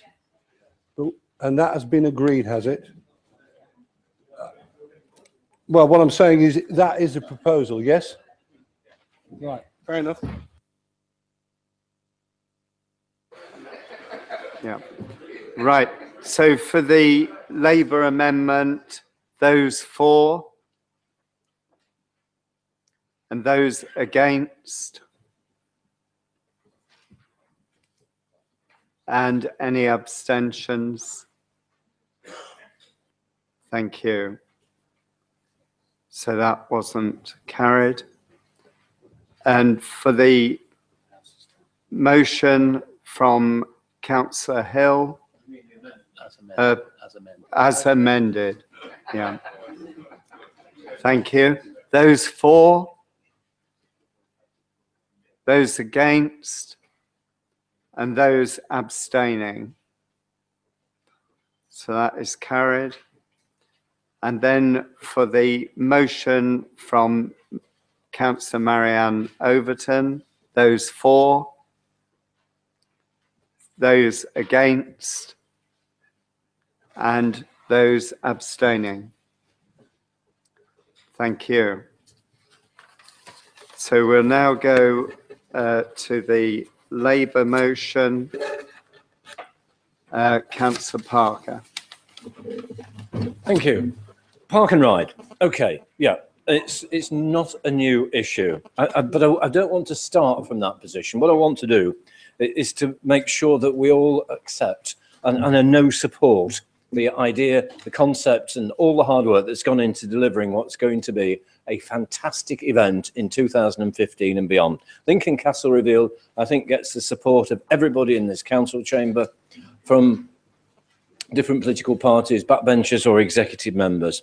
And anybody who went to the Epic Centre earlier this week to a conference with Lord Cormac and Mary Powell and lots of people will know that there's a huge amount of enthusiasm and excitement about what's going to happen in June April when it opens and June when the major celebrations take place. So let's not be clear that we're sending out any sort of mixed message. And, you know, I think it was Colin Davey that said, you know, the big headline was "Together we can deliver a world-class welcome." And Colin, for example, has talked about, you know, that the visitor experience doesn't start when you arrive at the castle. It starts when you arrive in Lincoln. And that process is about how you move from a part of Lincoln to the destination and how you leave the destination and arrive home. Okay. It is fair to say that this park and ride issue and the relationship, the infrastructure and the main work hasn't kept in sync. And I have to say that, you know, in 2005, the project for the Castle Revealed started. We've worked over 10 years. We are going to deliver it. But if the same importance had been attached to the infrastructure in 2005, then we wouldn't be where we are today. Okay, if you think about the Central Lincolnshire Joint Strategic Partnership, which is working on delivering at the high end 48,000 houses within the period to 2035, one of the central ingredients is getting the infrastructure in place to support the idea of building houses and creating jobs. That infrastructural issue in relation to park and ride was not developed, and that's why we are where we are. You can't fault the Labour group on this council for not bringing it to the attention of the administration. The Labour budget of 2012, 13 and 14 wanted to put money into the budget. We've raised questions to portfolio holders in September 2012, May 2013 and February 2014. Now, what was the response? Essentially, it was about creating park and ride on what I would call, just for the moment, the old-fashioned approach of needing 3 sites, okay, in different parts of Lincoln, in order to create what you might call a coordinated park and ride system. The argument against that was very simply that until we get the East-West Link, until we get the Eastern Relief Road, then there is no point, because those 2 projects will reduce the amount of transport traffic moving around, and we ought to see how it pans out once we've got to 2017. That seemed a logical argument at one point, but if you went to the Castle Revealed exhibition at the Epic Centre, the argument changed, because under a key fact sheet, it says park and ride is also being worked on. Due to government cuts, this will be a tourism-based scheme rather than the more extensive commuter and visitor operation that we'd been hoping to deliver. Well, nobody ever said they were hoping to deliver that, because that said it was binned. William Webb said that. Richard Davis said that. And when I raised it last, I was accused of a knee-jerk reaction. Now, that must be one of the slowest response mechanisms in knee-jerk that I can ever think of, given we started in 2005. That's slow motion knee-jerk, that is. I want to make the point that we shouldn't be where we are at the moment, because I wrote to Richard Wills and I got an email on the 1st of October 2012, and it's okay to make this point because Richard's agreed, and we discussed the idea of getting rid of, just for the moment, the idea of commuter park and ride and focusing on tourism park and ride. Different timescales. People don't tend to come as tourists until about 9 o'clock, tend to leave earlier, much more easily delivered, much cheaper. Yes, it could go ahead. Richard said 2 years. This, remember, is October 2014. Once we've got political agreement. But I know because I've talked to virtually everybody, not 2 people, you know, William and Richard, everybody knew 2 intransigent behalf to move, but trying to move around them, chief executives, senior officers, senior councillors, no movement whatsoever. I know there's been a political difficulty, and that's why where we are. We've now, and I have to say that part of the reason for the motion being worded is this: nobody wants to talk about this openly and publicly. I found out about the details of park and ride at Wisby by going to the Epic Centre, going to a particular breakout workshop and being told, because one of the officers was there, about how it's going to be Wisby, and the story came out. Now, I knew that was the case because everybody, I mean, John Marriott, for example, had told me it's going to be in Wisby, isn't it? I found out from all sources. This council has failed to communicate. I put down 4 ways that you could have done better. Richard, for example, could have actually mentioned in his report to the council meeting today about what was going on. Suddenly, out of nowhere, it popped up on the Overton Scrutiny Management Committee for Economic Development, Tony Bridges, said it's now on the agenda for the 21st of October. This has not been part of consultation, and it's not going to deliver what we want, because essentially, and I come back to this point, that Wisby is not capable of delivering. It's in the wrong place. It's counterintuitive that people coming from the north, anybody who comes from the north or the southeast, or from the west, is not going to be able to. It's counterintuitive to go the wrong way to come back. You're going to have to pass, if coming from the north, you're going to have to go past the castle and drive 6.5 miles further just to drive back.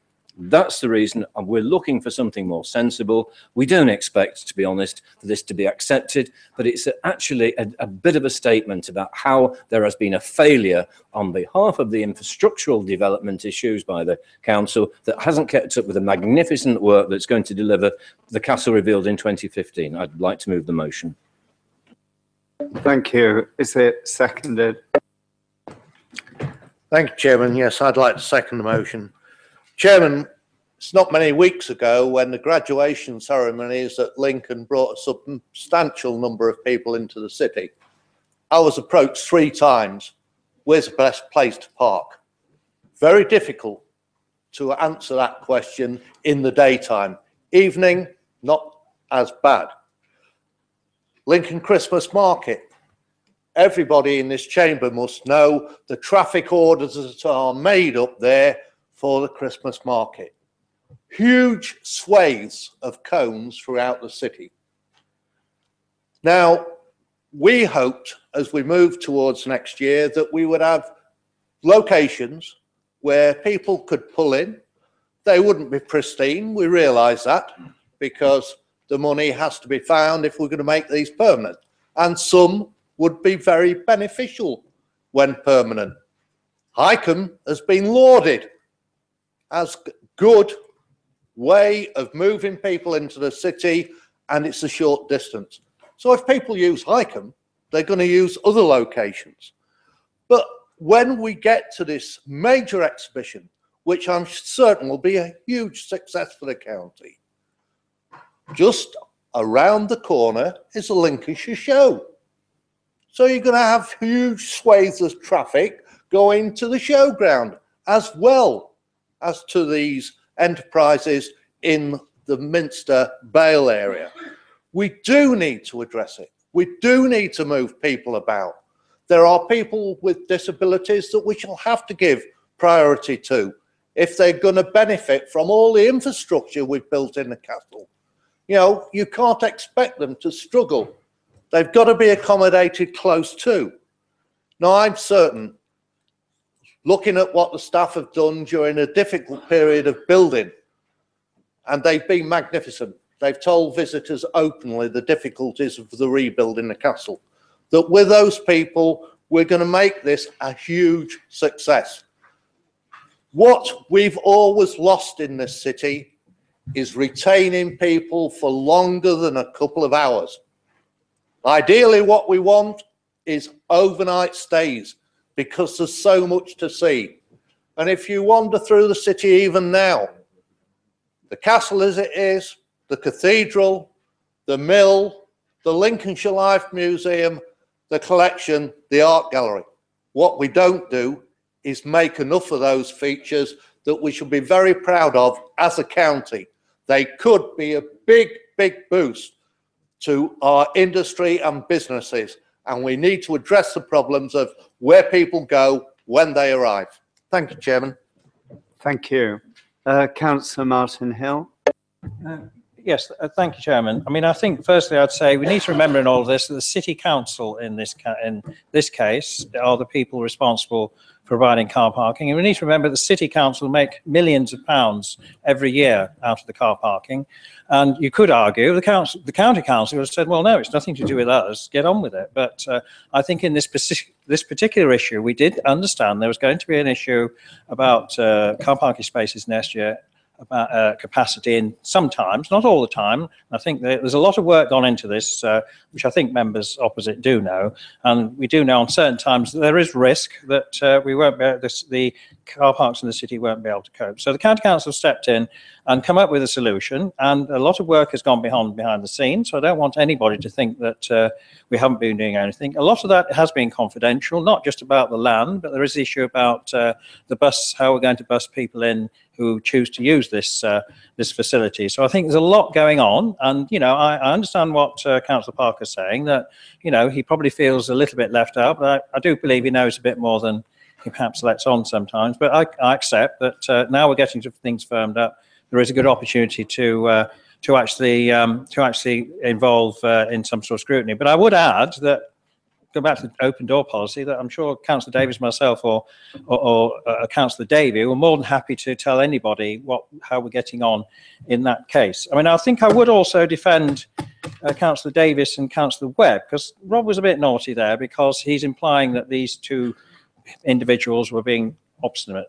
All of us in the executive, and this goes for the libraries as well, only acts with the agreement and acceptance of all those in our group. So before the last election, it was clear that the previous coalition group, Conservative group, did not think, although they supported Park and Ride for various reasons, which I think Rob Parker's described, didn't think it was the right time. After the election, we now have a coalition group, and again, it was being taken to the coalition group.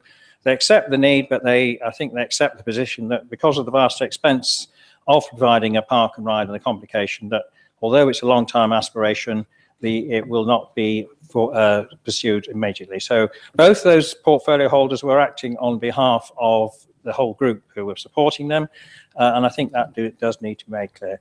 And finally, I would say I am a great believer in Sir Humphrey, and I'm sure it's not true, but sometimes Sir Humphrey likes it when there's a change of administration or a change of individual, and sometimes Sir Humphrey likes to try and impose what Sir Humphrey would like. I'm sure that doesn't happen in the County Council, but we will remain a council run by members, and the decisions will be by members. And I'm sure most officers, nearly all the time, are very professional, accept that. But I accept some people might have a different agenda, but that is clearly, the members will decide, and in our council, on behalf of those who support them. And if we have a coalition group, we do nothing without nothing major without the support of our other colleagues. Thank you. Councillor Sarah Dodds. Rather controversially, I'm actually going to call Councillor Parker to task a little bit now, because he talks about the visitor experience starting in Lincoln. We all know that the visitor experience will also start in Louth, when people pull up and stay in one of our wonderful hotels, eat in our wonderful restaurants, shop in our wonderful shops, have a wonderful drive over the Wolds for 40 odd minutes, and then park in a speedy and efficient park and ride scheme to also enjoy the benefits of Lincoln. I think what we have to realise is that the whole Lincoln Castle Revealed and the whole of Park and Ride isn't just of benefit to Lincoln. We are Lincolnshire County Council, and a scheme such as this would have a major boost and a major impact on the entire county. And I think it is absolutely right, in all seriousness, that Lincoln members do discuss the benefits to Lincoln, but I think we also need to be aware of the benefits for the entire county as a whole, and use it as a way of boosting tourism in our own patches as well as here. Thank you. Councillor Chris Pain. Thank you, Chairman. Obviously, people who've been on the scrutiny committee will know the fact that I have actually pushed this forward and actually supported Councillor Parker at the need for a park and ride for the city. One of the things that's came out of the task and finish is, as a city, we have got the worst pound per spend out of any cathedral city in the country. It's ridiculous. People come to the city, they experience bad parking, poor parking, expensive parking, and then leave early.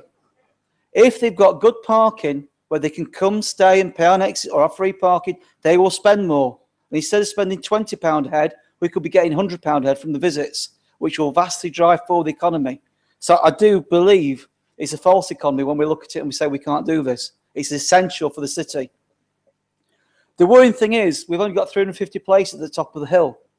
Once they're full, where'd you go? I know the local car parks. Somebody from Mansfield or Nottingham, they won't know where to go and won't want to. The fact is we've got a once-in-a-lifetime opportunity to put Lincoln as a city on the map, on the map all through the country, to pull people here.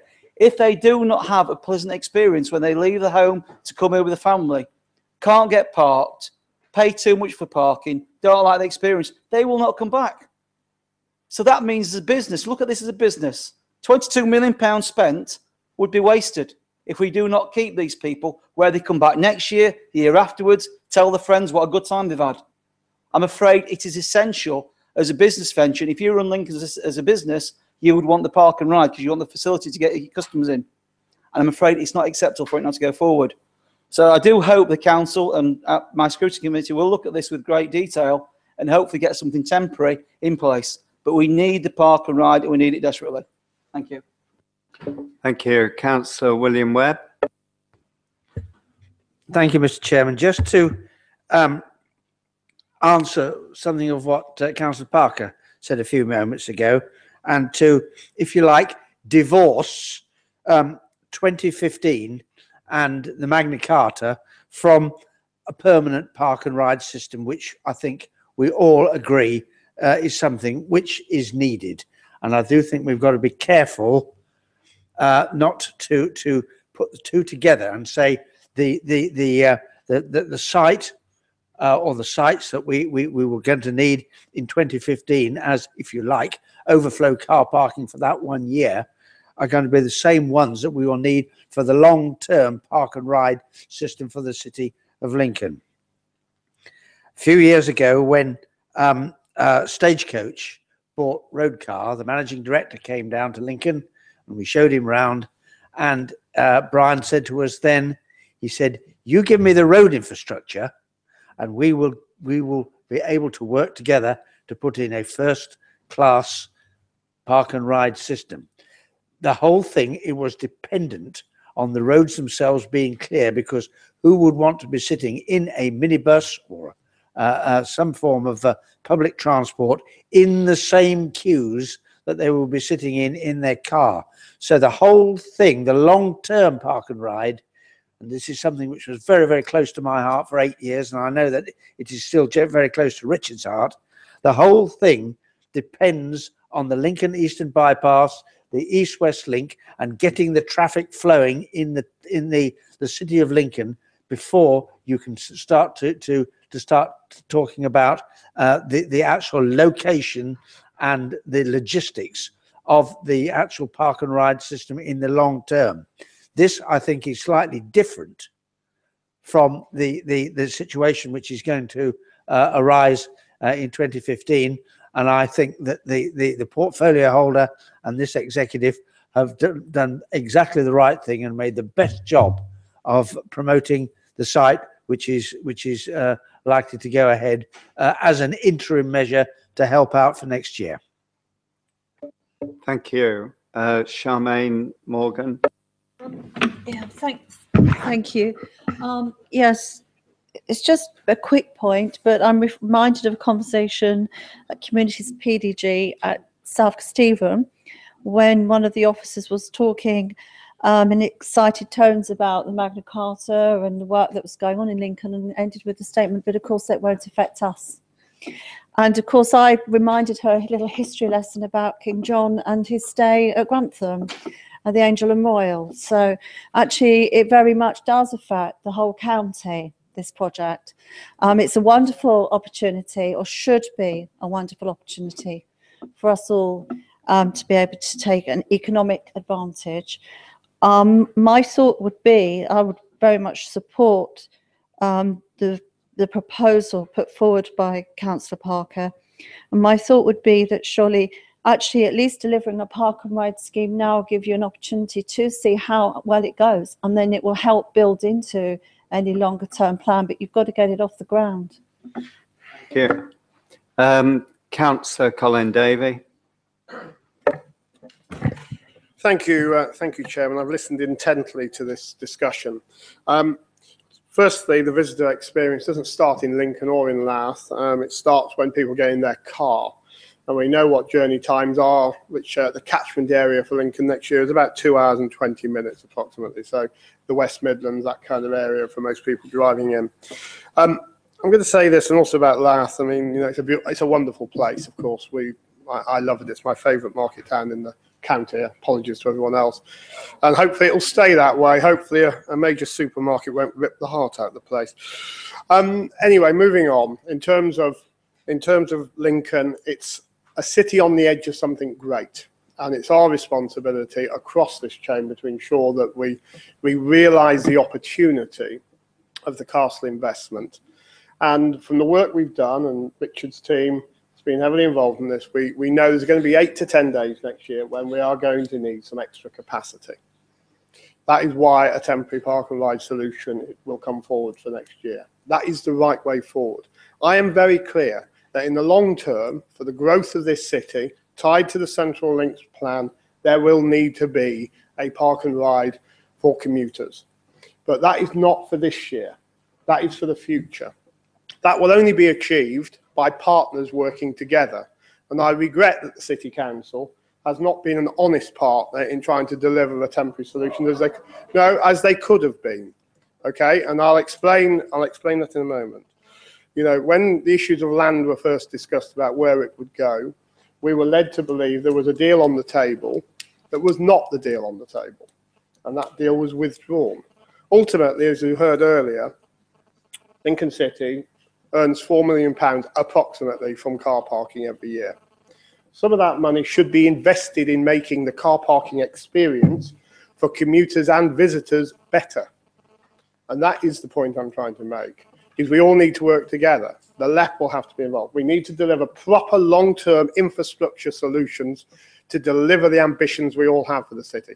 Councillor Parker is the biggest advocate for Lincoln I've ever met. He's a fantastic advocate for the city, and I have total respect for him in that regard. But you will not solve this kind of issue when there are millions and millions of pounds of requirements by actually saying someone else should do it. We're all going to have to take responsibility, and the City Council, County Council, the LEP, and everybody else that has an interest in growing Lincoln for the future, for its residents now and for its future residents, we need to work together to do that. Thank you. Councillor Colin Mayer. Thank you, Chairman. I went to a lecture by Friends of the Earth at the Drill Hall last week, and it was Friday evening, and it was easy to park. And then I looked at the machine, something like £6 it cost me to park there. Absolutely ridiculous. I was moaning enough, although I did enjoy the bee lecture. And when I went in, everybody was moaning. All these people from outside the city who've gone there, been attracted by yet another good thing happening in Lincoln City, were moaning like heck about, can I say heck? Like heck about the car parking charges. I think we did park and ride to death in the Task and Finish group, so ably chaired by Councillor Webb. And I think plans were laid down for a temporary park and ride for the Magna Carta experience. In fact, BBC Radio Lincolnshire announced it this morning, saying that the council were in negotiation with a landowner to finish it off. So, you know, we'll see it when we see it. But I think Councillor Ed's quite right that we need to make a bigger picture in terms of the whole road infrastructure around the place. No good having park and ride, and if the buses are going to be jammed up. One final point, I'll have to say this: if the Barnett formula was applied to Lincolnshire, we would get an extra £1.2 billion a year. That would dual the A15 and the A16 in 1 year. And the A70. There you go. Thank you. So it's all about the money, really. Thank you. Thank you. Councillor Marianne Overton. Thank you. I did support this earlier, and just pleased to support it again. Perhaps if we'd had some money aside, I know as now that we have got some money aside, it's the time to do it. I'm just a bit concerned about waiting for the Eastern Bypass, waiting for the effects of that. The problem with this that worries me a bit is that it may not have the effect we want it entirely on the city, and as more people come, to actually wait for that solution, I think is waiting too long. I think that we ought to get going now. Now is the money. The money's there. Let's get going. Thank you. Thank you. Councillor John Marriott.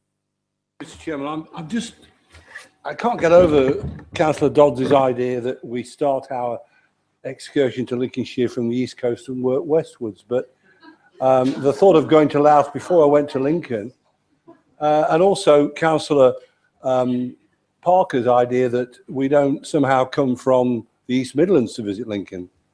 I mean, I would have said the position of Wisby is ideal for what could be the majority of our tourists who come from the Nottingham-Newark area.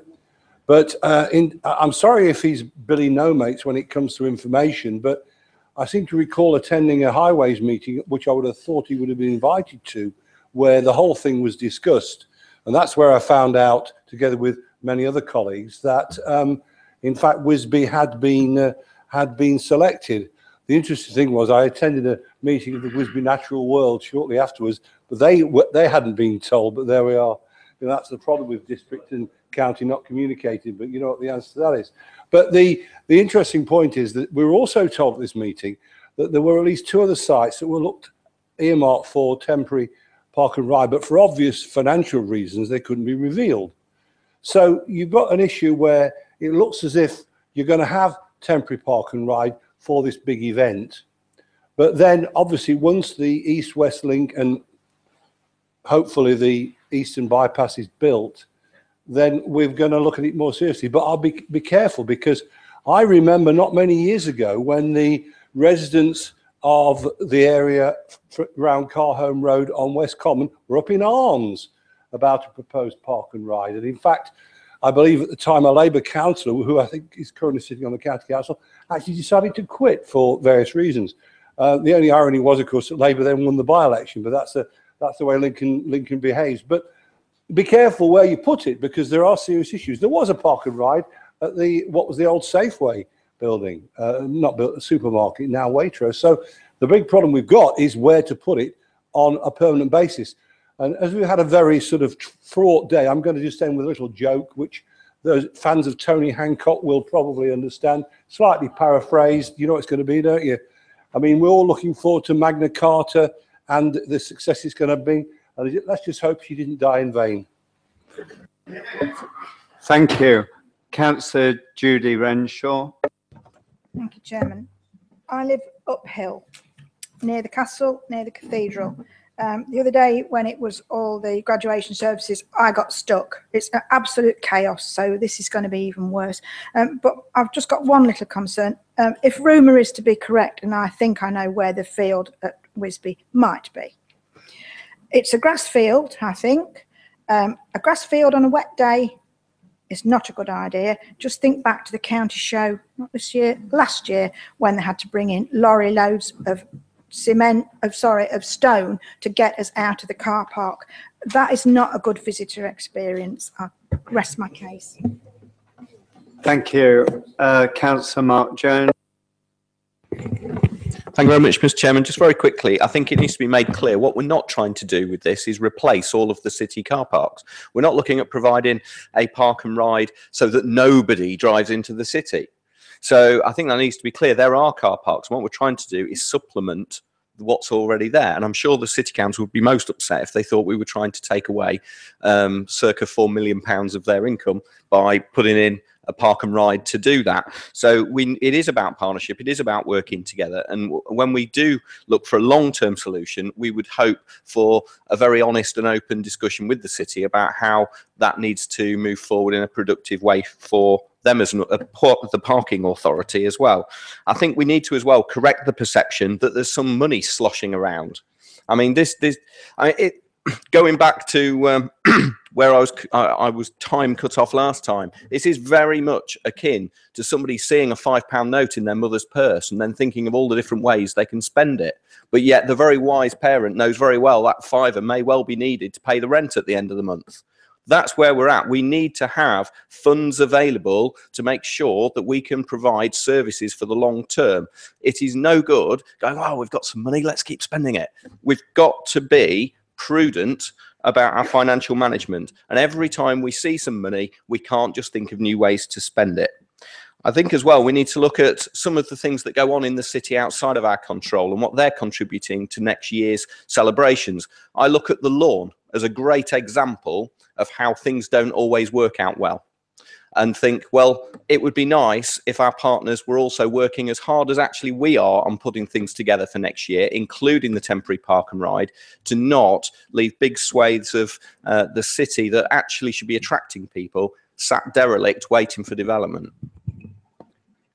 Thank you. Councillor Richard Davis. Thank you, Chairman. I'll keep it brief. In short, I think what we have here is a continuing attempt to undermine what is a thoughtful and well thought through process by some, and I'll say it again, knee-jerk reaction.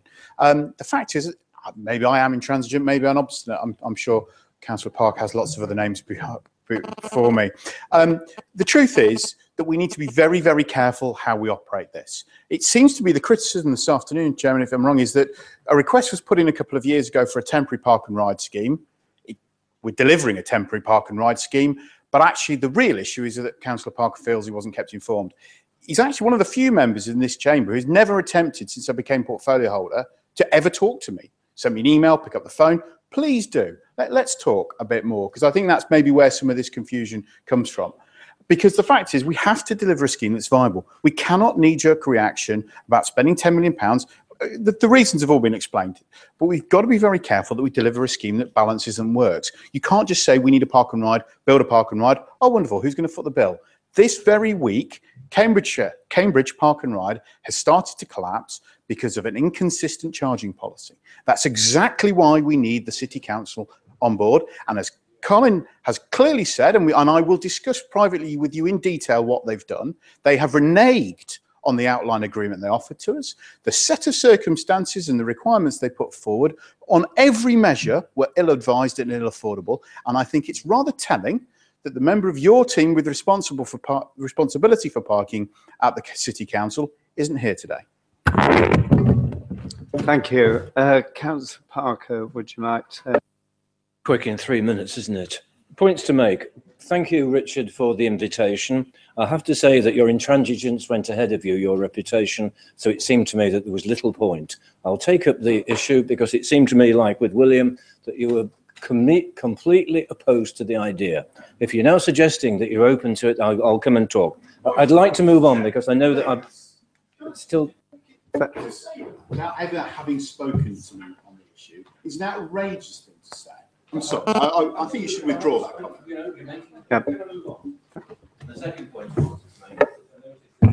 you did make a contribution, honestly, Richard, and I support that, and yours, Colin, but Nick Worth staying silent when his is the big portfolio, when it comes to the question of Lincoln Castle revealed, is disappointing to say the least. I thought that I might have expected somebody talking it up rather than actually staying silent, but then reputation with the libraries. Okay. Nothing has been said. Nothing has been said. Hang on. No. Thank you. Hang on. Can you keep to the motion? Certainly. Nothing has been said about Wisby. No, either for or against it, or to answer the points that I made about wrong place, too small, and temporary. So, the third point is, let's blame the City Council. But I do want to come back to, and I will be happy to meet with you, Richard, it is in the wrong place. Everybody that I've spoken to says it's counterintuitive for the vast parts of Lincolnshire to come into a place and go in the opposite direction completely to the way that you want to go. It's too small. Officers have said, report 890 places on the 10 days we will be short of. I've been told this is 500 to 600, so it doesn't even meet that capacity on the top days, and it's temporary. Nobody has said anything about what happens after the 31st of December, and I've had it being said to me, it's very clear this is a temporary solution, and we might not continue with it into 2015. Fine. 3 issues not discussed at all, because you wanted to blame the City Council. Just moving on, William's point seemed to me to be one of the classic expositions of the argument, the best should not be the enemy of the good. Okay. In other words, that the best thing that we could have would be 3 all over the place. We can't have that, so that gets in the way of doing something decent. And that seemed to me to be a classic exposition of the best should not be the enemy of the good. But you were actually saying, because we can't have 1, 2 and 3 dotted around Lincoln, we'll wait till 2017, we won't do anything else in the meantime. And the pressure is going to be on from the 1st of April. You know, everybody knows that this is being talked at nationally, and people are going to come to Lincoln. We are not going to. Who's going to take the responsibility? But it sounds as though you're planning an exit strategy that's based around the city council, regret their action, let's blame them so that we can walk away from it. I do finally just want to make a point, very simply, that I think you were wrong, Richard, to say that I'm talking down the castle. You know, the whole work is going to be brilliant whether or not we make a success of the parking strategy. So I wouldn't want anybody to be thinking about that. It seems to me that, yes, we have to get behind it. But as I said about the Central Lincolnshire Joint Strategic Plan, the infrastructure should have been in place to go side by side with it. I think you failed in that regard. Thank you. We'll now go to the vote. Those in favour of the motion? Thank you. Those against the motion?